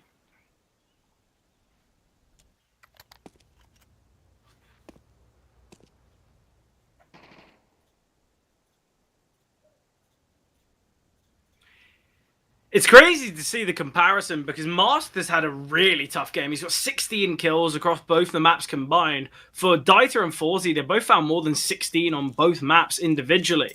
You know, that comparison alone truly highlights the difficulties that, you know, Mask has had. But even with that fact, we're still seeing Sangao look pretty good. And obviously for Mask, he's 5-3 right now, joint top of his team.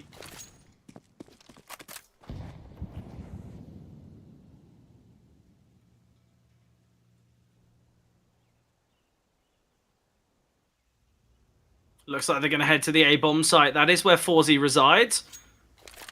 A lot of space has been taken here now by Dieter, so we are going to see a rotation from MBQ. Oh, timing couldn't have been worse for Forzy. Really unfortunate there for Forzy. Oh, he can deny the plant. He will find the bomb planter. 11 seconds now on the clock. MBQ, if he can kill him through triple... A lot of damage, but no chance to deny said plant. And Forzy in a 1 versus 4. Saving is going to be the aim of the game. Sangao should find 4 rounds. Now, a crazy turn of events, but it's the opening jaws that looks so nice. That Sangao, they do really well. You know, it starts off with Blitz getting that kill towards under. Mars taking down Dieter there is crazy. Just great awareness there. But a 4-1 start here for Sangao. Look, it's a very good start on a map like Mirage.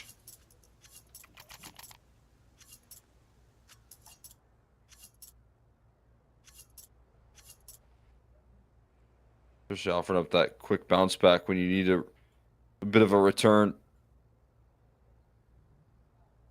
You lose a round, you're able to answer back with swiftness.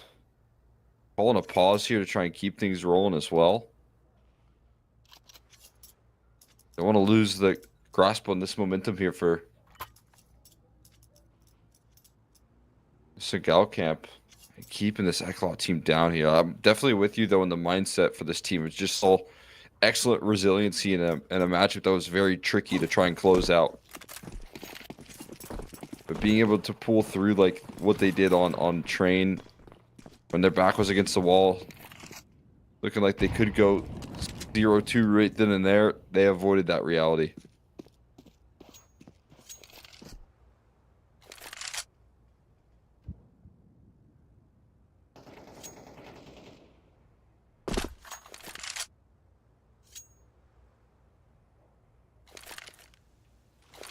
Just the half buy here for Dynamo Eclot. Couple pistols, couple MP9s. Nothing special, nothing fancy.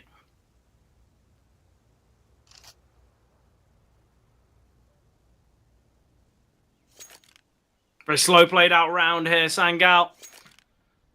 Not wanting to give these pistols anything to work with. Obviously, they kind of had the fortune on their CT side on Train. It was that pistol round, accompanied by the saved AK, that kind of began that snowball and that kind of domino effect for their CT on Train. So I think they know the, well, they know what can happen on these types of rounds.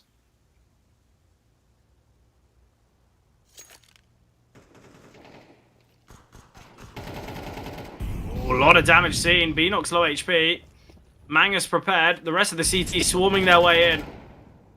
Mask, though, in a great position here towards Con. Mangus, is that 4x3? Did he not just see Blitz cross? Timing couldn't have been worse there for Mangus.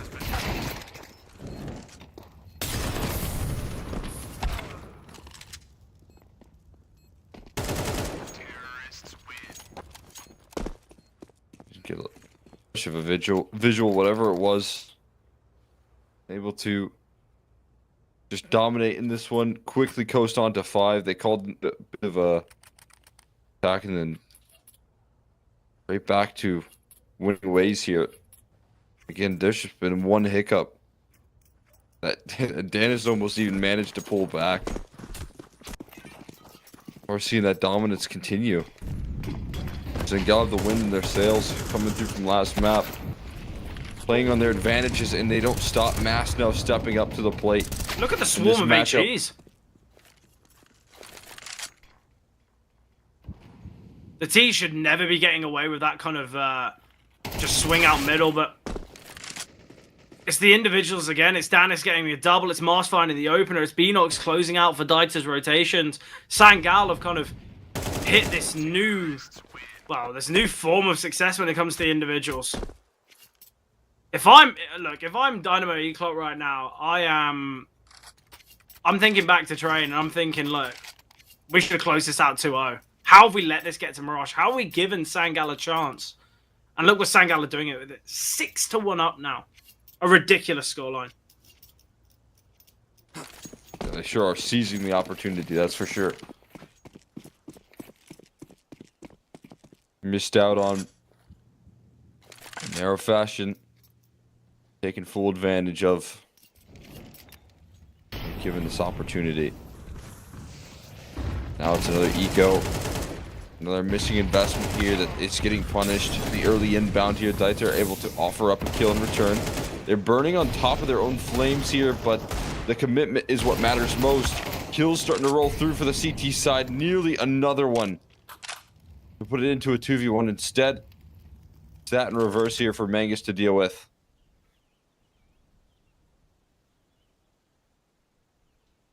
Yeah, tough for Magnus now because he wants to swing and get information. The problem is he's going to swing into this, not spot anyone, and maybe he'll back away, or maybe he'll overpeak onto Danis' angle. Well, he's been spotted, and this is round over. Sangal continues 7-1. Even if they lose these remaining 4 rounds, it's an excellent T-side half here on Mirage. But I don't think the way they're playing is going to change. And Mangus has kind of fallen off here a little bit further and more passive, so this A side is gained. Yeah, Beanox has taken so much space here. Mast, obviously, with so much utility as well. He can drop a smoke towards Con and Molly towards CT and plant towards Triple because they know that jungle is a safe haven. Is Mast going to opt for that? No, he just smokes the bomb and Molly CT instead. I don't mind this. Great from Beanox. We'll find Dieter, and it's all on Mangus now. Attempting to isolate these fights. Mast now under balcony, utilizing the slight gap that his own smoke has given him.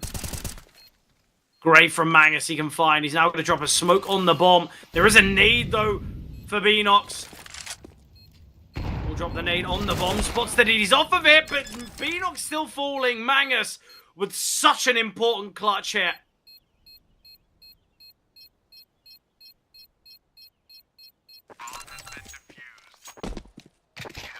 Able to come through clutch. Breathes in a little bit of life here for this squad. They needed it the most. That HE blowing open the smoke, but he couldn't get a visual in time. There you have X-Lock getting 2. Well, it was planted for jungle. Obviously, you can spot from com, but it's a bit awkward. You're trapped towards that right-hand side. I don't really know why Beanox and Mars don't just play that as a 2 versus 1. They opt to split. They give opportunities to Mangus, and although he's not been on the best of form, Mangus, you've got to treat him with a little bit more respect. Nade of the smoke. Danis tagged down heavily here towards top middle.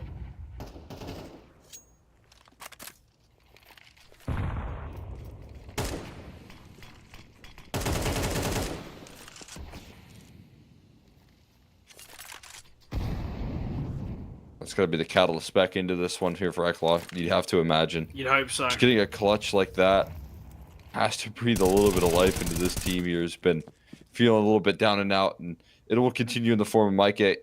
Opens it up. Deals some early damage here. Keeps on in safe hands for now. Yeah, excellent looking round so far here for Dynamo Eclot. And a 5-on-2.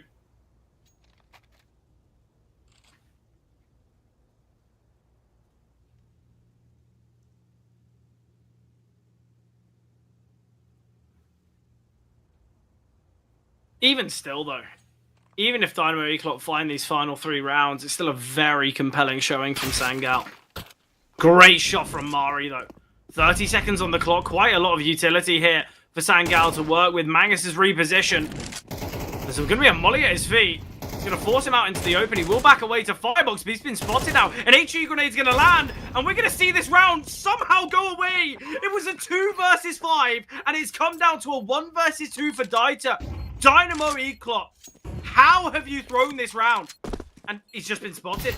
Mari, although low HP, is going to see the swing from Blitz. How has this round gone the way of Sangal? It should never be found. A 2 versus 5. Obviously, it's an excellent shot from Mari to kick things off, but they've got information. There's 30 seconds. They're going to have to go towards A. What are we watching here, Cole? Right, what do we just witness? Just complete robbery of a round that felt all but guaranteed and not something that you can afford here at this crossroads to let slip. It was in the bag right there, and it just gets fumbled completely. Frustration going to be compounding now off the back of a missed map and a missed opportunity. It is now Sangal that take full advantage of these chances. Just what a crazy round. It seems as though the T's are going to get suffocated, yet they just win all of these fights so perfectly.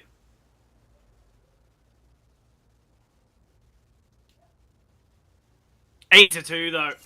8 rounds on the T side of Mirage already seems good enough, and with the investment that Dynamo Eclot are wielding in this one, I think we understand their disadvantage. We could be seeing a 9 to 3 scoreline at best for Dynamo Eclot. And remember, they were 11-7 up on Train. It was their game to take.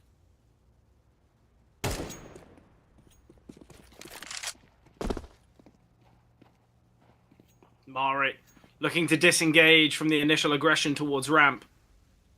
Certainly understand why. You don't want to give these MP9s a space to work with. I'm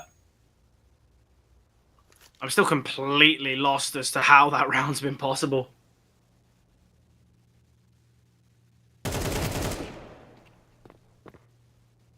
I'm sure it's a tough question for Eclot to even find answers for. And now, can't find answers in the form of Palace aggression. That gets shut down. Quick double kill.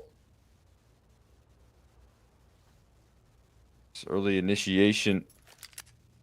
Absolutely eliminated. A little bit of hope though. Dieter looking to turn the tides. At least creates a distraction here. But can't get any support there. Can't get any bailout. Now MBQ gonna try and grab this AK and I think just save. If he... There's no point going for a round like this. Players like Mangus will struggle to invest. I think he's over-invested in this one. But 9 to 3 best case scenario here for Dynamo Eclot. And you've got to imagine their confidence and their kind of mentality broken after that loss on Train.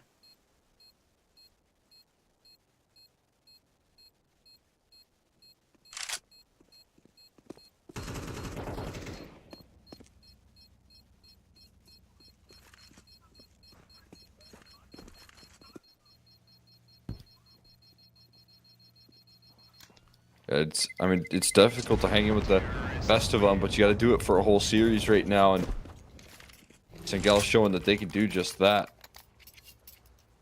How quick they turn things around.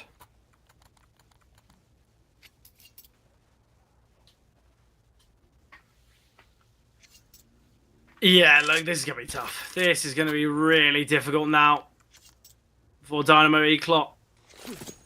Not only do they have to win this final round, they kind of have to win the pistol, hope Sangal force, and then win that as well. And even with all of these hypotheticals, it still puts them 3 rounds behind Sangal.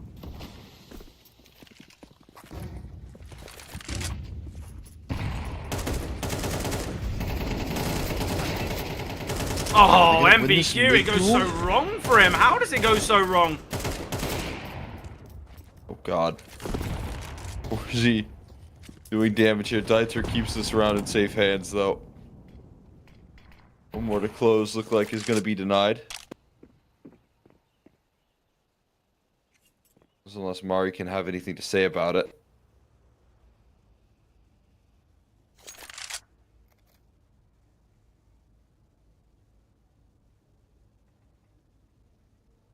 To a sort of time he can manufacture. You got Forzy down low.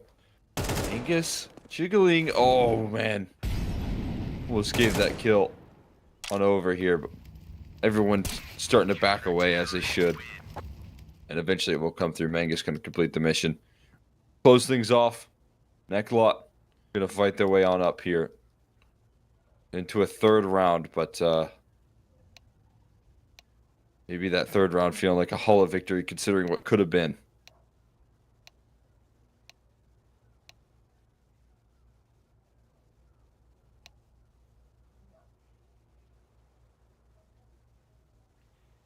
I still feel like Dynamo Eclot, even if they win, they've got to win 6 rounds in a row just to tie up half. Not an easy one.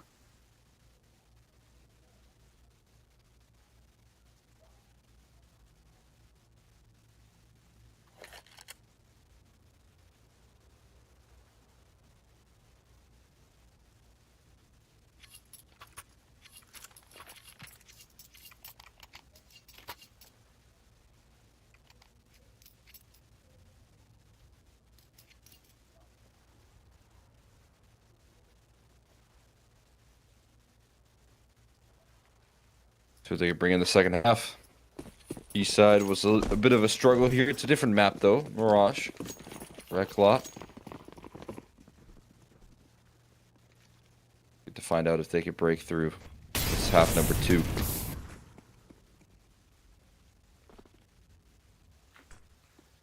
Yeah, Pistol needing to come through here for Dynamo Eclot. But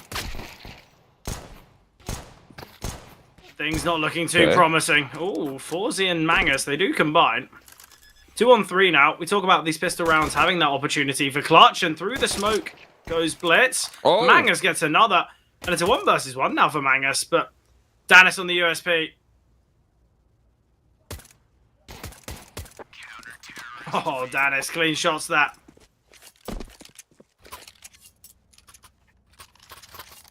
Wow. That looked like the ultimate fumble until it wasn't. Danis saves exactly, them. Yeah. 3v or 2v5 actually, even more challenging.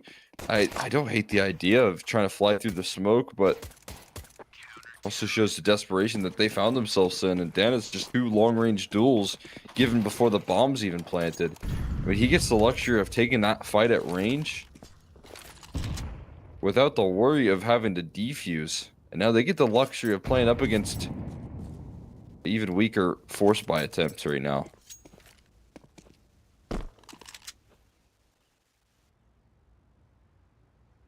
Yeah, 10-3. Force buy obviously for Dynamo Eclot. I don't think they have the liberties to just opt for an eco and give Sangal another.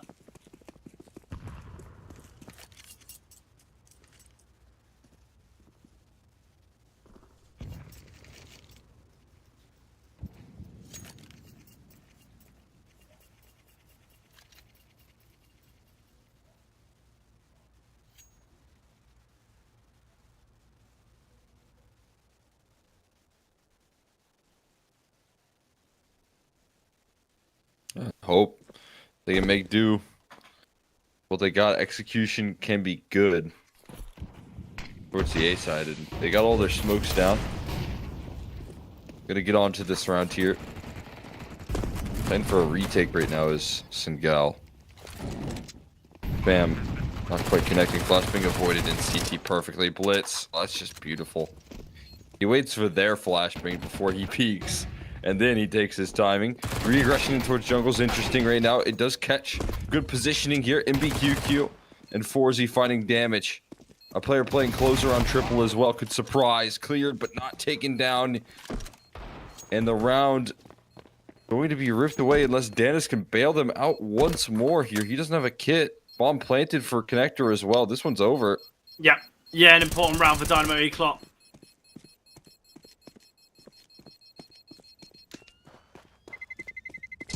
Terrorists win.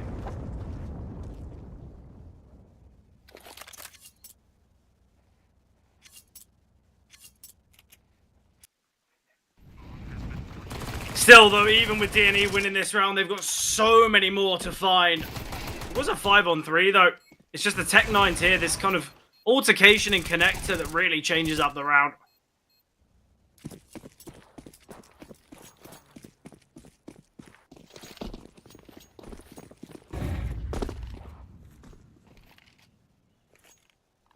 Sangao, oh, what a call. They're playing close ramp. Beanox, he's got a flash. He could send him Blitz. Smoke on the molly, and he will send him through, but the problem is he jumps initially, and because he's jumping, it's just the inaccuracy on the shots. Beanox will get one, though, and the smoke is so difficult for the T's to fight forward between, but MBQ gets one. Danis rotating in with the rifle to secure a second. It's all on Dieter, 14 points of health. He's going to maneuver to Tetris, but the MP9 and rifle combination, surely to find Dieter. Somehow, some way, he can make this possible. Beanox, an elevated angle. He's going to be swinging. Not going to spot him. Oh, Dieter. He might go unchecked. Beanox looks to elevate, though. Dieter's got no information about this, and Beanox backs away into Palace. Oh, this is going to be such a difficult read for Dieter. Beanox just the same, though. He's pulling through on a pretty massive flank right now. The question is, does he route back towards A main? No, he's going to wrap back Palace. Dieter, he was holding the cross. He knows he's here. He knows he's towards Palace. He was holding the cross for this. Oh, well, I guess maybe he doesn't know.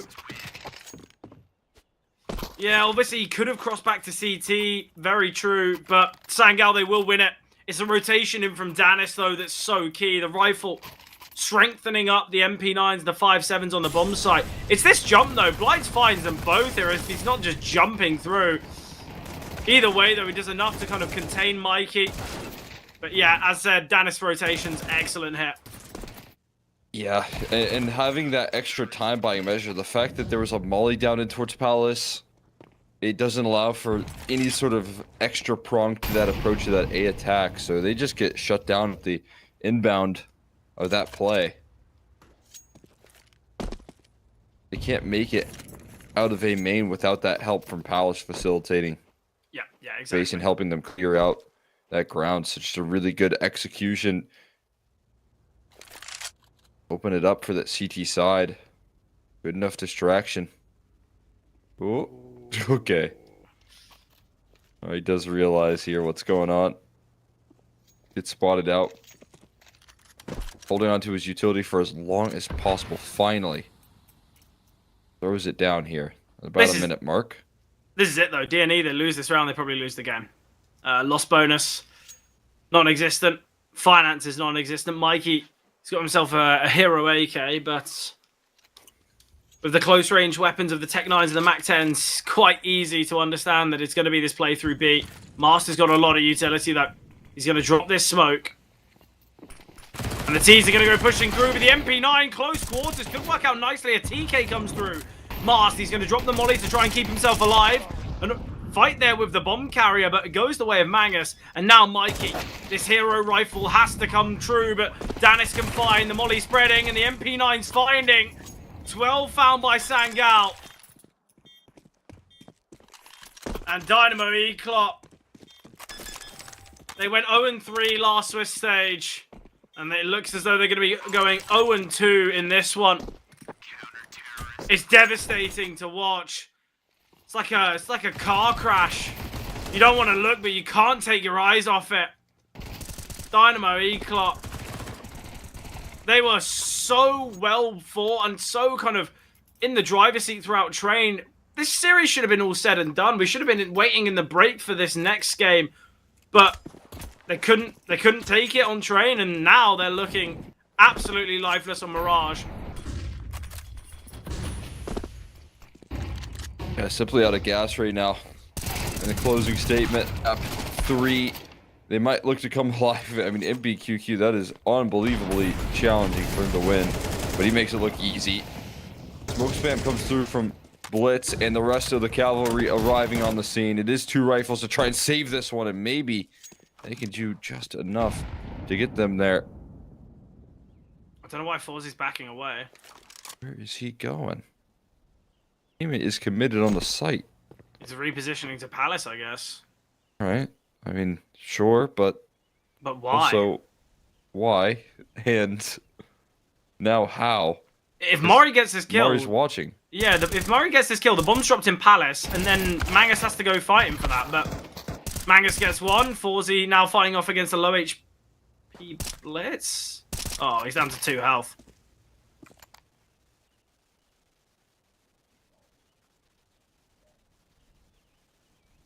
It's 40 seconds at least. Forzy's got time on his side, I guess, but Blitz isn't taking the bait. Yeah, he's spotted. Oh, how is he back to... What is this round?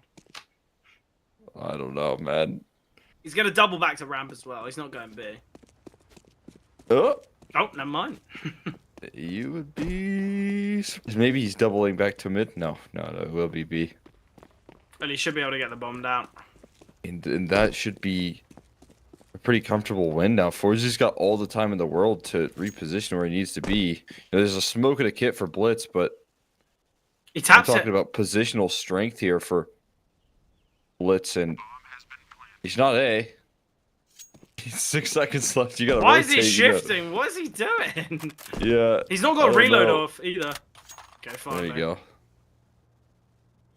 Is he playing front pillar? Oh, you know, he's safe behind the pillar right now. Yeah, it's not a bad position to be in. Forzy. Oh, he's just had a look at Moving. market. Yeah, but the thing is, he's expecting that the Blitz should. What? No, Blitz should already be here. I don't mind this from Forzy.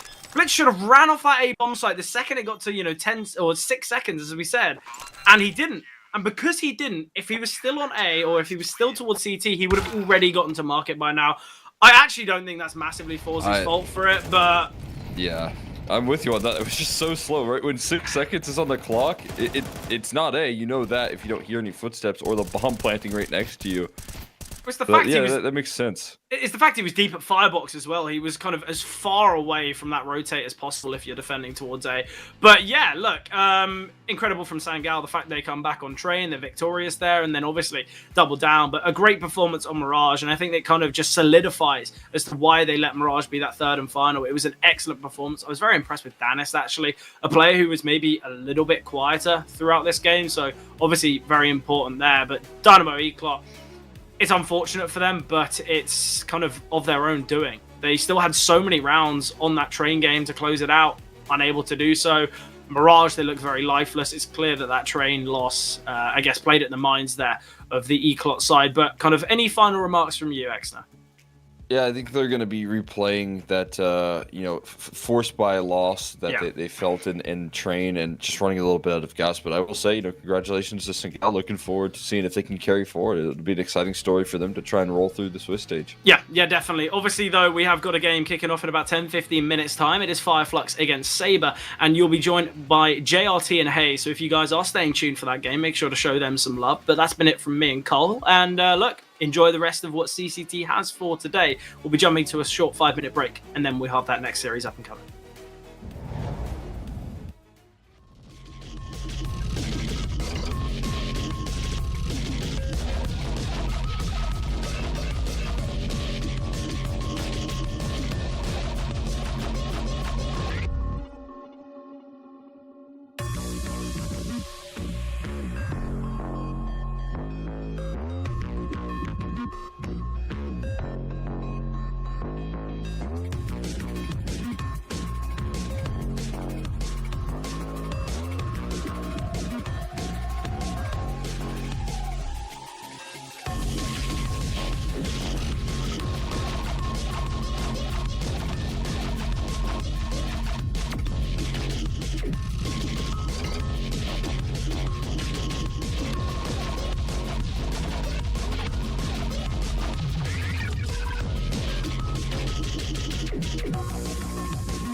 Hello, everybody, and welcome back. We're here, CCT Season 3 EU Series 2, baby. And, well, we've already got a couple games done today, a couple matches already completed, and we've got a few more coming your way. Fireflux against Saber. I'm joined by John. It's nice to have you not on the side on the mic, but get to share the mic with you this time around, because obviously you've been hosting a couple times, and Brandon and I have been casting, and now we get to actually share the mic, so I'm looking forward to that, mate.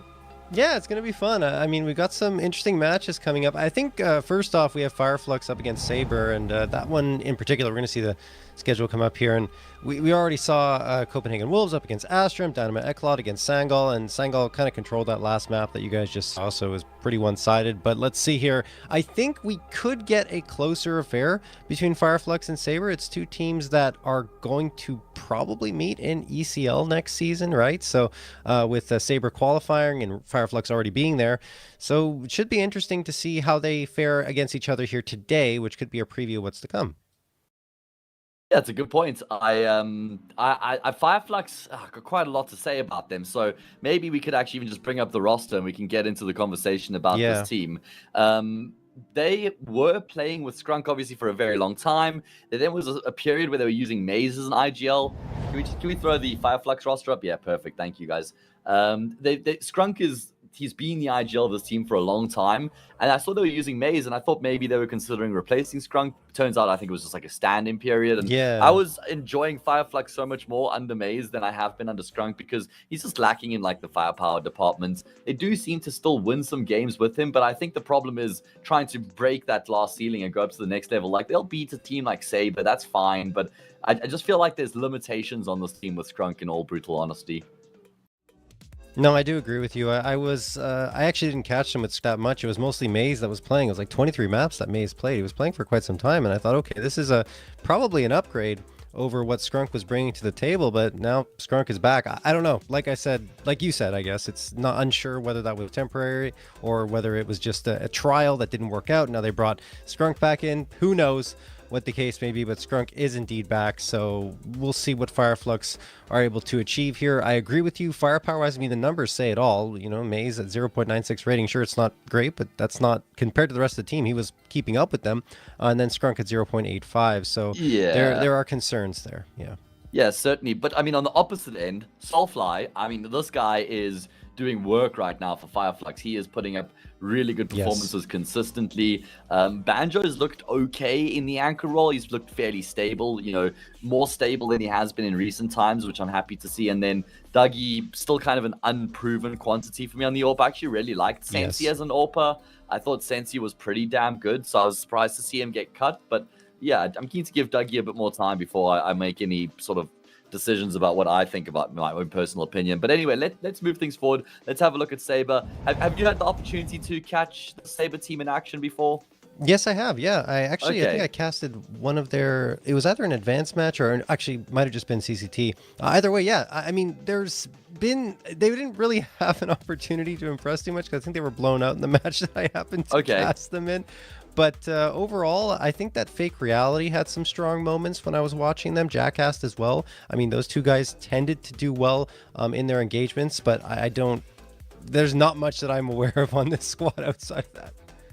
Yeah, I wouldn't say I know a huge amount either. I've just, as you say, seen like some individual pop-offs from them. Fake Reality being one of those guys who seems to have like crazy first bullet accuracy occasionally. Hodix is the AWPer, if I remember correctly, and I actually remember seeing some decent things out of him as well. The one guy I haven't seen in this Saber outfit is Tripex, so that's new for me. They were using man, I can remember his face, like Femi, that's correct. Yeah, he had some big runs on the CT side, but outside of that, yeah, a lot left to be desired.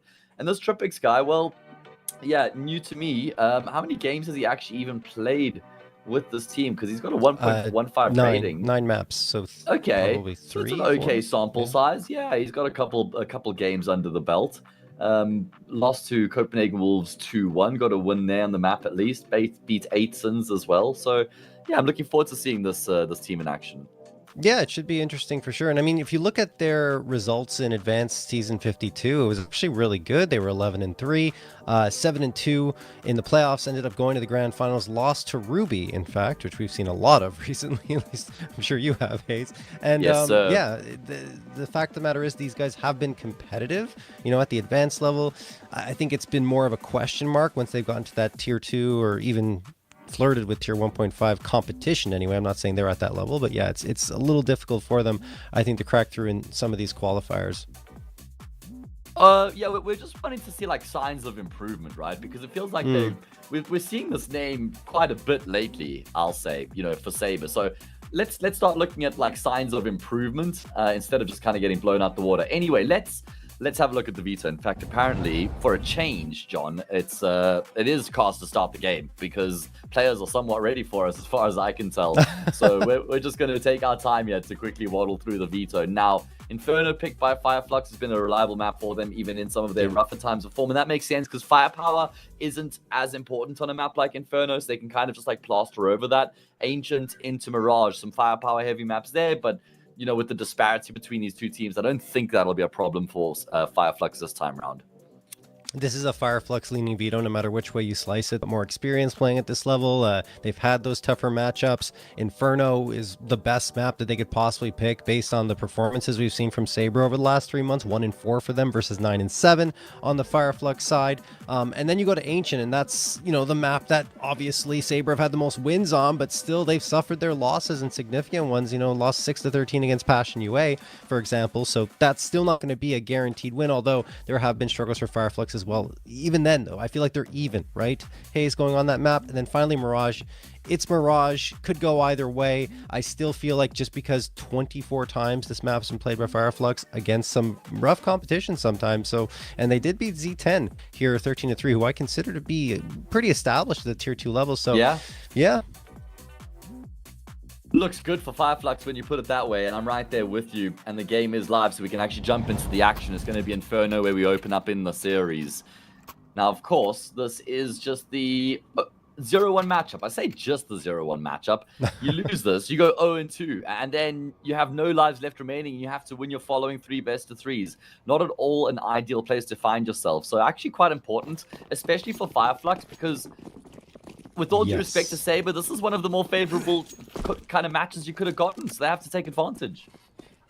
No, absolutely. I mean, look, for Fireflux, they started out in the previous series number 1 of the season, and they managed to get 2 back afterwards, winning against Eclot and Z10, but lost to Astrum at the end of it and were eliminated. So they'd absolutely prefer to be 1-1, so you don't have to worry to dig yourself out of an 0-2 hole.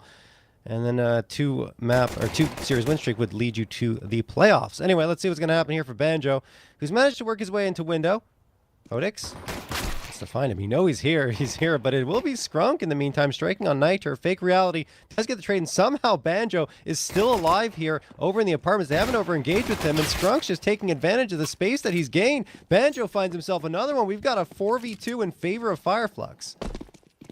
Yeah, Banjo does well not to overplay his hand there. He kind of realizes that he just has to stay alive to allow for his teammates to get in on the action. Paz forced to commit to the swing to kill. That's fine. Figures out Fake Reality is there as well. Guess they would have known that from the frag he got earlier, but well-worked pistol round coming through from Fireflux. I like that was a little bit of an element of discipline from Banjo, not to just completely get sucked into the fights, and then everything just works out. The round was always going to live and die with that skirmish in apartments, just both teams with a lot of numbers there. No, yeah, I agree. I mean, Banjo doing a great job, obviously. Keeping the numbers up and even getting the final frag onto Fake Reality. It'll be 1-0 for Fireflux, and we've seen Force Buys come through pretty consistently on those CT sides after losing the pistol round. We'll see if Saber go in that direction or not. They could opt to save, of course, and get a full buy afterwards, but those Force Buys can be very potent. You see it here. Just a great job taking the space from Fireflux towards Banana and then into apartments, right? It's just that the fact that Banjo stays alive for as long as he does and baits out that fight and the attention long enough for Skrunk to work his magic over in the apartments is fantastic. So, yeah, it will be the force buy for Saber. Just going to be the USPs. They full on stack towards this B site. And they're trying to hide in the shadows and wait for Fireflux to make the mistake of walking into these pistols. Yeah, normally you want to just try and get a little bit of information before you make a decision to commit, or you just send one player in first before the rest of the team follows through. You flash for the CTs to swing off of, but Skrunk's okay. We'll just hold his ground with the Mac 10. Being fed these players right now, racking up some good money. Soulfly and Paz will seal the deal. So even if they do inadvertently come across the stack, actually just get across it unscathed. Yeah, no problem. I mean, the thing is, they waited patiently, right? Skrunk with the Mac 10, they just send him up, say, hey, Skrunk, just wait, see if you find someone. And if you do, great. Just keep waiting to see if they filter in your direction, and they absolutely do. So it wasn't really Fireflux taking any fights at all. Saber activated everyone around the corner, hoping that one of those USPs could find something, and unfortunately for them, it did not. But here come the guns. 3 A1Ss, an MP9, and the A4. Util's still a little limited, which means that banana fight will favor Fireflux. Assuming Fireflux wants to commit the util, but it looks like they're content to allow Saber to burn some of theirs and hang on to what they've got, at least for the early round, as we do see a flash and a nade sail through there. Yeah, good opportunity here for Saber to answer back. Never really a huge fan of the third round investment for the CT side. If you lose the pistol, eco by third, you get these sort of deficiencies, MP9, light utility, no kits, no AWP. We know Inferno, I mean, it's no secret, it's a util-heavy map. Yeah. And now you can see Fireflux is kind of wresting this control, and there's nothing that Saber can do about this. They just are forced backwards. Yeah, this is really good control that Fireflux are gaining. They've got the space to go up towards Moto now, arch side. There is a fight there. Ooh, Hodix gets tagged down to 41 HP, and now he's trying to re-peek again. Good flashbang to help Hodix gain some space, but they don't really use it very effectively, and now the smoke's going to come through arch side. That could allow Fireflux to go back in towards CT if they want to, but they've got 3 players over at lane. They want to pinch towards this A site. It's the right call. Soulfly gets the opener. Niter looking for something. He can't get anything. They are just absolutely run over here, Hayes. Yeah, what a well-worked round from Fireflux as well, just in terms of how they go through the motions. There wasn't a single ounce of risk in that round from Fireflux. Yeah. And that is what you get from the team, is a well-drilled, well-oiled machine. And that's fine. That keeps them stable at a decent level. You just don't have anybody who can like really break out of that system and win them a map if the system isn't working. But when it is working, it looks like this and it looks great. No, I do agree with you. Like, as a unit, they're absolutely fantastic, but when you need those pop-off plays, that's when it gets a little bit problematic. They do have some players who can pull it off. I would say probably Banjo is one that would stand out to me. Yeah. Yeah.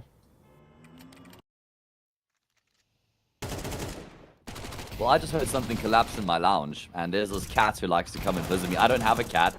I live in a complex, so like the neighbor's cat comes over occasionally.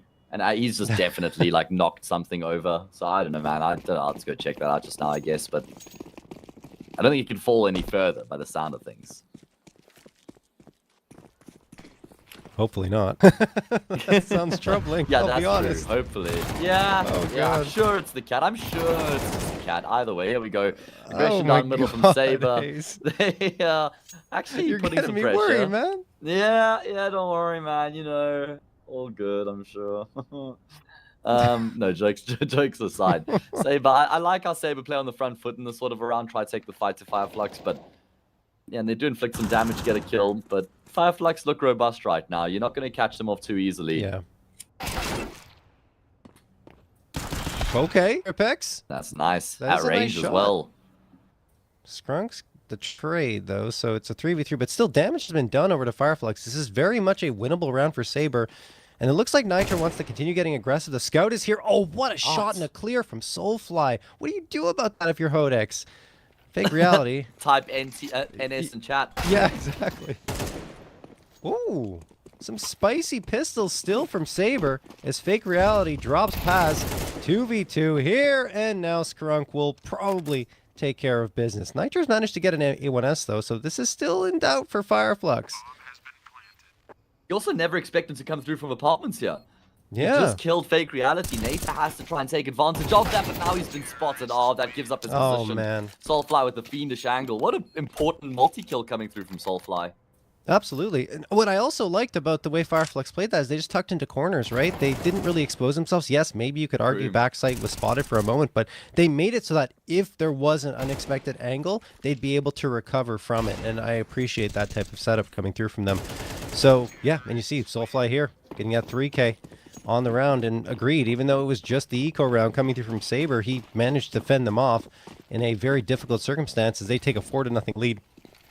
And we talked about that clutch potential for Banjo. Actually, you look at his 1v1 win percentage. He's got a 60.5% win percentage and a clutch rating of 69, that's high. actually. Yeah, no, Yeah. it's quite good. So, I mean, they do have, like we were trying to allude to, that player who can step up and be a star in key moments, but it's still, even though he's got that great 1v1 win percentage, we don't see that coming through when they absolutely need it when they're up against tougher competition. Yeah, that's a good sort of caveat to add to it. I'm not surprised Banjo's so good in the clutch because he does strike me Yeah. as a smart player. And intelligent players tend to do well in clutches just with positioning, decision-making, reading the situation. Mechanics play less of a role in the clutch than people think. Either way, here we go. Yeah, it's true. Another fun aspect of them is actually the psychological aspect of clutching is something that I kind of love tapping into as well. You know, trying to understand how your opponent would also respond to what was going on so that you can predict their movements and to understand what they're thinking, you understand the mind. So that's the psychological aspect. Maybe a cool conversation we could pick up on because Fireflux are about to burst into the safe side.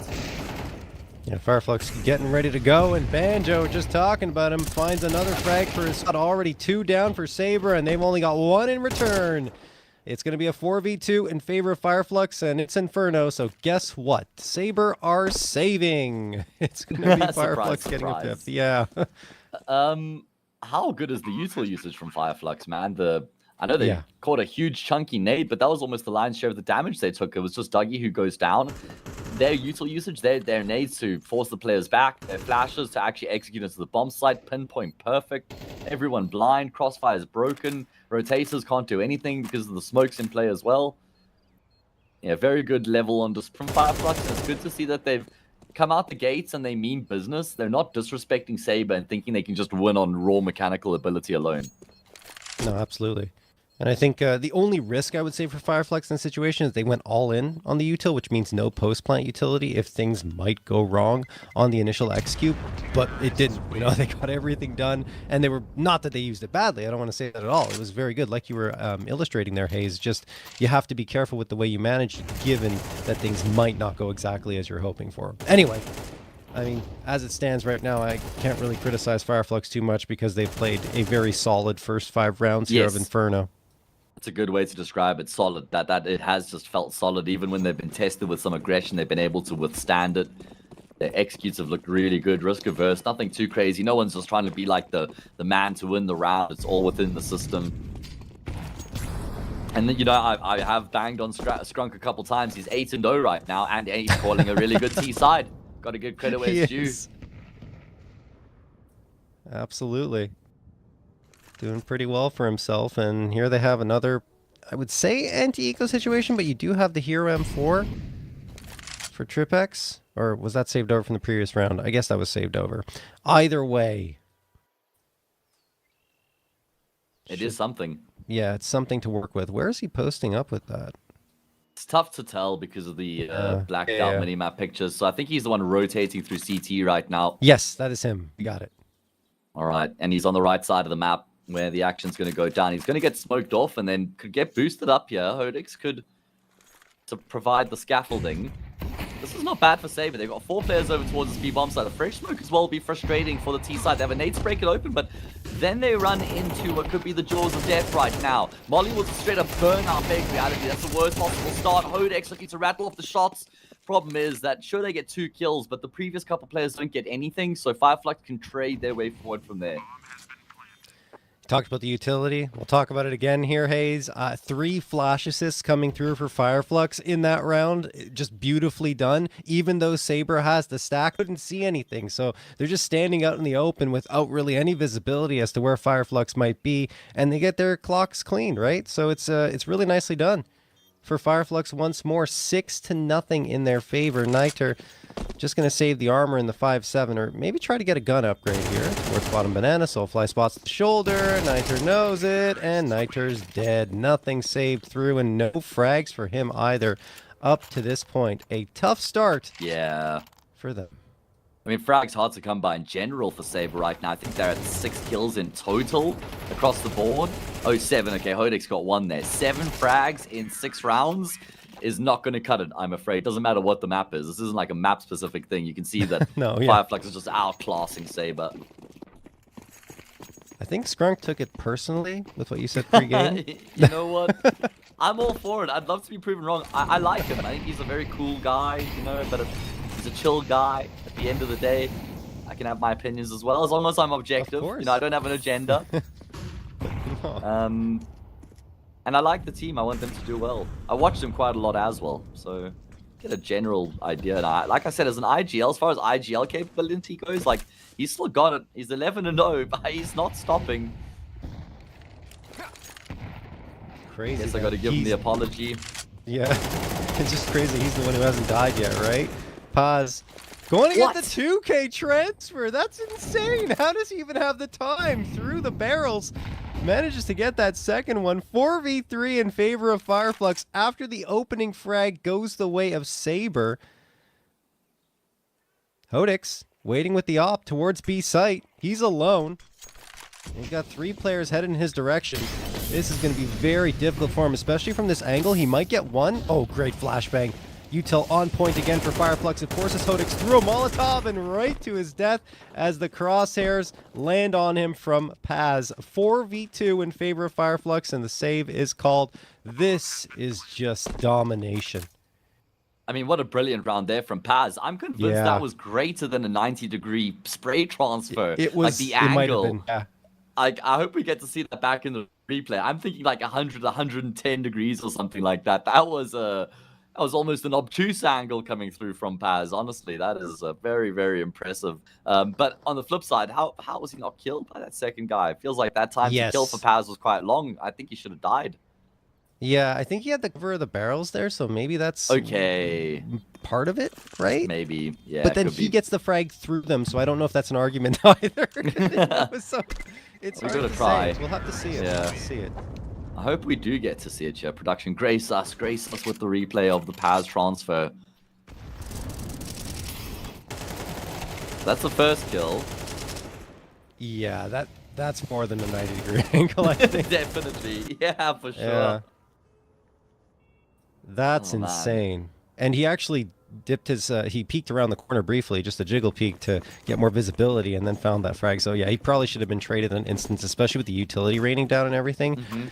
Oof. Yeah, Saber will want that one back for sure, because that opened up all the space towards Banana. And they're going to try. It does look like they're heading in that direction again. 2 players being set up. Nate's is there with the utility. Flash is primed. They're going to smoke deep. And then they're going to commit to the fight. But Fireflux are kind of allowing for this to happen right now. And then they're just going to answer back straight afterwards. You can have your fun, and then we'll have our turn. There's just no answers from the Saber side at this point. Surprisingly, throughout this 7-round streak, he doesn't have a frag. He hasn't been able to really activate. That's, I mean, it doesn't matter. You're winning all the rounds. No, I know, but it is It's funny. just funny. Yeah. Yeah. Like the lowest fragger on the server. He's tied with Nater, you know. So Poor Nater. still good util usage here from Fireflux. Again, just able to get control of Banana without actually having to take a fight. We didn't even notice that Fake Reality died. That must have been top Banana. He was one of the players there. So yeah, that's unfortunate.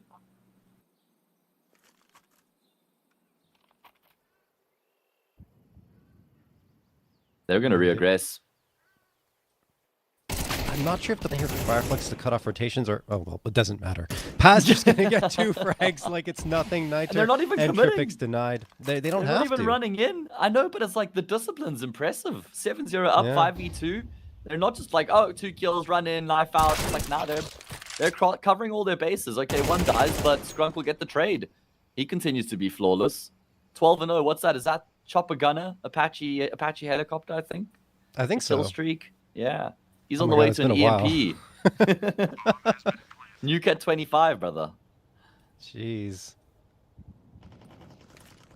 if he doesn't Were you a die- COD guy? What's that? Were you a COD guy? I played during that era of COD, yes. So Okay. I don't think I ever got to 25 though. So Yeah, the nuke was it was that was what it was all about. You run around just cheesing everybody, finding a way, ruin their day, nuke the lobby, game over. exactly. But kill streaks like that in Counter-Strike, far more rare, I think it's safe to say. Yeah, absolutely. I mean, have we ever seen 25-0 ever? I'm curious. No, I don't think so. I wouldn't think we have so. seen Yeah. some players go like an entire map without dying, but it's normally like 13-0, and someone else had like 26-4. Like, you're normally not the hard carry if you haven't died by the end of the map. Alrighty, well, in this case, Skrunk is carrying them, and he hasn't died, which is insane. Util's gonna sail through here from Saber. Soulfly. Already creeping up top banana. I don't think Saber will expect this position at all. They don't. Look, Soulfly gets the easy swing onto Fake Reality. Another frag on the other side of the map for Banjo, and Hodix is pinching in from CT. Saber, I mean, they're just gasping for life at this point.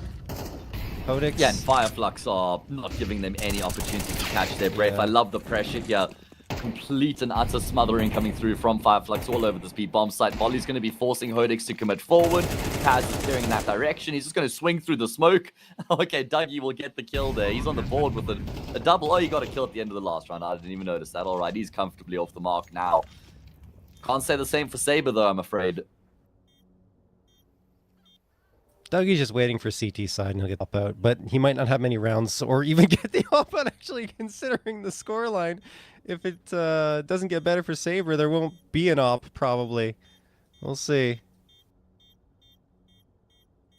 A lot of teams opt for just full rifles on the T side of Inferno, and I can't blame them with the amount of rotations that come through. You don't really want your feet to be heavily planted down on the ground with the AWP, even though it's usable, of course, but it's better to have everyone on that rifle. Terrorists win. And that'll do it again. Jackass saves the A1S, but this has just been Saber saving guns repeatedly and Fireflux having their way with them. Some And this great just kind of util. blows a little bit for Saber because, like I was saying in the pregame, we're looking for signs of improvement because they've actually played like a number of Right. best threes against respectable opposition. And you're thinking, okay, I'm not expecting you to win these series. Okay, maybe winning a map is a bit too tall of an order in some of these games. But let's make it competitive. Let's get a streak. Let's force the opponents to pull some pauses out. You know, just adjust on the fly, like figure out some solutions. Fireflux are playing flawless Counter-Strike, though, making it very difficult for Saber to get into the game. But this is a blowout, really, by definition. Yeah. It's kind of strange, right? Because, you know, you get to advanced grand finals, you face off against Ruby, who actually have grown since that advanced final, right? Yeah. They've gotten their wins. They've been competitive, the way we expect a team to have that upward trajectory, but Saber have flatlined completely. Like, they compete well against advanced or nearing ECL competition, but after that, it's just completely one-sided, it seems, in most of their engagements. Yes, I think the closest they've been is against Amcal, when they lost 11-13 on Ancient, but outside of that, like, maybe you look at Copenhagen Wolves and say that, you know, they got a map there, but still, like, there hasn't been much to talk about, unfortunately, for them. Yeah, and it does look like they're obviously quite far apart from these teams, are quite far behind, even just in the fragging department. See Right. someone like Soulfly, who can keep up with tier 2 teams in general. Like, you could see Soulfly going against an OG, for example, or a 9, and him completely holding his yes. own against those teams, no problem at all. For Saber, they are just like a cut below, unfortunately. Especially Right someone like now, Paz, yes. especially when he's like playing like this right now, he seems almost unplayable.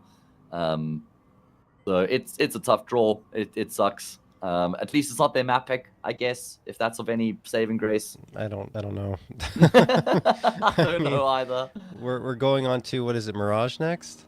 And Ancient, I think. or Ancient, excuse me. Yeah, Mirage is it even on the pool, Third. man? Yeah, Okay, Mirage there we go. Third. I'm not losing my mind. Good, but no, I mean, we're going on to Ancient next, and again, like, that's maybe more strategic in nature, I would say, but at the same time, you got to win those duels mid, and you're going to be under a lot of pressure from Fireflux repeatedly in that direction. It's not going to be easy for them once they get there, but we'll see. Again, like I already talked about in the pregame, they're 3-6 on the map. Like yes, they get their wins, but I think if you look at the teams they're winning up against and looking at those stats, it's 8 sins twice, which was in the close qualifier to get to this point, which I think that's an advanced level team. And then Iberian Soul a month ago. Yeah, it's not great, unfortunately, on that front for Saber either. I don't want to paint a grim picture here too much, though, Hayes. I mean, there's always a chance that they can come through and impress us and do something great, but it's just the numbers aren't speaking well of them at this point. Yeah, I mean, at least, losing to Amcal 13-11's not too bad. Losing to Rush B 13-9. Like, there's some signs of competition, but it's not like serious hope that we're going to be getting off the back of what we've seen in those recent results. So, yeah, I kind of feel like they could be a bit of a whooping boy team for some of these teams in CCT at the moment while they try and catch up and close that gap. We've got another game that's actually not too dissimilar coming up after this. In fact, I expected the next one to be more one-sided than what we have now. Because Delta have just been getting their asses handed to them by everyone they've gone up against that hasn't been a regional opponent. And Zero Tenacity, well, they'd like a game like this to kind of play themselves into some form and consistency. So, yeah. I feel like Zero Tenacity is like that gatekeeper to tier 2 in a lot of ways. Like if you can't beat them, then you're not going to be competing at this level at all.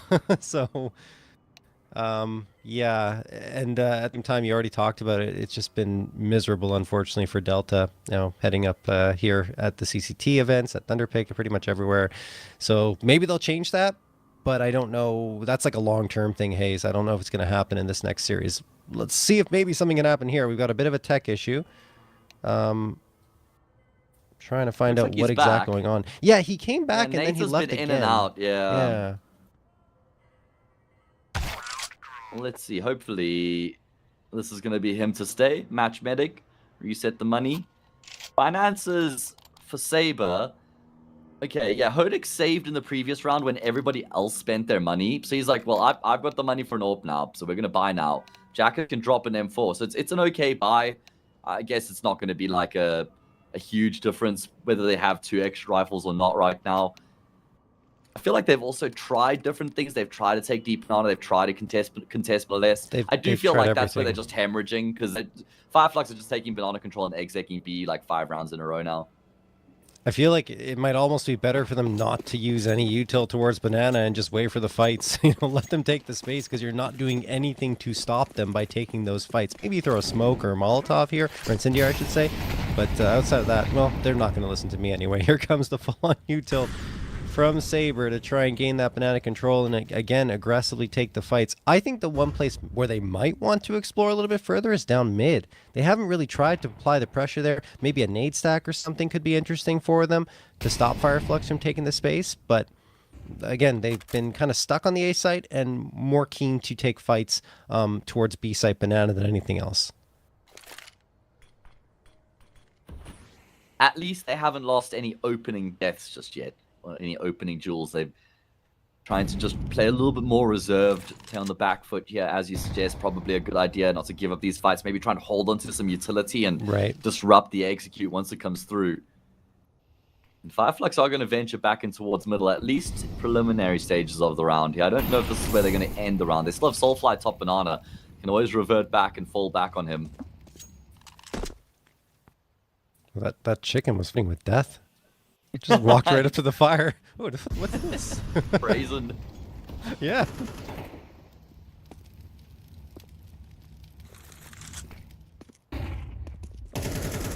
All right, here we go. Not much time left in the round here. Taking out as he tucked in with the MP9. Oh, Strunk spots him. 13 and no. Maybe here he dies. Could be no. Yes. I don't know. Can you repeat? Okay, no, not time for that now. Focus up, guys. Not Malcolm in the middle. Game of Counter-Strike, 13 seconds. Swing out from Tripix to try and drop the bomb. Dougie can't really take time with the duel. He has to prioritize the bomb plant, leave his teammates to get the kill. And you know what? By golly, they've done it. Under most circumstances, it shouldn't succeed when they mismanage the clock like that, and there's an opportunity to punish, but somehow Everything is going Fireflux's way here.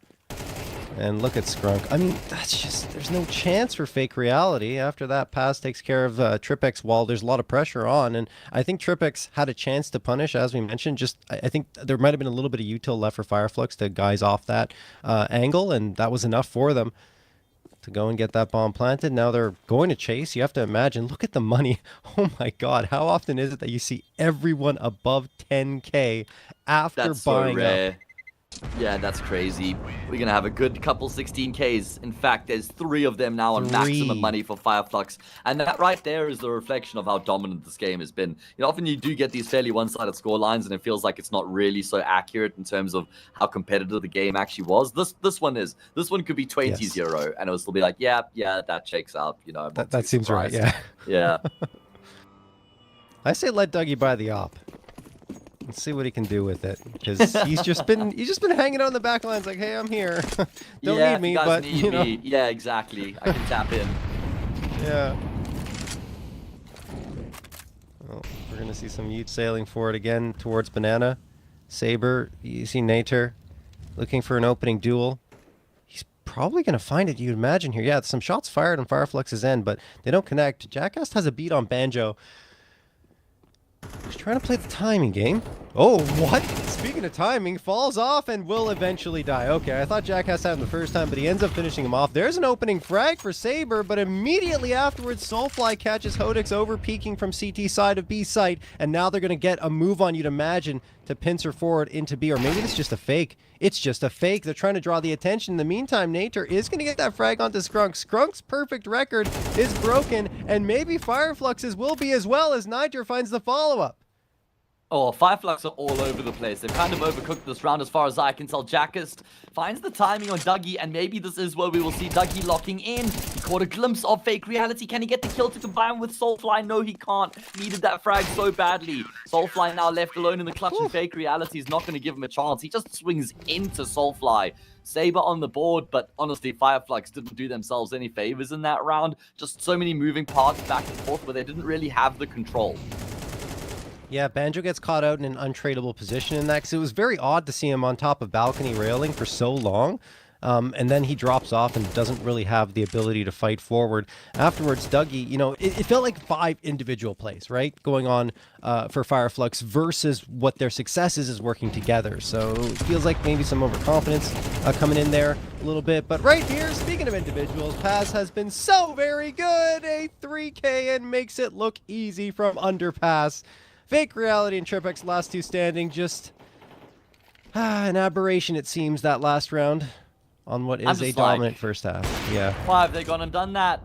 Why have they gone and done that? Like, you've just won your first round of the map. You don't have like a whole massive lead and conditioned your opponents, and you're trying something different. You don't have the luxury of trying something different, guys. You really got to try play the percentages.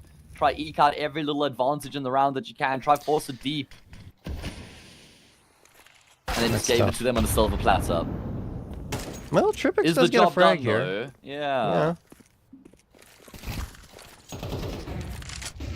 Tripex? No, he can't get another one. That'll leave Fake Reality only on 16 HP here to try and rotate into 3 AKs with no util on the A-bomb site of Inferno. That is, I'd say, like a 0.01% chance of success in these circumstances.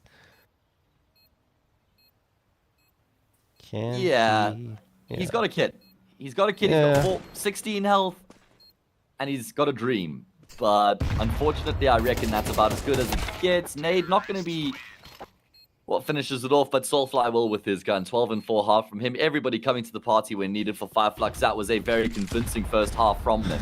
Yeah, I mean, I don't necessarily mind the aggression down mid, but I agree with you. It's the timing of it, Hayes, at the end of the half to come through and try that. And your success in the previous round didn't rely on it at all. So I guess, again, like, if that would have come through maybe round 6, round 7, I'm like, okay, you know, you're trying something different, you're trying to mix it up. But right there, after you just found your first round, yeah, I don't know. I don't know how I feel about it. 11-1 for Fireflux. They only need 2 more rounds, and we are headed to Ancient. Yeah, that's it for me. It is the timing. Like I agree. Yeah. You know, it's good to bring it to the table occasionally, just mix things up, but you just don't have the luxury of doing that at that point. Yeah, You exactly. haven't earned that. You almost have to like earn that round in a way on the CT side of Inferno, or it has to be like a variation before the wheels have completely come off. Anyway, job's as good as done. We flipped the script into the second half. Fireflux 2 rounds away from going up 1-0 in the series.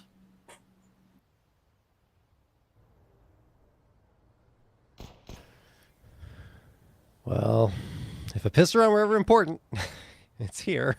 Down 11-1. Dougie, ooh, opening shots fired onto Nater, who doesn't take too much damage, and Saber do gain the space. Do they have the util? They have a couple of pieces, a flash and a smoke. I don't know if that's going to be enough. Yeah. Skunk's tucked into the corner. He says, peekaboo, I got one, and Paz gets the other. Paz firing off here for a couple.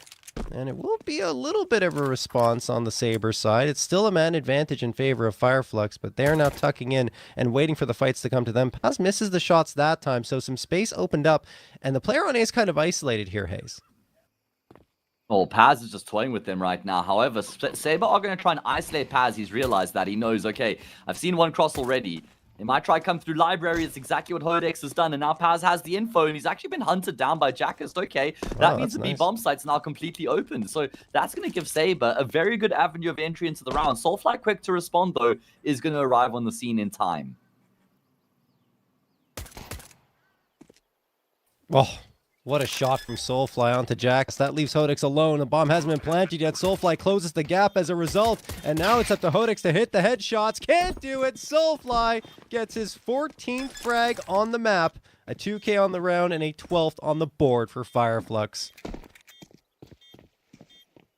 Yeah, pistol started well there for Fireflux, and then Saber did kind of have a nice little way to get back into it. I like the way they pieced the plan together to isolate Paz, get that frag, and then immediately turn the burners on and push in towards the B-bomb site, but Soulfly, unfortunately, just able to wrestle around back into his team's control with some nice shooting. And now they have all the map points available to them. 11 chances to get the job done. How many will they need? I'm going to wager a guess 1, Hayes. Yeah, I think that's probably the lowest odds, like the lowest return. Yeah. It's like the 1.03 odds on that one or something like that. Yeah. But in this case, I think it might be the correct call. Anyway, look, there's still 3 rifles available for Saber. We shouldn't discount them out of this round just yet. It's just that Paz has been so good, and he continues to be. 2K for him. Fake Reality and Tripex are gone, and that was the 2 rifles. I think Nitro will be able to grab one. So that's something, if he even tries for it. Yeah, there we go. Thing is, Skrunk's already here. He's on the scene, and Paz doesn't really need him. Says, Skrunk, go back there. Go back into Arch. I got this. You know, 3K Yeah, don't worry. for him. Yeah, exactly. I got this part of the map locked down. I mean, he's dealing in multi-kills. I don't know if I've seen a single round from where he's just gotten the 1 kill. He's all about that multi-frag life right now. Only Jackist and Nate are left remaining, and not for much longer either. I mean, it is only Soulfly on the bomb side right now, and he's going to just mow them both down. No, there is a trade. Come on, Nater. Give us a 1 versus 5. And let's just, like, completely shake up this entire game and see Saber down. Oh, no. All right. Yeah. You couldn't even build it up. I couldn't even, man. Oh. Well, 13-1. In favor of Fireflux here on their map pick, and we are going to head to Ancient. The thing is, Paz isn't usually that fragger, right? I mean, he's typically a 3rd, 4th on the board, more of a support player than anything else, but this time he's absolutely doling out the frags, helping his team get a ridiculous result, and I'm sure his rating was like 2+ there on this map. Yeah, it could be his best CS2 rating so far. I wouldn't be completely surprised. And I think for Paz, what was impressive about, you know, the volume of kills is that he hasn't fed those frags. Not like all the kills he got were very easy. There was like impressive mechanics on display from him. And that's almost scary now for Saber going into Ancients as well, because clearly a bunch of these Fireflux players are in very good form. So we're going to have a break now. It's going to be a much needed break for Saber, no doubt, to try and reset themselves mentally after the car crash we just witnessed. We couldn't look away from it, but we will now have a short little breather. We'll see exactly what Ancient has in store when we return.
All right, we're back. Thrust straight into the action, no mucking about, and hopefully we will see some improvements from Saber. Not going to be difficult to improve on what we just saw in the previous map. Banjo with a job to do with the Julie, spot up the shadows, Rattle with the shot, and Nater hasn't clocked, he's on the boost, so he'll cost his teammate his life. He's been able to at least get the kill, but Dougie gets going far sooner this time round. Oh my goodness, 3 brilliant kills from him.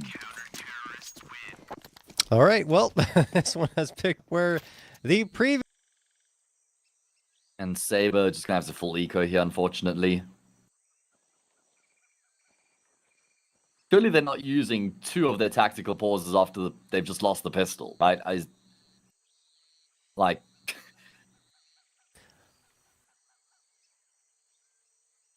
I don't know. I don't know. This is I mean, they would have used the tech timeout, I guess, if something was wrong, so this must be intentional, but I just don't think I've ever seen anything like this before.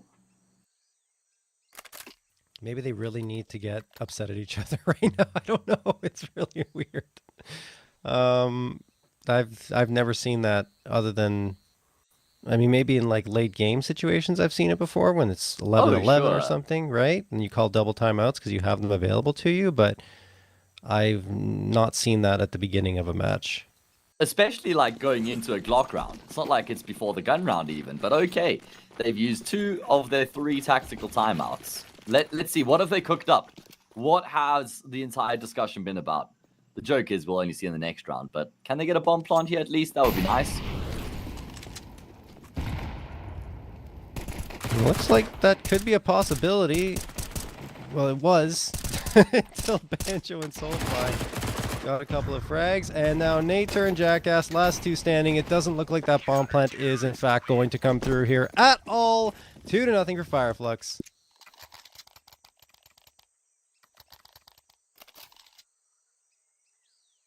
Seen them play on this map there. They just like to group up as a unit. This time it is going to be a group up in towards middle. Just collapse on middle from lane and the bottom of mid. And they do get full control, so at least that's something. In the meantime, Dougie's gone searching through A main though and dropped the bomb carrier.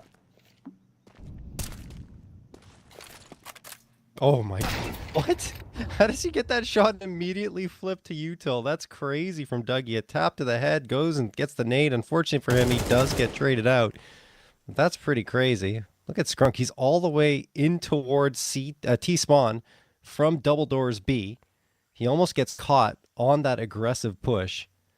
But they're everywhere, our Fireflux and Saber. There's no safe quarter for them right now. They're trying to clear out pretty much everything. And being aware of that double doors push, Paz is able to push through himself and take down Jackass down the ramp. 4v2.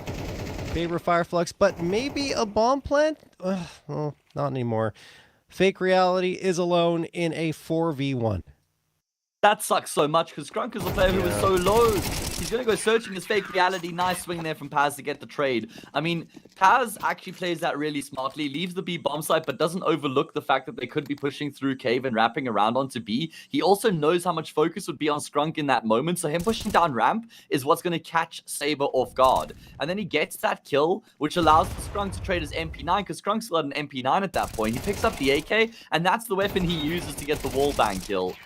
I mean, I think Saber should have at least committed to the bomb plant there before going searching. At least, like, eke out the extra money going into the next round. That extra $600 goes a long way. You know, extra util, maybe an upgraded gun. And this is what I was talking about. This is the fast and pacey Saber. I've seen a lot of on Ancient, but it's not going to change the result in this round. On to the next. 4-0 in favor of Fireflux here.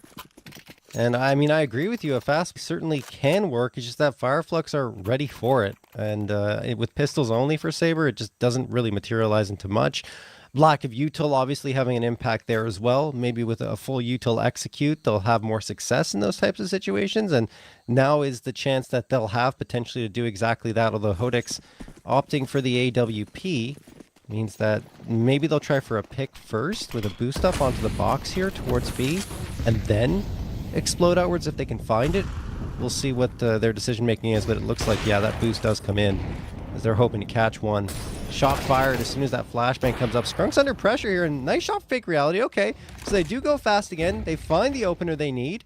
No one else from Fireflux really in the vicinity yet, but now they're closing the gap. Paz has returned to cave.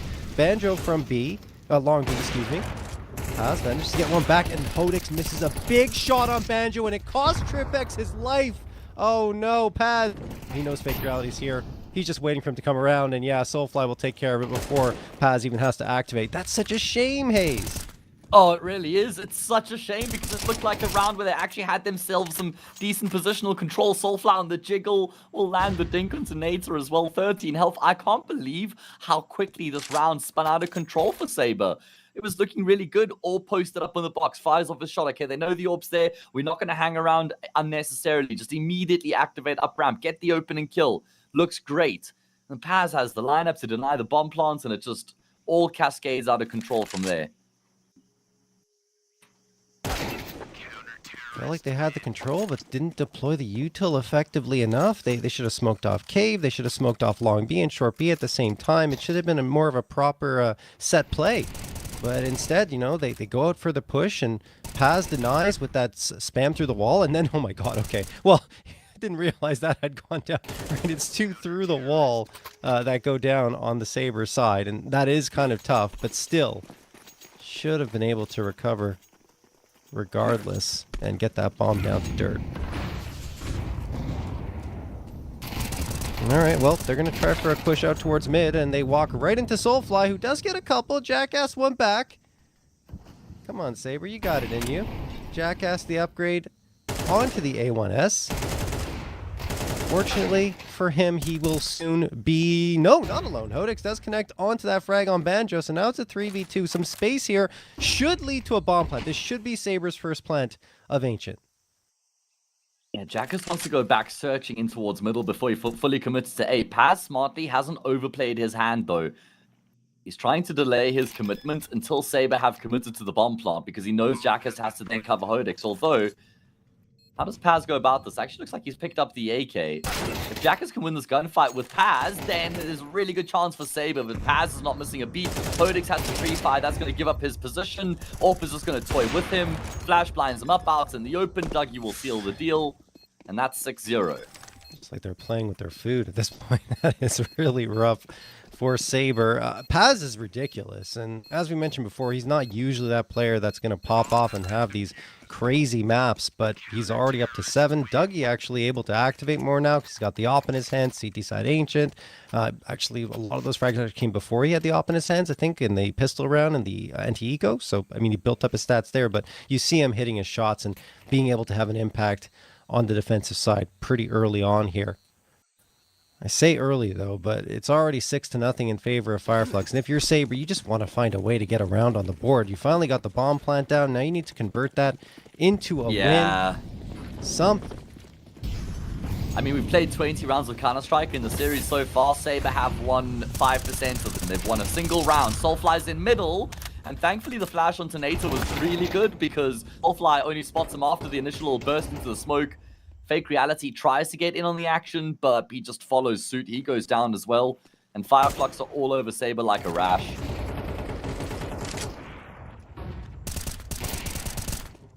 And they're still just fighting. Why wouldn't they? Full of confidence right now. Eventually, Soulfly does get collapsed on. Attention towards the bottom of middle. Tripix can force the frag, but it is a long way back to try and get into the round again.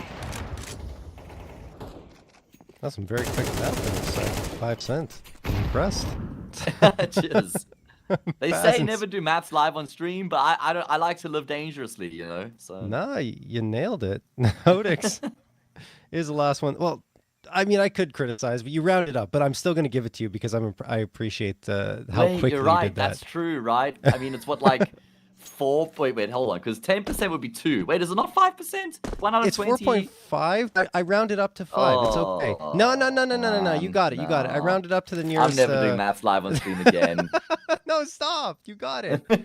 We're giving it to you, Hayes. Take the win. Hold on. Are you sure? 1 out of Yes. 20. 1 divided by 20 is 0.05. That's 5%. I'm certain. I've just checked it. Wait, it was 22, wasn't it? No, it was 20 rounds because it was. Oh, no, then you're okay. 90. Wait, because it was how many on the previous? 14 in the previous map. 6 here. That's You're 20 absolutely rounds. right. I'm the one who divided it incorrectly. You got it right on the money, Hayes. You know what? I should have never even questioned it. I gave you the win initially. I should have just stuck with that because you were bang on, sir. Speaking of, That's hang hilarious. on. I mean, there's a match happening here. Yes. Sorry, On that on a seventh tangent round. there. It's okay. Problem I is, think it's almost Fireflux- more entertaining than what's going on the server right now, because Saber just not putting up much of a fight. Again, it's more of the same of what we saw in Inferno, just lacking to get kills to get into the rounds, right? Yeah. I mean, they've got lost bonus, so they keep getting buy-ups. But the lack of bomb plants and, well, rounds is hurting them. Fireflux is just... It's a bit of a difference in level of play right now. But Jackass does get the openers. That's another opener. It's not the first time that Saber have found that. They just haven't been able to really build up off of it. And being a little more patient here, waiting for the smoke to fade, could expose Banjo and then open up the A site, to be taken. Banjo's playing really far back behind that big box. And he's got no immediate support either. Right. He needs at least 2 kills from here. He's got no reason to step out. He just has to lock down A main right now. That's his job. And you can see he's got a slight little line to have a look in towards Donut as well. And he will find the one frag. Can he double down? Absolutely. Can he get out with his life intact, though? No He doesn't way. even need to worry about that. He just continues to frag. Banjo plays Saber like a fiddle. That's just not fair. Now, like, what? That's insane, Banjo. Out-dueling every single player, and there's a missed op shot, but Banjo gets the ace on the round. He was the only player really in a position to punish if a hit comes towards A, and 4 players in his direction, no problem. Let's watch it again because, wow. The first and second, okay, I understand, but the third one, he jumps on top of the edge of the wall there and gets Hodix and afterwards recovers to find Nater. Look, Saber potentially could have played that better and put the numbers up, but I don't know. It felt like they were trying to get that trade pretty effectively, and Banjo just denies them at every single turn. Yeah, great impact coming through from him. You highlighted how he can be one of these Yes. really important players for Fireflux that stands up when the moment requires it, and he absolutely delivers in that fashion. He's 11-2. What a great display.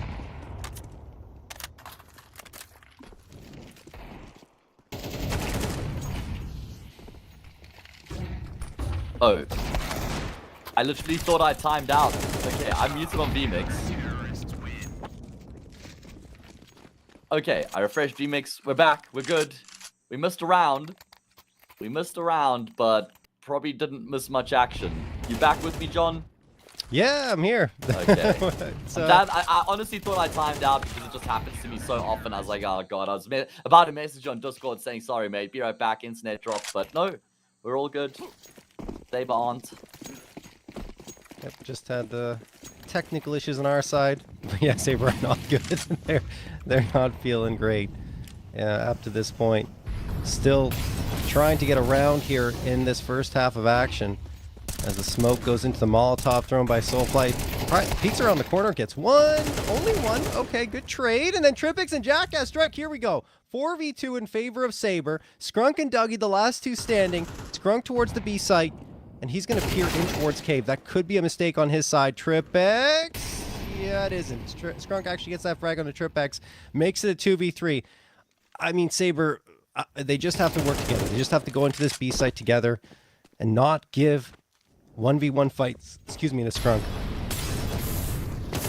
Oh, it's gonna come forward because of the Molly. Jackass is wall banging, but Skrunk is off the mark. Dougie's gotten a kill back though. Problem is the AWP's not the best gun for the situation. Nade will chip down the planter. And now he's going to try and hunt for him. Oh, Hodix has swung. He's given up the fight. Has the info come through that Jackass is low? I really like this decision-making from Jackass to actually get onto the bomb site because he was last seen in Cave. Dougie should never expect this, and Jackass will take the initiative. And with that, Saber are on the board.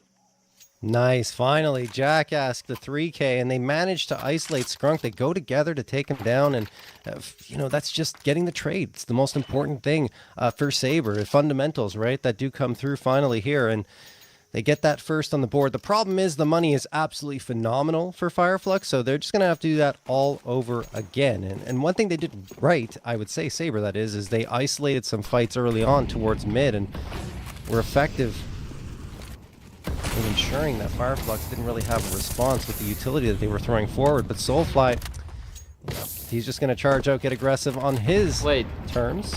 Why does Nate only have a Glock? Okay, we picked up his teammate's AK now, but he left spawn without a gun. Oh my goodness, weapons being juggled, kills being found, damage being done. This round is all over the place. It's a 4v3. That's it for a brief moment, but Soulfly is making moves. He's low on health, but he doesn't care. Presence in middle, frag found there, rotates A main, kill there as well. Soulfly omnipresent. But Saber's still in the round here, despite the fact they're down by a man. There's a lot of time for them to work with. I think Nater may have had a Galil and he was trying to upgrade to an AK or something along those lines. I'm not sure. Or he walked out of spawn with a Glock, which is, well, I don't know what to say if that's the case. Anyway, he's still alive here and he does have a frag. And it's a winnable situation for Saber, but they need to get some map control. And Tripix is trying to do that heading in towards Cave. 46 seconds left, though. They've got to get a move on. And now, well, they double back into mid. Time will become a factor. Is going to die after time. He's all right. Okay, at least he gets the AWP across the line. Yeah, that's the. But is that even a positive at this point? I don't know. Like, we have to give this a positive, right? Okay. Something that they get through. That's tough though, because I do have criticisms. Why would you not clear big box in that situation, having just dealt with Banjo from that position, right? Like, there's no support for the bomb planter. So Banjo's like, okay, well, they don't have any idea that I'm here. I'm going to pop around this corner and deny the plant. And after that, the Opper is just looking towards CT. Again, like, you have 2 players left. I understand the idea. You want to plant the bomb. You want to watch towards CT, but you've got to make sure that the site is at least somewhat clear. Even though there's not much time left, try to flick around and put yourself in a position where you can look both towards CT and that big box in the donut spot. So anyway, it's okay. It happens. Saber, a lot of that happening, unfortunately, for them here in this series. Will be a 12th round of play now.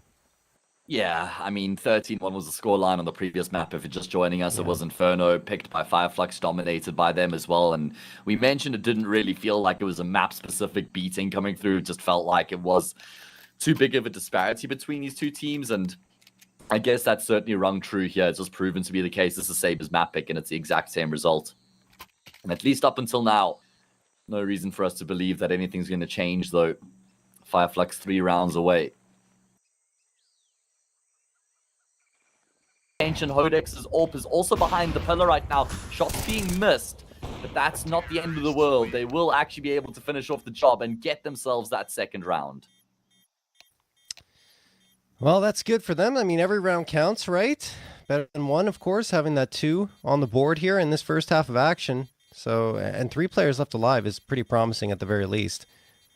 So it wasn't necessarily down to the wire for the Saber squad, but you have to imagine how much of that is just Fireflux getting a little complacent and expecting things to go their way, and finally, because they get so complacent, Saber's able to strike through with a round. We'll see how much of a difference it makes as we go on to the pistol. So far, Saber have not been able to secure a single pistol round. 3 in a row for the Fireflux side. Fireflux have been pretty potent on their T side as well. And that's where they got the majority of their rounds on Inferno. Yeah, doesn't really paint a great picture. I feel like they're just a very strong T side team in general because of how systems heavy they are. That they really have these T sides ironed out. Their roles are well defined. CT side can sometimes rely a little bit more on firepower.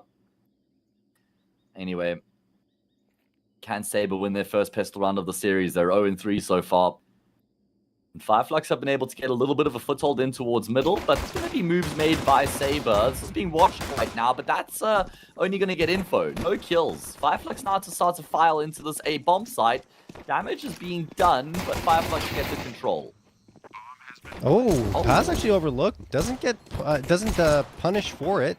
Fake route and Hodex get a couple. Here come Banjo and Soulfly right on back 2v2. Saber really need this one. They have to power their way forward. They don't have a kit, so these frags are going to have to come through fast and furious. Jackass doesn't get it. What a peek from Banjo. He loves this big box even on the opposite end. And he will deliver the last 2 frags. A 4K in the round for him. 16 on the map. And now Fireflux only 2 away from securing the series. I mean, how clean are those shots, though, man? Dancing around the bomb site. I guess that A Yeah. site really is Banjo's home. Like, that box is Yeah. his box. We got to start calling it Banjo. Banjo's because, box. Yeah, Banjo's just been owning that box, just playing around with knowing which side to peek, the timing, when to commit. Uses the decoy as a fake flash as well in the heat of the moment. Banjo, masterclass, man.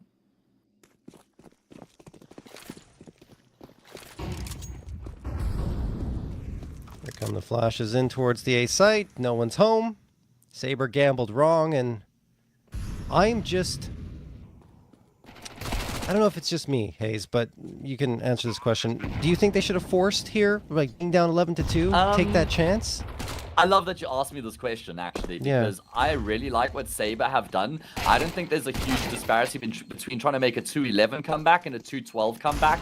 It's one round at the end of the day. I think if you were going to make the 2-11 comeback, you probably had a chance of making the 2-12. And this way, you at least give yourself one shot with weapons. You get one chance to show us what you can do with M4s, as opposed to putting all of your hopes on the force buy. So I always advocate for this option. All right, Which seems to be the rarer choice. Like, most people prefer the force there, I think. I think I would lean more towards the force personally, because I feel like in CS2 especially, like you've got that opportunity to really upset the apple cart, and the buy-up won't be as strong for Fireflux, right? They're only going to have a couple of rifles versus now they're going to have 4, because they had a chance to build up a little more economy, especially with Banjo farming away. That's a fair point. Yeah. But I also see your point as well. Like, don't get me wrong. Like, I think they're both valid. It's just the problem is the situation being 11-2 and going 12-2. Sure, yeah. I mean, I guess I can see the fact that if you're going to come back from 11-2, you can do it from 12-2 as well. And it's better to have the rifles out. But the way that Fireflux has been playing, does it really matter? Man. Does it really matter? matter? I mean, how nice is that double peak there, swinging in tandem with each other, just demolishing the two players they come across, 5v3, bombs on found, and it's a formality from here, I'm afraid. Paz will seal the deal along with Dougie. Tripix will die to a wall bang. It's all about the Turks in that round, baby. All 5 frags found from the Turkish players on Fireflux as they dominate Saber. Yeah, this was never really in doubt. I don't think Hayes, Fireflux from beginning to end in full control of this one. On map 1, you know, we had the IGL popping off for 20, and then here we had Paz, or not Paz. Paz was popping off previously, and then we had Banjo coming through and taking care of business here. Yeah. Not much to analyze, unfortunately. Yeah. Oh, there's not much to break down there. Saber won 3 rounds in 2 maps. That's the bleak picture. And now they're in the 0-2 bracket, I'm afraid. That is the consequences of their lack of action, I suppose, is a better way to phrase it than saying their actions. But as for Fireflux, I must say, we always looked into this, and it's like, they have to win this game, right? And even winning it cleanly was like almost a necessity, because if it's like a 3-mapper with overtimes, it's like, man, what's going on here? So you got to give like maximum points there to Fireflux for the performance that they put forward and just how clean they looked. Like, they were never really at risk, and even rounds that do get close, they don't like crumble, that they still actually were able to lock in when it mattered. So I'm very impressed by them. No, I am as well. And I think it just shows the growth Fireflux have had over these last few months, you know, getting better and better up against tougher competition, which, of course, when they face a team like Saber, who are up and coming, who they should be shutting down in a fairly clean fashion, they're able to do that without having any struggles. So yeah, full credit to Fireflux. Saber, look, it's a good opportunity for them to go and look at the demos and say, what on earth happened here? How do we counter what they were throwing our way? And then you can get better. I always say, you know, you get better from a loss. I think everyone says that. It's a loss that will improve you more than a win, because then you can reflect on yourself and say, what do we need to change in order to be competitive? Well, I feel like there's a lot to learn for Saber in that series in particular. Either way, that is the 3rd game of the day done and dusted. Next match, to be Delta against Zero Tenacity. That is what we have lined up for everybody. But it is going to be an extended break just by virtue of how quick that series was. So we're going to take about an hour and a half, guys, and then we will be jumping into that last game of the day. It's another 0-1 matchup, and you know what? It could be another speedy affair as well, because Zero Tenacity are massive favorites against that. So we're going to throw this one into a break. When we come back, we'll get into that last game of the day.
Blindsided, I trusted, fell for you. What a stupid thing to do. Blindsided, high hopes, but they fell away the moment you lied to me.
Blindsided, misguided, led astray, trusted too easy.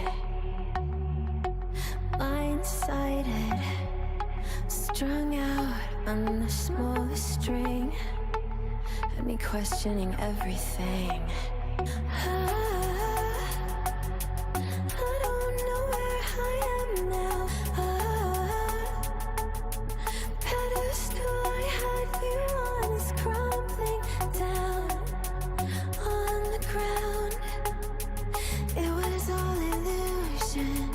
Where do I go now?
A speedy previous series saw an extended break. Take a look at their roster here. And one interesting note, I'm seeing it again here. Their top player, both times I've casted them, it's Suku Meow, and both times he's not in the roster. Oh, okay. Wait, yeah, that's interesting. I think it's Homeboys. I seem to remember somewhere, this is a speculation. Really? Suku Okay. Meow is like a swear word or like a reference to something. So then like he has to use another name sometimes when he's in the server. And I think Really? he That uses could explain Homeboys. things. Okay. Wait, let's have a look. His first name here is Earl Sultan. Elemez, and yeah, that's the name of Suku Meow as well. So there we go. Okay, We okay. figured it that out. explains things. Thank you. No, that makes more sense because I was like, why isn't he in the server? Okay, so that makes sense. That's good because they're definitely going to need him without question up against this Zero Tenacity side, which has a lot of firepower. I mean, that's the one thing that they've consistently brought forward, especially in Manha. Oh, yeah, absolutely. Let's bring the roster up here for Zero Yeah, let's talk Tenacity. about We can just Z10, yeah. talk about them because you're right. Nemanja is the man. He does it all. IGL, Space Taker, Space Creator, Clutcher. He's actually got the full arsenal. He's a very well-rounded player. It's and not just ridiculous. well-rounded, but he's actually like really good as well. But the problem is Zero Tenacity are so ridiculously reliant on him right now. Like Britmonster can have his moments with the AWP. There's some you get some rounds out of the others, but if Nemanja isn't dropping 20 on the map, then they're always struggling to win it. So I just feel like they're completely reliant on him at the moment.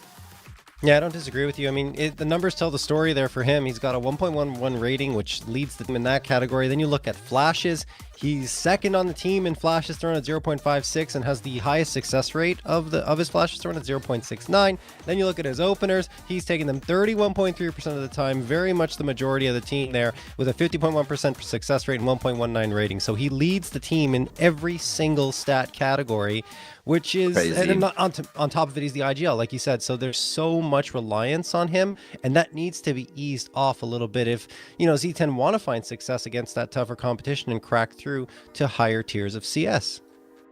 Yeah, absolutely. And I feel like they were kind of on the brink of doing that towards the end of last year, but they have tapered off here in 2025. I mean, maybe ultimately get a little bit burnt out. These guys are playing so much Counter-Strike. And that's the one thing that leads me to believe that even though this is their third game of the day, it's almost like customary. 2 games per day is normal for them. So it's like, That's yeah, true.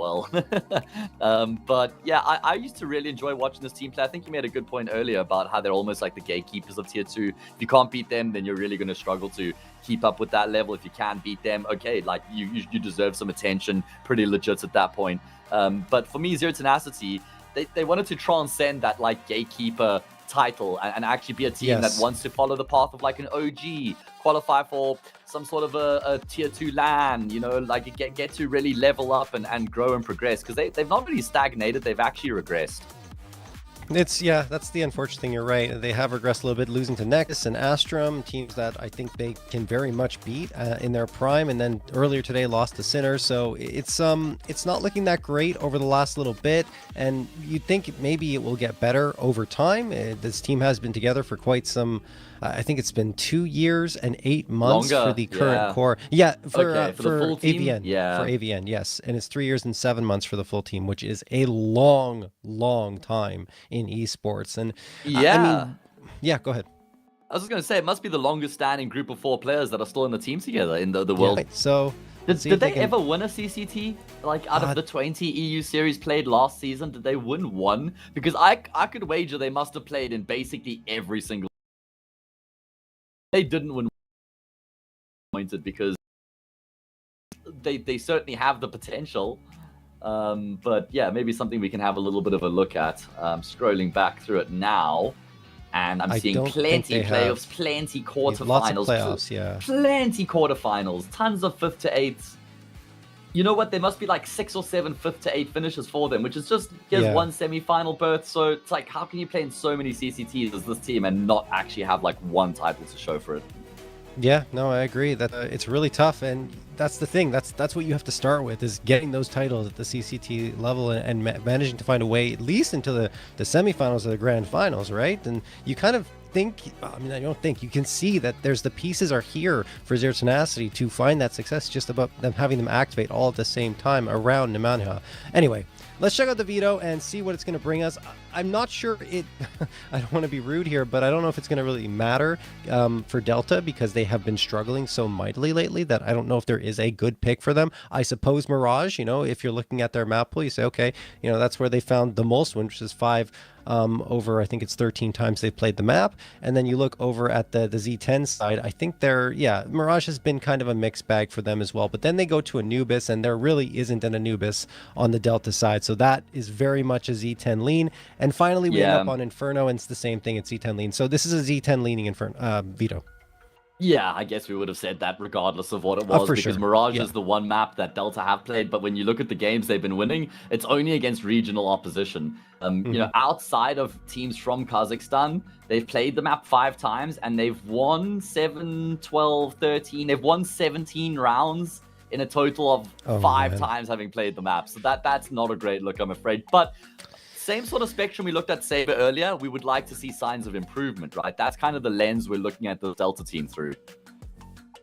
Yeah, absolutely. I mean, just something that will show that, hey, like, these guys have made some strides. Better team to do that against than Z10. Like we said, these are the guys where you have to prove like you belong here at the tier 2 level. And right now it hasn't happened for Delta. Up against Monty, which I felt like they could have been more competitive against. That was their last matchup in this series, and it didn't go well. It was 5-13 on Mirage, like you already alluded to, Hayes.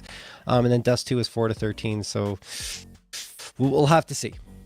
Okay, well, we're going to have to wait a little bit here. I think there's some tech issues for some of the Delta players. We're not going to wait too long, so don't go too far. Take a short little break, and once the players are ready, we will be as well.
Okay, I promised it wouldn't be a long delay, and I wasn't lying. We're going to be jumping into the action now. Mirage, this last game of the evening. Zero Tenacity against Delta. Delta certainly have got an uphill battle ahead of them, joined by Mr. JRT. My name's Hayes, and I mean, listen, we're looking for improvements, Delta. As for Zero Tenacity, we're looking at them with the highest standards in mind coming into the series.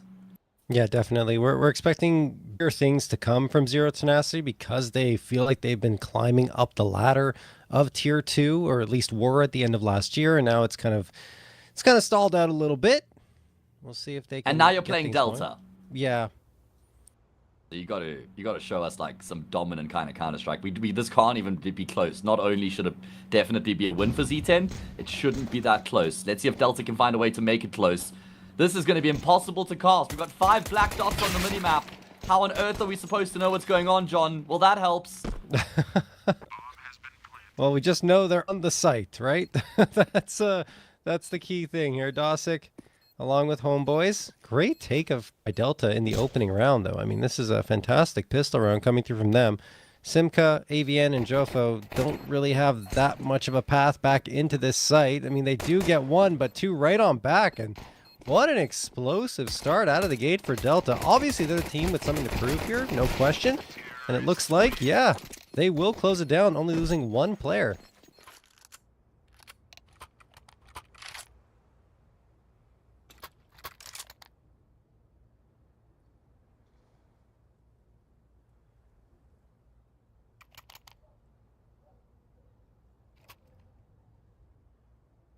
Okay, I'm back. Sorry, a little bit of a hitch there. But I am back, and I see Delta were able to finish off the job without much of a concern, clearly. Just the 1 kill in the round there for Zero Tenacity.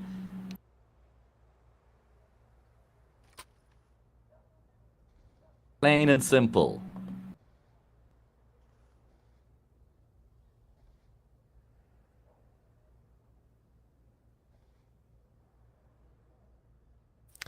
Yeah, it seems like we have some kind of technical issue coming through here.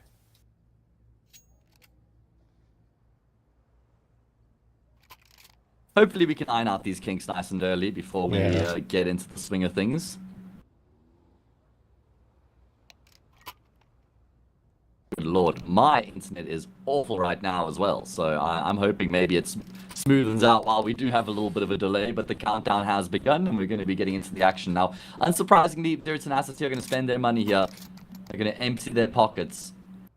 See if they can answer back with the force bar after losing the pistol.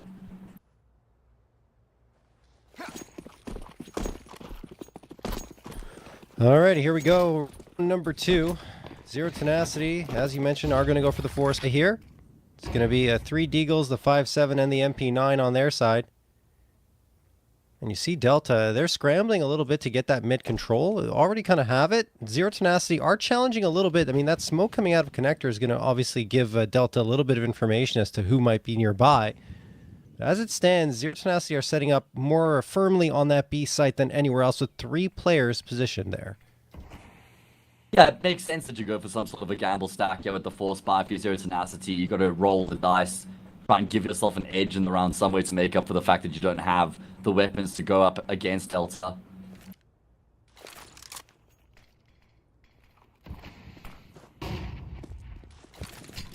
Alright, well, Crown going to be taken here by the T side, able to make their way up through middle. They found the frag on the A-Yank, and the Manya's been run over. And this is nice. That's really nice, honestly, for Delta. I mean, we talked about even their starts to their maps haven't been too great. Sure, they've gotten pistol rounds and converted in the past, but this is pretty convincing. And like I was saying before, the fatigue, even though, yes, you mentioned it, Zero Tenacity are used to playing a lot of Counter-Strike in one day. Usually it's only 2 series, and then they go on and take a break for the rest of the day. This time, it's 3 series, and let's not forget the previous 2 were 3 maps. So this is their 7th map of Counter-Strike on the day, and honestly, I don't care who you are, that's still going to be difficult to perform at your best. So far, Delta able to capitalize on that fact, it seems. And we can't forget, like, looking at the losing streak for Delta right now, it is at 10 series in a row with the likes of Rage, Eklot, Ruby, Cybershock, Passion UA, and Monty in the mix there. So a lot of these teams that we see at CCTs, Delta haven't been able to find the answer just yet.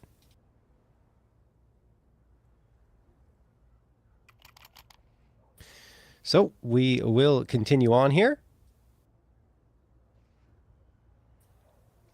Heading into the third round of play, and Zero Tenacity are not going to be forcing up this time, but they are investing a little bit. You see Simca and AVN buying up the armor, MP9, 5.7, as well as upgrades, and they do have pistol upgrades for Brute Monster and Nemanja.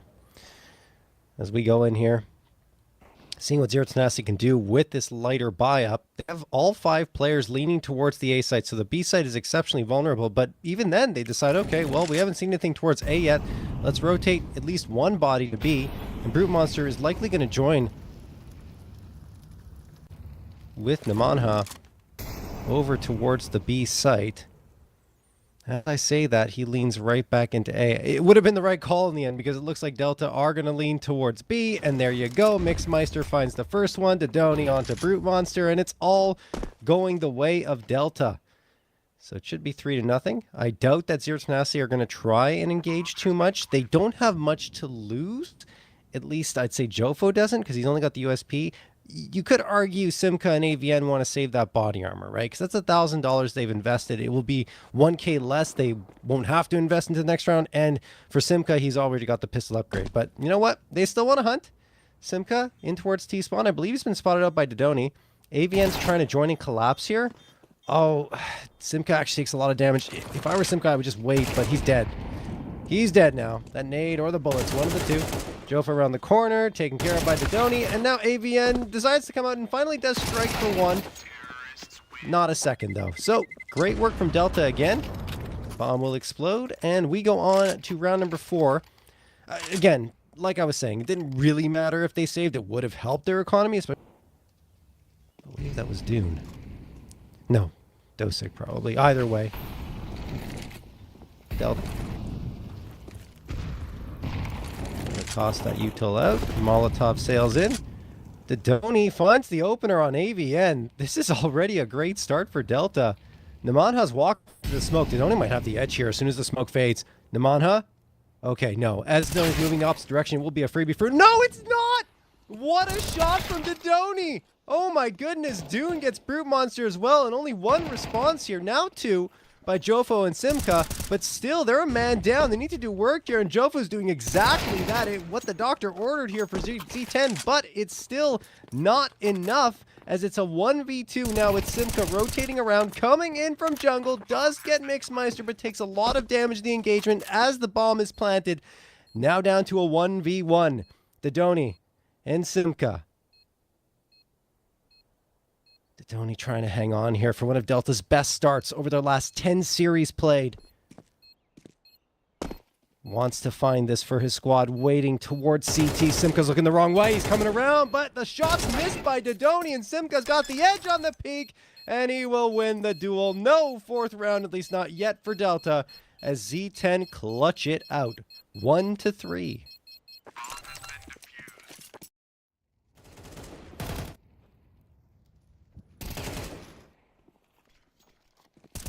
That's just really great work by Jofo in that situation. I mean, yes, he doesn't manage to make it a man advantage, but he brings it down to the 2v2 very momentarily and allows that clutch to be much more winnable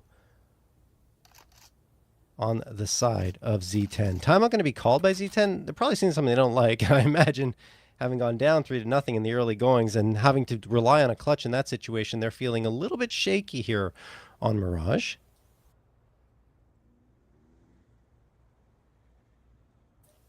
It is Delta's map pick, and I mean, Hayes highlighted it in the pregame that Mirage, all the 5 wins that they had were up against regional competition in Kazakhstan. And then you look at everything else, it has been in CCT or other events or Thunderpick, right? And none of the Mirages have been victories there. The most rounds that they've gotten on a Mirage was 9. But that was, that was regional again against Rage. So I would say against non-regional competition, it's Cybershock. They had 6 rounds. So that's the bar. They've obviously need to exceed here. First and second, they're hoping to get a win, of course. And that's another opener for them. I think Delta have had an opener in every single round of play so far. Z10 on the back foot to start off every round is certainly not great for them, but fantastic for Delta. Dosic. And the rest of Delta, I mean, they have that mid control to an extent. But you see that Cat player could be a problem as they're going for a bit of a boost. The boost works, though. They spot out Jofo, and then they break off of that boost and don't allow it to be punished at all. Very nicely done by Delta. They also spot the information onto AVN in ladder room. Simka pops out a window. Does he get spotted here? I think the barrel of his gun is seen. Yeah, absolutely more than that. His whole body shows up as he jumps on the windowsill, and Dosic will spray him down. 5v2 in favor of Delta, and here they go on to the B site looking for their 4th round victory, and AVN just watches them walk past. There is a lurk here. That is Dosic, and he does manage to take down Brute Monster, and it's all AVN in a 1v4. Good lord, what have I just tuned back into here? I mean, okay, sure, I understand. Z10 lost the pistol, lost the force. 03 makes sense. They win the gun round. Cool, all good and well. Then they lose the follow-up gun round after that, and I'm left thinking, well, how's that happened then? So, this is a good start for Delta. It's a really good start that they've been able to come to the party, and these are looking like pretty convincing round and pretty convincing kills. Yeah, no question. I mean, Delta's been very decisive, honestly. It's been pretty impressive to watch them go through here. And I was mentioning it before, Hayes, that the fatigue factor, I think, might actually be significant here for Zero Tenacity. Because it's their 7th map, right? Yeah, and they might have to play 9. So this is just the start of the series. Yeah, it's certainly important to keep in mind. Certainly an important storyline for us to highlight coming into this here for Zero Tenacity. And, well, they're inflicting damage here in their full eco. Unfortunately, not going to be able to finish off Donny there. Donny.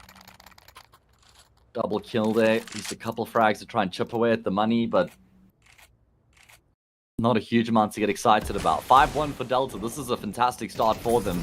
And now we come into a really important gun run for Zero Tenacity just to keep Delta within arm's reach.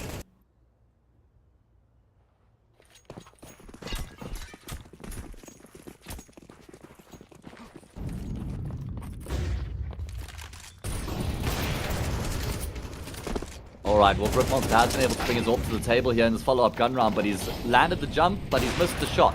At least there will still be blood spilled. Zero Tenacity get that first frag. There's a lot of players being committed into middle for Delta. Despite the fact they lost that opening kill, they haven't been dissuaded from continuing to commit. 4v3 for Zero Tenacity. We're trying to make a recovery here. I mentioned it before, Delta, the most they've gotten out of Mirage outside of regional competition has been 6 rounds. They're already at 5, so 1 round away from tying their best, which is already probably a nice thing for them to be seeing. This round, though, feels like might slip away unless Dune or Mixmeister can find another one. They do. Mixmeister, the frag onto AVN. Simka's in a great spot to punish, and so is Brute Monster, and they both do exactly that. Frags come through, and you have it as a 3v1 with Homeboys already spotted out. Information's there, Hazen. Yep, he will be getting one. Okay, still alive. I thought he was dead to rights there up against Simka. Brute Monster now at risk. This is okay, pulls out the pistol and makes it work.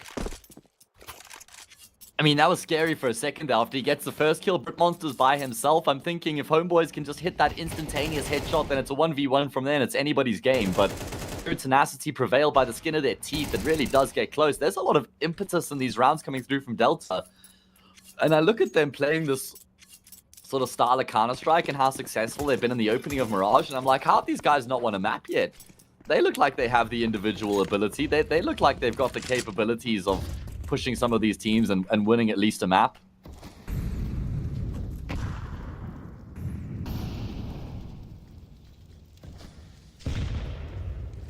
Perhaps so. Could be good if they could do it here. That would be huge if they did it against Zero Tenacity. It would be a big scalp for them, even if it's just the scalp of a map and not the series. Either way, look at the push coming through from lowers right now. Nemanya's not looking for this. AVN does start to appear in that direction though. And he's been able to get a kill, keeps one at bay. Nemanja wants to activate as well. It's going to be the crunch into middle here for Delta. And kills go back and forth. Man, this is really quietly contested here from Delta. As you mentioned, kills going back and forth. Trades are good on both sides, but better for Delta. Now you see Jofo, who's aware of the possibility of someone being here. He's coming around this corner. Dosic holding the angle, waiting for the peek, and Dosic loses the fight. Jofo makes it a 2v2, and now the health becomes a factor for Delta. Not only that, but the HP on their side is a little low, especially for Dune at 16 points of health. Do they have the bomb? They do, yeah. They'll be able to plant. Dune has the bomb. So he's going to scurry across and join up with Mixmeister, and it doesn't look like Zero Tenacity are too keen to actually move away from the safe side. They're just going to commit. They've gone all in. It's going to have to be a retake, and Mixmeister's taken a lot of space in the meantime. He's been able to get himself all the way into market, so this is going to be very good post-plant positional control for them. Zero Tenacity still not budging, which means it's going to be a very difficult retake. They don't even have a kit. Is this even doable? Is there even enough time to get out of these positions, get the kills, and find the diffuser? It's going to be really tight, and it means that they're going to have to do this fast.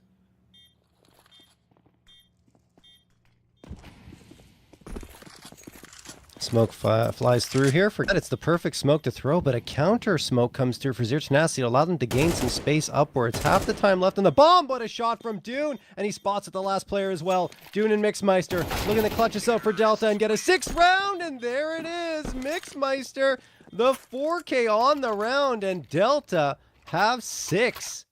1 round away from more than their best scoreline here on Mirage. Yeah, and inside of what we've played 8 rounds of Counter-Strike here. Yeah. And they're already on the brink of putting up their best performance so far against non-regional opposition. So very good showing from them. And again, they've lost a round and then they've won the gun round straight afterwards, immediately having reset Zero Tenacity, who surely have to be getting a little bit frustrated by now, because they would have come into this not expecting to have to work too hard to actually get the win.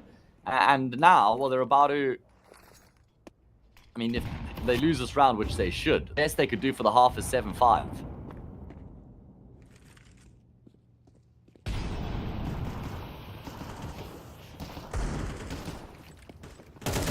Right. Zero Tenacity. What do you got in the pistol round? Maybe some magic here? Molotov sail in. And that pushes the Mount Ha off of the window position. There is a battle happening in Palace, and Avian wins it, but Dune finding Simca evens up the numbers immediately. And the thing that's good for Zero Tenacity is they've got that AK in Avian's hand, so he can activate a little bit. But I think that, well, they're going to have to win the fights against Delta, no questions asked, because they're coming in towards this A site, and Homeboy's already collected another one. Dodoni finds the Manha, and it's a 4v2. Oh, the AK can't even activate Haze. Yeah, that is brutal, man. A fantastic cleanup from Delta, and it's actually really important that they win this round cleanly as well, just because of their finances. I mean, they will be up 7-2, but they're not going to have a huge amount of money in the bank. BritMonster won't get anything else from the round here. And there we go, job done. Delta do make it 7-2 as expected. So they're guaranteed a lead now going into their CT side at the bare minimum. Now, what's the bare minimum for Zero Tenacity? I mean, there's probably a world in which they could come back from any scoreline, but... like 9-3 is like you can't be going less than that.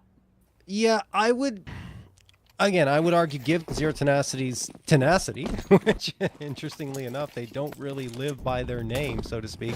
I think they could come back from any deficit here into the second half. So especially considering Delta, like they're probably not used to playing with a lead, so that's going to be maybe a struggle for them to nurse it. But we'll have to wait and see as we're going into the action here towards the B site. A big lead would certainly be beneficial for the squad, but AVN drops Mixmeister immediately, so that's a great start for Zero Tenacity, who have been very starved of opening frags throughout the majority of this map. And you see here, Simca tossing the smoke in, trying to reinforce the B site position and push Delta off of it, and that has done it. That smoke itself, just one piece of util, has made Delta change their mind and readjust their positioning. They're resetting maybe in towards mid, we'll see, because they do have a player over in ladder room. That's Dune. See what he can do with that space.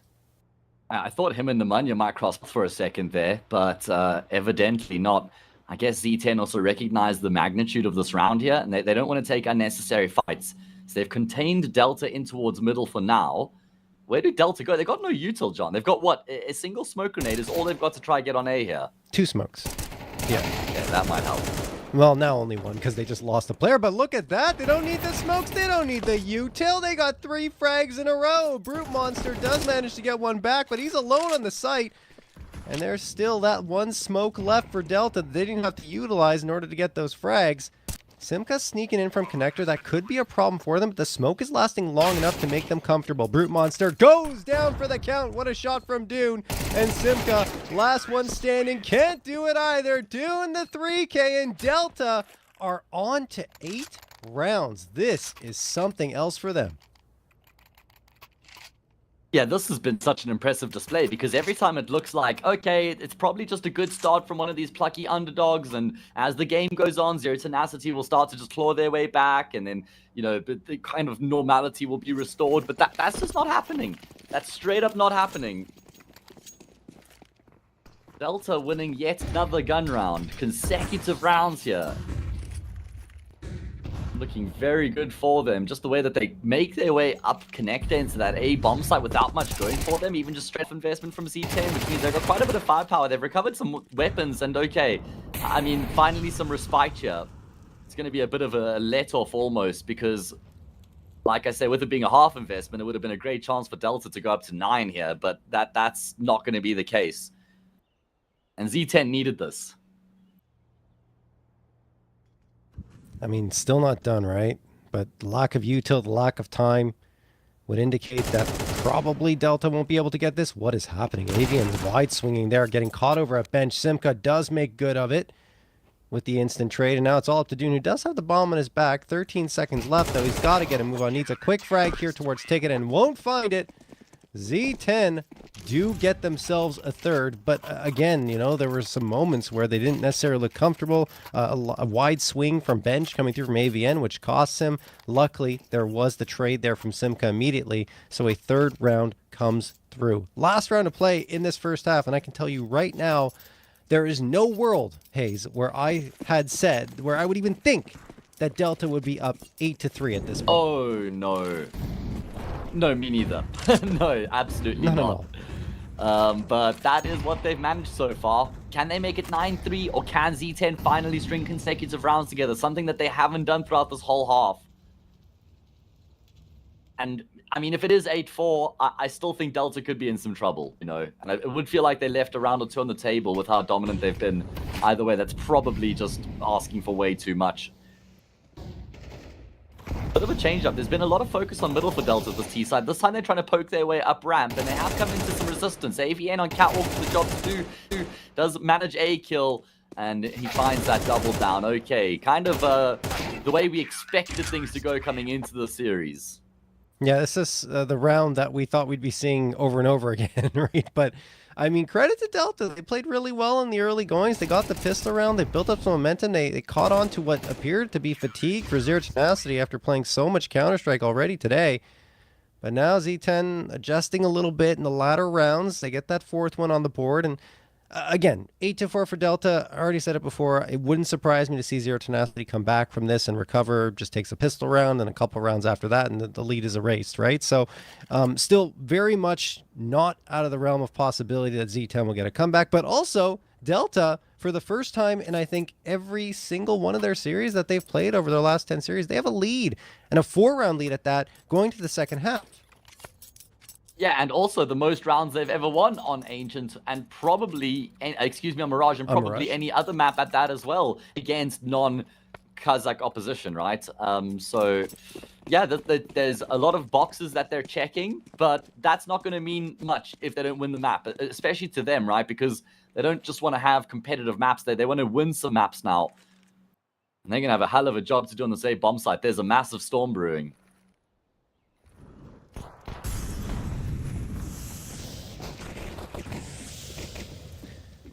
Mixmeister gets one, traded out by Brute Monster, and Zero Tenacity are trying to make their way in towards this B site. They shouldn't have much more contest because everyone's towards CT, but they have to be careful not to overextend themselves here in towards those USPs, and they do exactly that. Uh-oh, here it comes. Delta find 2 right after the bomb's planted, and now Avian and Amana are running around scrambling, trying to deal with these last few players, and they do get 2, but it's down to only 1, and Dune hits 2 beautiful headshots to give Delta the 9th, and they immediately get off on the right foot here in this second half. Yeah, that's going to be a huge boost for them now. Like, now I'm genuinely thinking, okay, Mirage should be theirs from here, because even at 8-4, I'm thinking Zero Tenacity, they just look a little bit disjointed here with the way that they try and fight for CT. It's very well done from Delta, recognizing the setup there from the T side, knowing that the plan is to take CT control. So Delta just stack numbers in CT. They're thinking, okay, well, we're ready for it. Come at us. And they sustain that first wave, then they start swinging. And the reason I said felt disjointed from Zero Tenacity is because they didn't have like all three of their players fighting CT at the same time. It was one guy there initially, he died, then two more kind of swing. Yeah, me neither, but they are, and they should, because they are the better team right now, no questions asked. And going to this next round, they call a timeout because we're like, guys, we have a lead. Like, let's try to figure this out and play it properly. As they have the 4 A1Ss and the MP9, they've foregone a lot of the util in order to get the rifles up early. I imagine that's because they want to try and contest with what will be Galil's on the other side. So we'll see how it goes. Do have a tech timeout, I believe. Not seeing anyone off the server, and it looks like everyone appears to be moving around, so maybe it's just a TeamSpeak issue or a headphone issue. Who knows what it might be. Doesn't really matter. We continue to wait here. Yeah.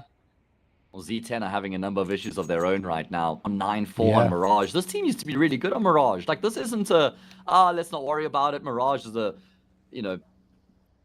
pretty rough map for Zero Tenacity general. I know it has been, but, like, they've got strong players. They've got a good team. This map used to be in their wheelhouse.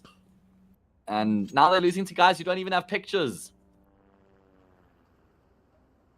Not a great look, I'm afraid. No, not at all. Looks like it was a microphone issue, but it has been resolved, and we go back into it. I could explain it for Z10. Maybe they had a mic issue and they couldn't communicate. That's why I'm just joking. No, all right. that would kind of check out a little, honestly.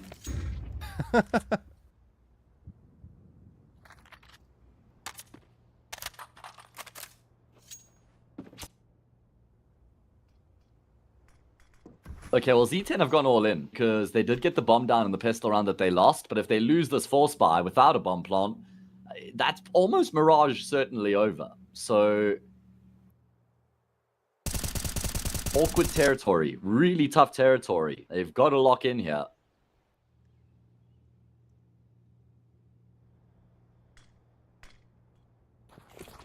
All right, we go into it. See if they can lock in. It's going to take a very significant effort. And look at Dosic, the space he's found into window. Dune does get a trade as soon as the Manha comes out there and finds one on to Dosic. You see here, Delta desperately maneuvering themselves around this A site to try and get advantages, but Simka's already dropped Dune, and there it is! Zero Tenacity explode onto A. Only lose one body, even though it's up against the rifles. 4 of them for Delta. Zero Tenacity crack on through and look like the team we expected to see here for another round. So that's great news for them. At the end of that first half, it looked good. In that round, very strong. And now it's a 4-round deficit, yes, but you've completely reset the economy of Delta and have put them in a situation where they're on around a double eco or a force buy, and they've chosen the force buy. So it will be Deagles and 5-7s across the board. I mean, that was the must-win round there for Zero Tenacity. Just no two ways about it. So really important that they get the job done. Like you say, now they get to play against a Force. You win this 9-6, anti-eco 9-7. Scoreline reads completely different at that point. However, that was all predicated off of them winning against the Force buy. So not a great start with Sunke going down. Z10 just really struggling to find any momentum here on this map so far. Just rounds in isolation, left, right, and center.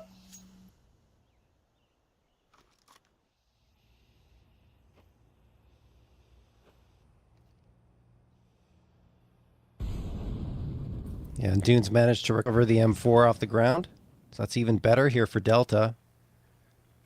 It's the Manha that's worked his way in towards ladder, and he's staring at, or excuse me, not ladder, window. He's staring at ladder. And Mixmeister was there, now he's not.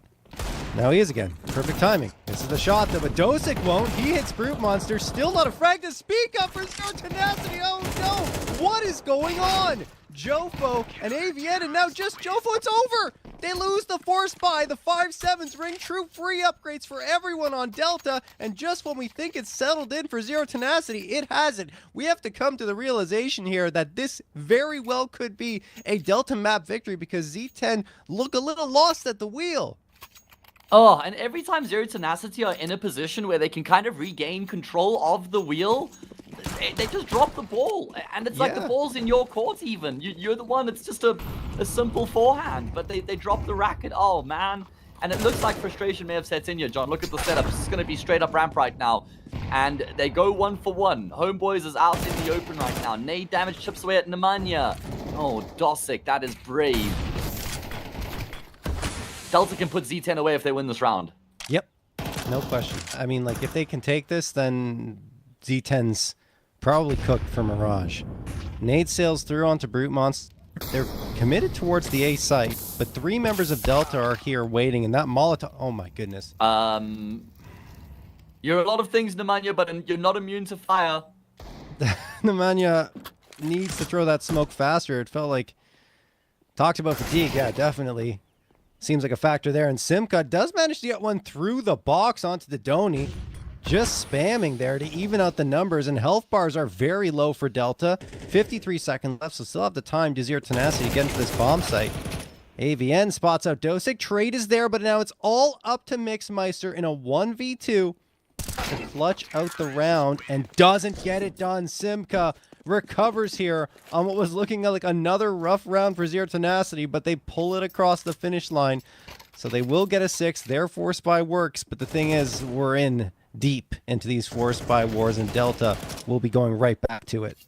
I mean, Z10, they keep winning these rounds where if they lose it, they completely lose the map almost in its entirety, but the rounds that they have to win where they've got the big advantage to just claw their way back and make it somewhat competitive, they can't do that. They're doing all the hard work, but they can't do the easier work right now. Honestly, it's so backwards, everything that's going on in this game so far. And it looks like Z10 have decided we just need to completely simplify the approach here. It's going to be grouping up strength in numbers, relying on our individual level, but it's a... Pulls the round back for Zero Tenacity, but wow, this is getting hectic. I mean, that might be the clutch there that maybe just reinvigorates Zero Tenacity. That could be the spark that they need to kind of ignite this camp and properly give it some legs and build up some momentum. Haven't won more than 2 consecutive rounds, and they've only done that once throughout the entirety of the map of Z10. Outside of that, it's been rounds in isolation. Here's another chance for them to find a streak. These Force Wars have been so scrappy and messy. But finally, they've managed to break those Force Wars. They have. Hasn't been easy, that's for sure. I was actually half expecting Delta to go in again because of how close that round came, but eventually, you know, that CT side economy does need to stabilize somehow. You can't keep forcing up or you won't be able to buy up much of anything. Nemanja has already slipped through here. Gets the spray down on towards Homeboys. And now you see Dosick trying to get aggressive outside of a ramp. And Simka's right here. Walking to the angle. This could be Dosick's frag. And yeah, Simka down to 3 HP. He's on notice. Dosick, a chance at an upgrade. And, well, okay. Well, Dosick and Dude are both going to miss every single shot. That doesn't help. They already had the dink, but it's only 3 HP for Simka, who manages to hang on. And now, Jofo will end it here, Hayes. At least make sure you have a teammate by your side to help support and maybe give yourself a chance at the trade, but both that and, you know, a chance of victory were lost, and for himself anyway, in that duel. 5v4 for Delta. Delta have got the 3 MP9s, the A1S, and the Deagle. It is a hero A1S that came through. Everyone else saving up or only investing enough so that they can still buy up in the next round. Simka does collect a scalp in response, so that will bring it down to a 4v4. As Z10 collect the bomb and do have full mid control to work with, but they have to be careful as they go around this corner towards Cap because there is someone waiting with the ever-lethal MP9. Yeah, well, Zero Tenacity absolutely can't afford to slip up here. Delta have gone for the double eco to look forward to that full gun round to follow. Nemanja with the AWP will barely even find a tag. Oh no, the crunch on middle commences. Delta's numbers gonna allow for them to go 2 for 2. And now it's Donnie's time to chime in the action, and he gets one as well. Oh my goodness. Okay, Simki against Homeboys. Simki trying to avoid losing to this half investment here and closing the gap to 1 round. That's the goal. I mean, it's not going to be easy. Well, he gets the spot now, so he's got the information. Here's the footsteps coming towards him. Can he hit it? Yes, he can. Simka clutches out the 1v1, and now Z10 are really right back into it. Only a 1-round deficit up against Delta, who were on the half buy and made it look quite good. I mean, the one thing that Zero Tenacity has been able to get is economic footing here in this second half, but they're, of course, happy to exchange that for rounds. As, now they'll be going up against Delta's buy. It's not going to be as nice as they'd like, but they do choose for double op instead of utility. Homeboys and Mixmeister rocking those op. Interesting, Hayes. Yeah, I mean, I guess they're thinking we want to try and cheese our way to some opening kills here. Just post up on an angle, get 1 or 2 frags, and then we can push the victory home from there. Oh, let's see. Okay, Z10, if they win this, John, and they make it 10-all, then it's an anti-eco. It feels like the game's entirely turned on its head at that point. And perhaps Delta would have missed their chances. A lot weighing on this round. And you can see Delta, it's almost like they've gone into a bit of a shell as Z10 have closed the gap. And it's understandable, but they're now playing very passive. And on the T side, they were taking initiative. I know, obviously, we've changed halves here, but I'm saying you should still have some sort of your general game plan about you, just how you play the game. And I don't want them to be conservative now because Z10 are coming back. You got to stick to what's worked. Yeah, definitely. The aggression has been favoring them, no question about it. So we'll see if this passive play ends up being beneficial. Nemanja, coming around the corner, exposed. Looks the wrong way in towards the side, and Dodoni blindsides him with the MP9. So yeah, that passive play actually panning out pretty well for Delta so far, and Homeboys collects another one. AVN gone, 5v3. Zero Tenacity don't have time. 27 seconds left for them to try and find a path in towards this bomb site, and Jofo's fading away in the open, gets caught out by Homeboys. Brute Monster trying to come back, gets the op frag, then the AK frag, but he's the last one standing, pulls out the op. It's not enough. Delta have gotten the 11th round. The double op rings true, and it just felt like Zero Tenacity were lost again. It didn't feel like they knew where they wanted to go. Yeah, and after Nemanja died, I was like, okay, well, now we just have to go into A. It wasn't deal, it wasn't the plan. Crazy. At this Tenacity, not usually expect of them, because coordination wise it's been lackluster. Feels like the comms are also disrupted in a significant way, and aim mechanical skill, they're losing the duels. It's odd, but again, fatigue, I'm gonna say it one more time, is obviously a factor when you're playing this many maps of Counter-Strike. Nemanja trying to prove us wrong here. Dosik's gonna go down. Brute Monster gets Mixmeister, and it is a 5v3 just like that. Dodoni could do damage here if they don't look over. They have to overlook him. Oh my god, a Colette! There's a Colette that comes through for Homeboys, and Dodoni does indeed do damage. It's down from a 5v3 to a 2v2. Homeboys looking to collect another one. Can he find the third? No. AVN jumping AK headshot on to Homeboys, leaves it all up to Doom, but Doom has been so good so far. 19 frags, looking for his 20th and 21st in the defusal as well. He does get the headshot. There's the first. One more required. Won't find it. Brute Monster gets the trade, and Zero Tenacity again hanging on for a 10th round. Yeah, what a fantastic display coming through there from Brute Monster to hold his nerve and get both of those kills. I thought that Zero Tenacity were done for after the collab, and this effort here from Donnie. He doesn't expect another player to come through the smoke there. Might have been able to find another frag if he just continued to look in that direction. But Zero Tenacity have lived to fight for another day. We're going to need all 24 rounds here of regulation, and there may be some more on top of that as well. Going to be pistols across the board for the city side, and a prime opportunity for Zero Tenacity to close the gap, to completely eradicate the gap that's existed since the start of the map. It was tense though, a lot more tense than I sort of expected it to be. I see Dosik has done the thing where you buy a Deeg when you only have 1900. And that is that you're not in a pug, mate. Not in a pug. It's a very important game here. Okay, he's gonna have 4,100, so I suppose it's not the end of the world. He gets the full 3,400 investment. Either way, just a bit of a pet peeve of mine as we level up the scoreline at 11 apiece. Double AWP setup coming to the fray again. And I think Zero Tenacity have actually looked the most convincing and the most dangerous on the T side when they've just gone with the strength with numbers mentality and try to play on the front foot and not give Delta time to set themselves up in the round, implement their crossfires, get a pick, work the map. Just try and bully them around the map right now. Just back yourselves individually. Go for that death ball approach. We saw them do it A once, worked really well. They did it in the B round, and the bomb site in the previous round was convincing there too. So maybe they just need to go all gas, no brakes.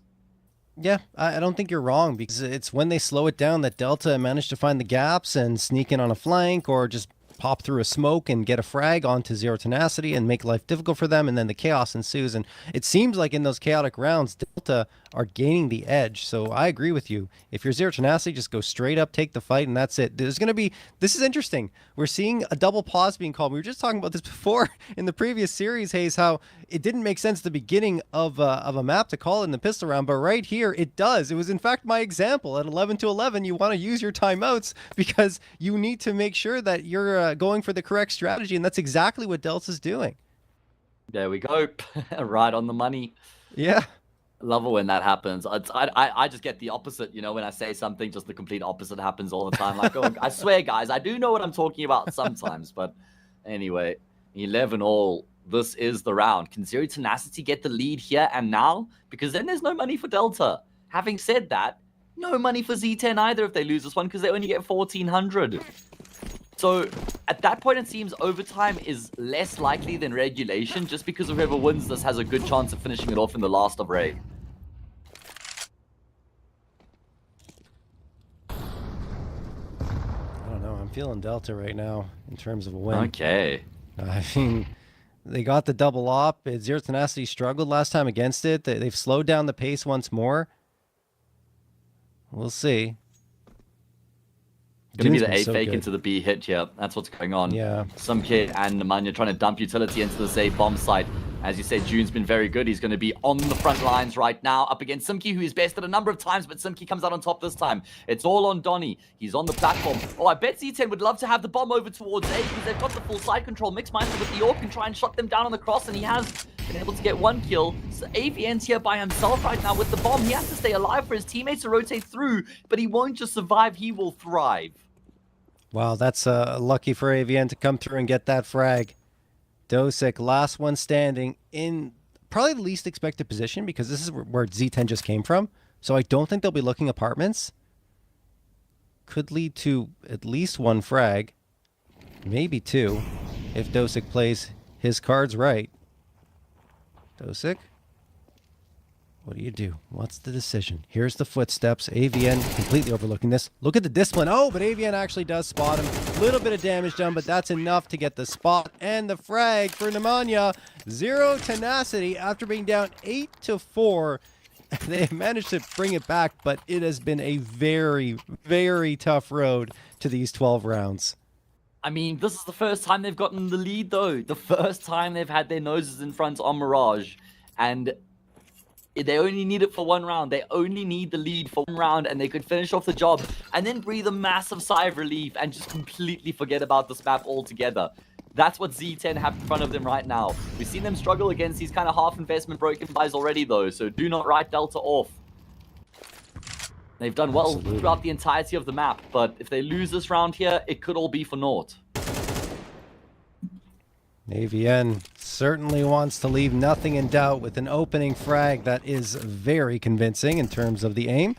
5v4 in favor of Zero Tenacity. There's the re-smoke for window as well. They've got full mid control, nothing to really worry about over at Cat just yet, and soon they'll have that control too.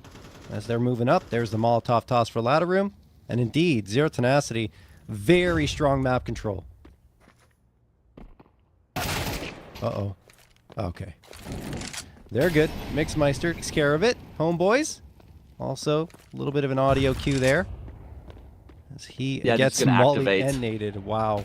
Yeah, and AVN as a result is like, There well, it I'm just is. going to run at them right now. This is, oh, okay. Zero Tenacity, I mean, I don't know, man. I came into this What? saying that not only should they be winning this game, but they should be doing it fairly cleanly. Oh, my camera's not working, production. I don't know. Sorry about that. We're just gonna have to. Let me try. Let me work on it. Hold on. He's gonna do it. He's gonna do it. He's done it. Oh wait, no background. Ah. Okay, we're good. We can go to cameras now. Sorry about that, everybody. Just like breaking the fourth wall and telling everyone what's going on right now. But the point I was making is that we came into the saying for Zero Tenacity, not only should they be winning this, but they should be doing it cleanly. Yeah. Gotta just throw that out the window and say, well done for surviving and not actually collapsing on the map and still managing to win ugly, I guess. Oh, yeah, that's one way to put it. I mean, that was not the prettiest Counter-Strike we've seen from Z10 over the last little bit, but they do manage to get it across the finish line. I mean, I mentioned it to you at the first half, like, is there any deficit that they can't come back from? And I said, no, there isn't. It just feels like if they start playing their game, they should be okay. And they absolutely were, as they still do secure map number 1 and head on to their second map pick, or their map pick, I should say, of Anubis, where things should be far more comfortable. At least you'd hope. Yeah, you'd imagine as much, right? We're going to have a short little break before we get into that next map, though, so guys, don't go too far. We're going to need a breather after that brewing affair, and then we'll be back with Anubis.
All right, we're back, and we're going to be getting into the action of the second map here. It is Zero Tenacity's pick, and they are leading the series 1-0, but that doesn't really paint the picture of what went on, John.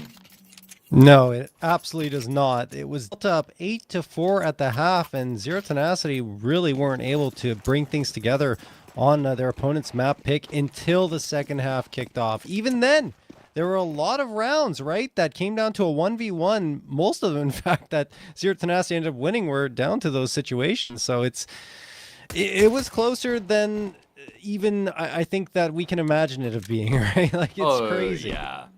Delta should have won. Delta should have won that first map. They had the lead all the way up until 11-all. They were leading the map. And then Zero Tenacity got the lead at 12-11 for the first time, and they only needed it for that one round. Now, we go to one of their strongholds of Anubis.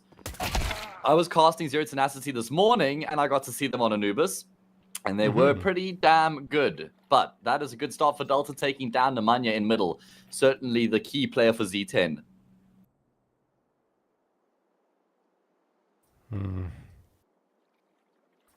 Mixmeister waiting for a push to come out, and Brute Monster might hand it right to him. It's messy. Mixmeister had the chance, but the dualies do strike through. Strike true, excuse me. I can't speak. All right, Simka is going to get fragged out, though. Dosic with a key one, and the bomb going to be planted here by Delta. A 4v3 advantage for them in this pistol round. One thing for Zero Tenacity is, although they like playing here, they tend to go 24 rounds or more very, very frequently. So I have a feeling, given the way Delta's playing right now, we might be in for another long one here, Hayes. Dosic and Dodoni get two more, and it's all up to Brute Meister, who's way out of position, and it will be Delta with another pistol round. Is that 3 for 3 now? That is 3 for 3. Yes. All right. Well, that is a very good way for them to give themselves some good starts to these halves. They just went searching with numbers in towards middle because they know Nemanja's the mid player. Both T side and CT side, you'll almost always find him in middle.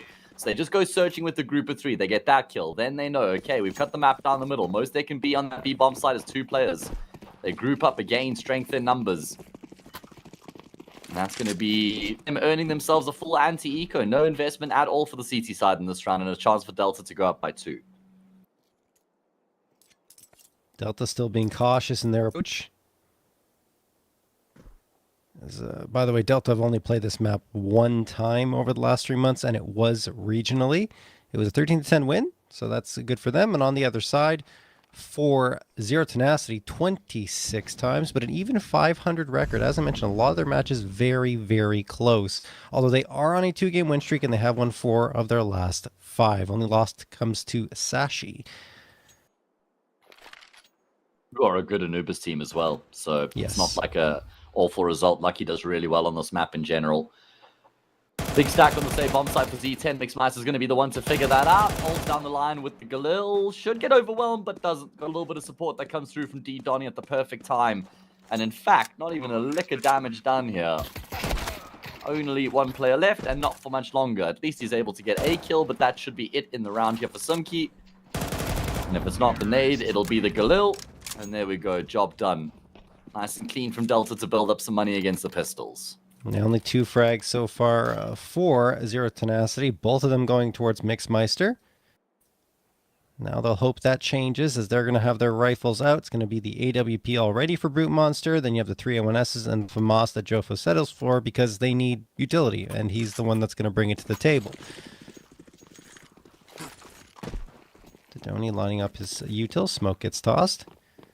Delta already leaning in towards canals, it seems. They want to take this fight over towards connector, E-box. And it looks like they've gained enough space that Simka doesn't want anything to do with this. So that's a lot of ground gain for Delta, meaning that they could lean in towards an A-hit. They still have to grab the bomb, assuming they want to end up here. This is trending pretty well for them, especially if they win this opening duel. Simka and AVN are waiting towards the B site, though. And they've a couple of very good B-bomb side players on Anubis. The one thing is that Z10 haven't been able to get an opening kill here, so they're probably going to have to try and withstand the might of a full exec, full numbers here for Delta, who do still look like they might want to try and peek into middle, but Brute Monster was waiting for exactly that. Posted on the angle, he will punish. I think that's enough to dissuade these T players altogether, but June gets one back and he doubles down. Unfortunately not, but Might be a trade here for Mixmeister. AVN has no room to work with because of the pressure from B main. Monsters come through to bail him out, but AVN will stand tall. All right, good hold from Z10, right? Delta made them wait and wait and wait some more, but finally, once they show face, it's Monster with the opening frag from the op, as you saw there towards mid, and afterwards, Dune, who was very good on Mirage, comes around and oversteps a little bit. Might want to have waited for support or something, or fallen back a little bit to wait for his teammates to come through, but he got eager, figured he had the momentum. It doesn't work out for him, though, and it will be a first for Zero Tenacity as soon as they get the guns in their hands. Delta, enough economy to get 4 AKs and the Tech 9 into this one. I want to go a little bit faster, but look at Z10. I mean, they're already outside of E-Box and looking for some frags and tunnels, but actually might be lucky to be alive in that instance. Yeah, I was a little bit nervous for Monster, but I do like the intent from him, the way he's setting himself up there. It's going to keep Delta sort of questioning throughout the rest of the half about whether or not that's a threat.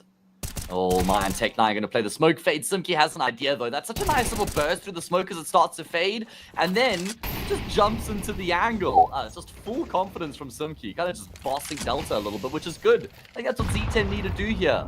Just remind Delta who's boss on the server. Well, certainly.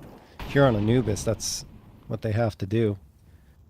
CT side is always difficult on Anubis, regardless of the opponent. Nemanya's waiting here for the push. Should be an easy one for him. Dosix around. He had the shadow advantage, and he still loses the fight. Jofo will trade one out, and Dosix low, and Jofo does what Nemanja couldn't. And it will be a Z10 round victory once more. Now the money's run out here on the Delta side. Good news for Z10 is that I think they only lost one member over the last 2 rounds. That's a ton of economy that they're able to build up. And now they're playing against the round where you look to build your economy. So that's only going to boost them even more, bolster their money even further. And there shouldn't really be much of a contest here. Delta don't have the luxury of getting like a hero AK or much utility. I do like that there's a smoke into flash here on, or is it double flash? I just like that there's been a little bit of util invested into here for Delta. It might help them actually get onto this B-bomb site. They're going to be looking for a plant. Monster finds one, but the gap has started to be closed by these pistols. However, Simka and AVN restore the gap, enable seal the deal.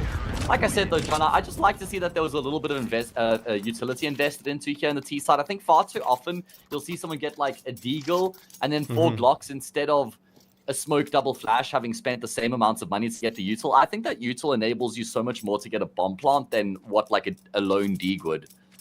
Oh, I agree with you wholeheartedly. I think in a lot of cases, you can go with, if you're on T side, 4 Tech 9s, or 5 Tech 9s, and then just have 3 pieces of util on each player, and it's way better than going for a Galil or a rifle in some instances. And I don't know, I think people underestimate the value of utility, because it doesn't always matter if you have the rifle, if you can close the gap effectively with some effective util. Anyway, trade's going to come through here back and forth, and Delta are the ones with the edge, but it's very frail, because Dosix down to 8 HP.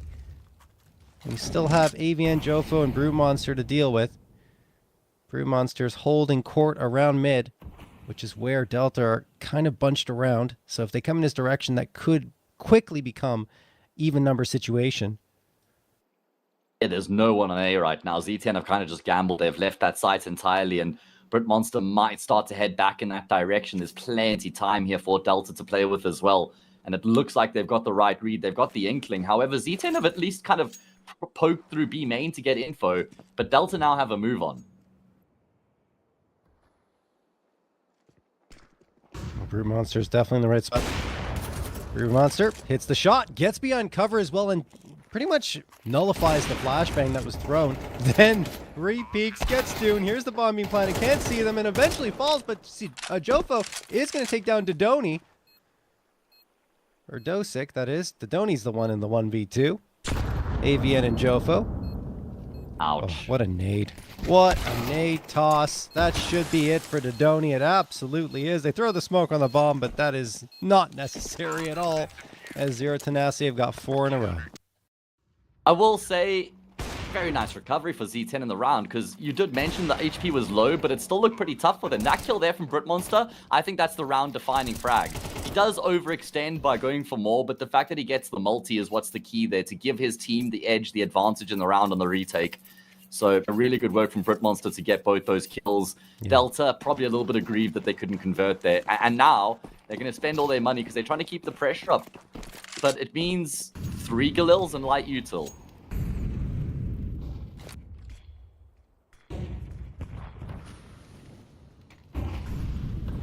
Dodoni setting himself up outside of B main.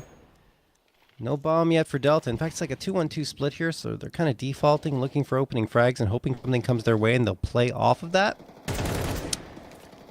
See if they do get something. Oh, the util's out here. It's a good call. Avian's going to be under pressure here. He needs to throw a smoke, almost certainly, but I don't know if they have one. Yeah, he doesn't have one. So, they'll have to just move out of that position. Great flashbang thrown by Mixmeister to give Dosick the edge, and Dosick follows up to get Brute Monster. So now it's a 5v3 in favor of Delta and a 5v1. Oh my goodness. Well, that's a flurry of frags. Very good work there. Delta just keeping up a lot of pressure around the map. They haven't gone into a shell here with the fact that Z10 have come back and won 4 rounds in a row. Alpha gets a kill back, but he gets dinked in the process. Probably wants the AK, and he's going to find the Orpa. There's still no chance for him to win the round from here, but the fact that he's just inflicting a little bit more damage is still something for Z10 to take out of the round. Oh, Choffo, this is really brave, looking for an angle. It's just going to be a head exposed to him, though. Yeah, I think you should just get out of dodge and try and save the gun at this point.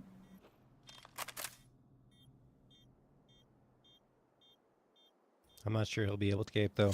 Choffo. Slips past. Does? Wow. Nice maneuvering.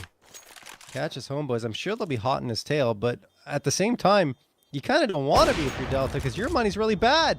And he continues to collect frags here. 4 on the round. Possibility of an ace if the chase continues. But finally, Dune says, hold on a second. We don't have money. This buyup's going to be miserable. Yeah, that is... You can't really justify that as Delta, I'm afraid. Maybe that's the lack of experience coming through and just biting him. Because that was a 5v1. That was an opportunity where I understand normally you want to hunt, but you need the finances to justify that decision. And they look at the investment for Z10. They still have money in the bank. So Delta could have been their own worst enemies there if they lose this round here. I mean, I did say their money be horrible. What I meant, of course, is utility, and you kind of highlighted that, Hayes. I mean, yes, you're going to get AKs for everyone and armor, but only 2 players have util, and that is not good on a map like a Anubis for T-side. Nemanja, opening frag. Brute Monster wants to keep hunting. He's probably got the juices flowing with that flurry of frags in the previous round, and Simka dropping Dune makes it a 5v3 just like that. And Dune had a bunch of that util, right? And only 1 piece drops to the ground when you die, which means that now Delta only have a couple of flashes and maybe a smoke that Dune dropped off his belt. Yeah, and now this is where we'll start to notice the complications and the consequences of their actions in the previous round. If they lose here, and I don't know how they get back into this with a couple flashes. Nemanja will continue to be a menace. He's got support there as well. It's probably why he's a bit more confident to play on the front foot. Simki's gone searching. He's going to hear these steps and make sure they can't drop off the bridge. Maybe he can even pressure them from canals. Delta looking to try and find a way into the round, though.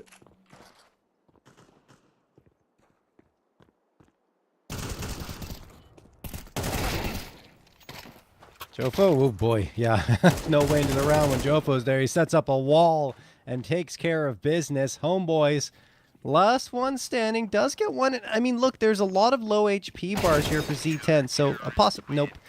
Nemanja takes care of homeboys. That discussion ends as quickly as it started, and Z10 are right back to their winning ways, finding a 5th. And again, CT side Anubis, 4 rounds is good, 5 rounds is better, and 6 rounds is amazing. And 6 should be the bare minimum because all they have to try and get across the line against is an eco with the hero AK.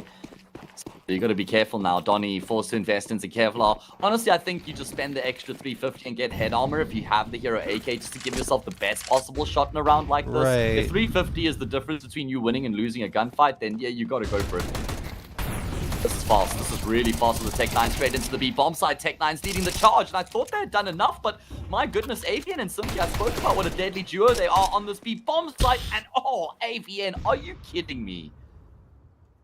That's more like the zero tenacity that we've seen in many CCTs past, as now they are just racking up the frags. Lots of man advantages, multiple man advantages coming through here in this first half for them, as Mixmeister is the last one standing. He's got the body arm in the Tech 9. He did force up to get to this point. It's weird seeing the investments from all the whole squad here from Delta, a little bit mixed. He finds a frag on Jofo, but again, oh, I thought that nade would be enough to kill him. Just goes right past him, and he has enough space to move forward and grab the AK, which I imagine he just wants to save in this instance because they've got bomb control, plenty of health, all angles covered. There's really no path to victory here for Mixmeister. No. And I don't even know if saving's worth it. I guess he keeps the smoke head armor AK, so it probably is actually justifiable in that regard. He dies here, he gets 3,400, so like the net economic shift is actually worth it for him to stay alive here. They might just do that, but this is going to be 6-3, and there could still be more rounds to be found here for Z10. Delta, oh man, you got to think back to Mirage, and wasn't it like 10-6 at one point, I think, on Mirage? Yep, it was 10-6. And they only got one more round from there. Z10 got 7. That really does paint the picture, I think, kind of accurately as to how bleak it was for Delta with the way it fell apart. You know, from being up 10-6 to losing 13-11. It's normal, right? With a team that's kind of trying to find their footing and That's trying true. to compete at this level, and they have a big lead and they let it slip away because they're not used to playing with a lead. So True, they don't know you're how right. to handle the pressure. Not used to finishing games, exactly. Yeah. That's a good point, yeah. And that's why we can kind of forgive them and say, okay, you've learned your lessons now. Next time round, you got to be converting those sort of games. For sure. I mean, it's just a good sign from them in general to be competing against Zero Tenacity at that level. Even the early goings here, you know, they're making a lot of these rounds, or were making a lot of the rounds close. The last few, not so much. But still, they got the AKs back. Util, again, a little lacking. And this is another criticism. You know, you have some of these teams, as Nemanya's going to get a wicked shot on Dosik through the smoke. It's just go with the Galils and then get the util. They're valuing the AKs too highly, which is a problem for a lot of these younger up-and-coming teams. Gotta value the util more. But hey, if you're hitting headshots like that, I guess I shouldn't be criticizing you. Dodoni finds Brute Monster. I'm right there with you, though. I certainly agree with the sentiment of the point. And we see it from Zero Tenacity a lot. They kind of highlight the strengths of that aspect of the game. Either way, 4 versus 4. Kind of just cast themselves across the map, waiting to see if there's going to be any plays being made by the CT side that they can look to punish. And there's a play, there's another play. It's come from the same player. He's gotten 2 kills and he's hanging around for more, and for good reason. Well, he does get traded eventually, but it leaves one player on an island, and Jofo says nope. Takes a couple of sprays. A little messy, but he got it. And that's what counts at the end. Zero Tenacity now on to 7 rounds on their CT side Anubis. Yeah, and this is going to sound very weird what I'm about to say, but Delta are struggling to contain Zero Tenacity, and that just sounds weird because Delta on the T side, but genuinely, Tenacity are fighting middle. They're pushing through A main, they're fighting through E box. We've seen a couple players push B main sometimes, and Delta don't have that capability to punish these plays that are being made. We need the AWPer. We need the AWP posted on E box, posted on middle. You know that Z10 are going to offer up those fights. That's your chance to get these opening kills, guys. For sure. And I mean, look, on the CT side, you have to work to make the map smaller, right? And that's why aggression's so important here to find success. Right here, Nemanja gets a couple of frags delivered right to his doorstep, but Dune does get the trade and will get an upgrade as a result. Couple of rifles still up for Delta. Jofo, waiting here. Things looking clean overall. They're getting, as I already talked about. The half buy that comes through, but still it's meaningful for Zero Tenacity to get convincing round victories in these instances. And yes, they give up a bomb plan like you said, but AVN had all the information. So by the time the bomb goes down, Delta think, oh, we have a little bit of time, they're not going to be here. No, everyone is set up on every angle to punish as soon as they look for cover. So well done by Z10 as we head into the final round of play here of this first half of action. Double op for Delta on T side Anubis. All right. Let's see how this one goes. I mean, it does kind of play into what I was saying they need to do, and that's contain the plays being made by the CT I side, guess, because yeah. with an AWP, you can just post on an angle. I don't know. See if they can make it work, though. They need to win this round. 9-3 is never going to be enough going into the CT side, and they have managed an opening kill. Yeah, it's just that, you know, Anubis is all about rotation, it's all about mobility. To have one op is fine, I guess, but even then you kind of want to have the AKs across the board. It reminds me, well, it's a lot like Inferno, but obviously Anubis is a much bigger map, and it's just about having that space that you can gain, but I guess it doesn't matter when you're right. Zero Tenacity are getting caught moving out in the direction of Delta, so first 2 frags go Delta's way, and even the third, so credit to Delta. I guess it's a really good adjustment given the way that Zero Tenacity were playing, and the Ops are getting all the frags just to throw it right into my face, Hayes, as it will be Jofo, the last one standing. Right on cue. Very good work from Delta to at least got a 4th from the first half. They won the pistol and they converted, but they only managed 2 more rounds throughout the rest of the, the rest of the 10 that were played. But they are 3 for 3 in pistols. I feel like out of the 3 pistol rounds that have been played so far, that this one is of incredible importance for them if there's going to be any chance. Absolutely. I mean, things are only going to get better, of course, for Zero Tenacity as they move on to their T side. Actually, their CT round win percentage is only 39.4%. That's a for yikes. Zero Tenacity. Yeah, and they got 8 rounds. Oh, boy. And that T side win rate, what are we talking? 60.5. Oh, man, the picture just gets bleaker and bleaker. Yep. For Delta, that is, obviously.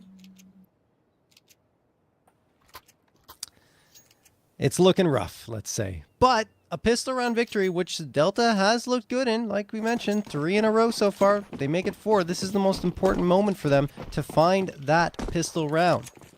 Let's see what they deploy. They want to get aggressive over bridge, I would imagine, here, with 3 players in this direction. But no, it's the collapse onto B, and no one's really prepared for that on Delta. Do they have the kit? They do, and it's a retake setup with the Donny getting the opener. That sets them up quite well.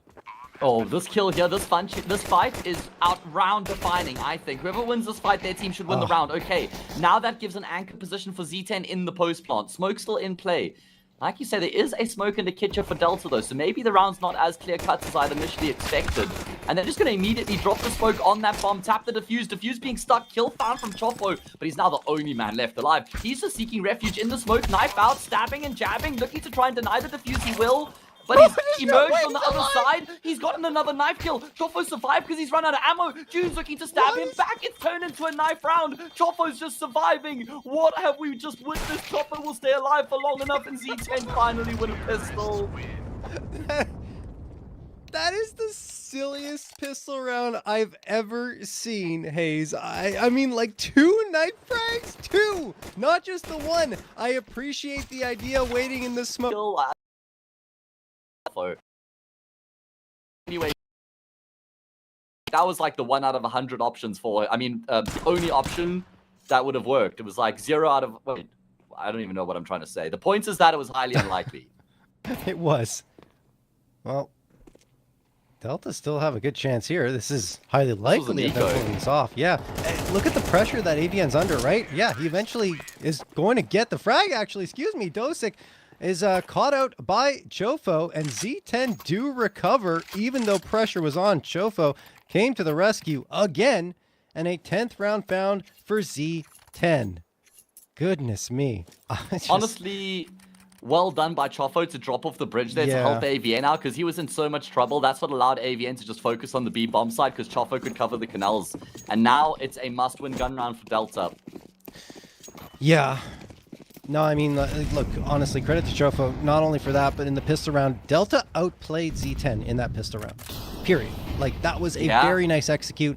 Everything was great. Even though they lose that anchor position towards B main, they still have they do a great job of isolating all the fights. It's just Chofo comes out with this ridiculous play that somehow comes to fruition. So that's just an individual effort that ruins what would have been a 4th and deserved pistol round victory for Delta. Mixmeister will get Chofo, so this is a 4v3 in favor of Delta. Like you said, a must-win round coming through for them, because if they don't get it, money's out and time as well. Hoping would have been heard there. So they know that there's an AWPer in E-box right now. This should be Delta's round, unless Britmonster can get a kill. Oh, yeah, it's just tough. There's nothing on offer. Delta are making sure they don't give anything away, but Dosic does give away back into the round. Simki's activated. Oh, no. Yeah, this is done. They've got it. No. I mean, look, Delta with a fantastic start to this round, but Simka, AVN, and Brute Monster all combining to get 3 frags. Mixmeister, still a chance. Okay, there's one. That's a start. Does he realize the pillar player's there? He does not. AVN will take care of business, and Z10 on to 11, and that might be the death blow for Delta.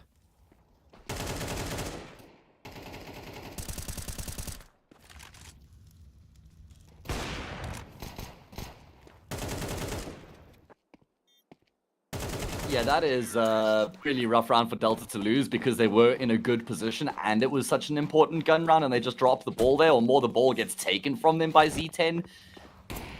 Good kill from Brook Monster. AVN does super well. Those were difficult gunfights for them to navigate as well, but they find success. And now it's just the pistols. Delta looking to play for overtime, and Zero Tenacity, yeah, no trouble at all here against the low investment. This is business as usual for Z10. Was compared to what happened on Mirage, because we knew Z10 are a different level on this map in general, and Delta just don't have the rep side. They've only played it once. It's generally their second ban, but obviously Zero Tenacity picked it, so Delta couldn't avoid it, and what we expected to happen has kind of transpired here. 8 map points, 8 series points for Z10 to finish off the job. D-Donny out in the open for a prolonged period of time. Will get a kill, but gets traded straight out. And a 1-for-1 trade that early in the round is always going to favor the T side. Absolutely. You were talking about how it's important to make the map feel small on the CT side. When you go 1-for-1 on the CT side, the map feels bigger all of a sudden. Absolutely. Because you need to gain that space. And that's why it's good to play the buddy system when you're going for that type of aggression. I think Delta tried to, but, you know, the isolation was right there for Z10. And now, speaking of space, it has been gained by Z10 in towards A main. There's the smoke for heaven, so Mixmeister won't have a viewpoint. He has to drop down. He's got support from his rifler, so maybe they can do something, or maybe Delta stay alive. That flashbang is just so good, though, that both players lose visibility. The nade lands right on the money, and the frags as well. 4v1 in favor of Z10, now brought down to a 3v1, but Homeboy has to get something more, and he won't. Simka drops him. That is the map and the series going Z10's way.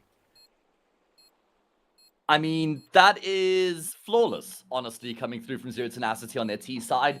They lost the first 2 rounds of the map, and then they won 13 out of 15 from their masterclass as they clean up Delta. The result we kind of expected coming into this, not just on Anubis, but in general. I thought Z10 would have had a pretty easy time of it against Delta. Certainly wasn't the case on Mirage, though. And you know what? We looked at Saber earlier, and we said we want to see signs of improvement. That didn't happen at all. They won 3 rounds in 2 maps. At least here for Delta, there's something tangible for us to say, okay, we can work with that. Yeah. You guys can build on that. Absolutely. Mirage is something that we need to start looking at, saying, okay, you know, we have a footing here, that maybe this could be our home turf. This could be our map that we go to and actually have the chance of having more success against these tougher teams. And then you look, well, obviously Anubis didn't go well for them, but at least there were pieces here. There were moments where they were making life difficult for Z10. And I think, honestly, that's enough for them to say, we can take this tape, we can look at it and build even further. You're seeing the good news, I guess, to highlight that, the silver lining here for Delta is that you can see the steps are being taken. They're small steps, baby steps, but it's important that they move forward, and they have a little bit. Yeah, and I saw enough there on a mechanical level as well to believe that these guys have what it takes to actually go toe-to-toe with a Fireflux, with a Sangel, with a Copenhagen Wolves, right? Like Zero Tenacity, they're on the upper end of the names of teams we're seeing on the screen right now, but yeah, well done for Z10 as well. 3rd best of 3 of the day. That was their 8th map they played on Anubis. You wouldn't say so with the game we just got out of them. So at least they are able to withstand the marathon day and come out with the win at the end. Yeah, they won 2 out of 3 too. I mean, pretty impressive Not stuff, bad. guys. Start of the day with the win, lost the middle game, ended the day with the win, little win sandwich there, like a compliment sandwich, right? That's the best way to do it. Round out the day on a bit of a better note. No question at all. Right. Yeah. Speaking of rounding out the day. Yeah, it's a pretty good opportunity to call it a day here, guys. Thank you so much for joining us. It's been an absolute pleasure. We're going to be back same time, same place tomorrow on the stream, on Kick on YouTube, wherever you might be watching. 10 a.m. Passion UA against Sashi. What a game that's going to be. Certainly a fantastic way to start off a Friday.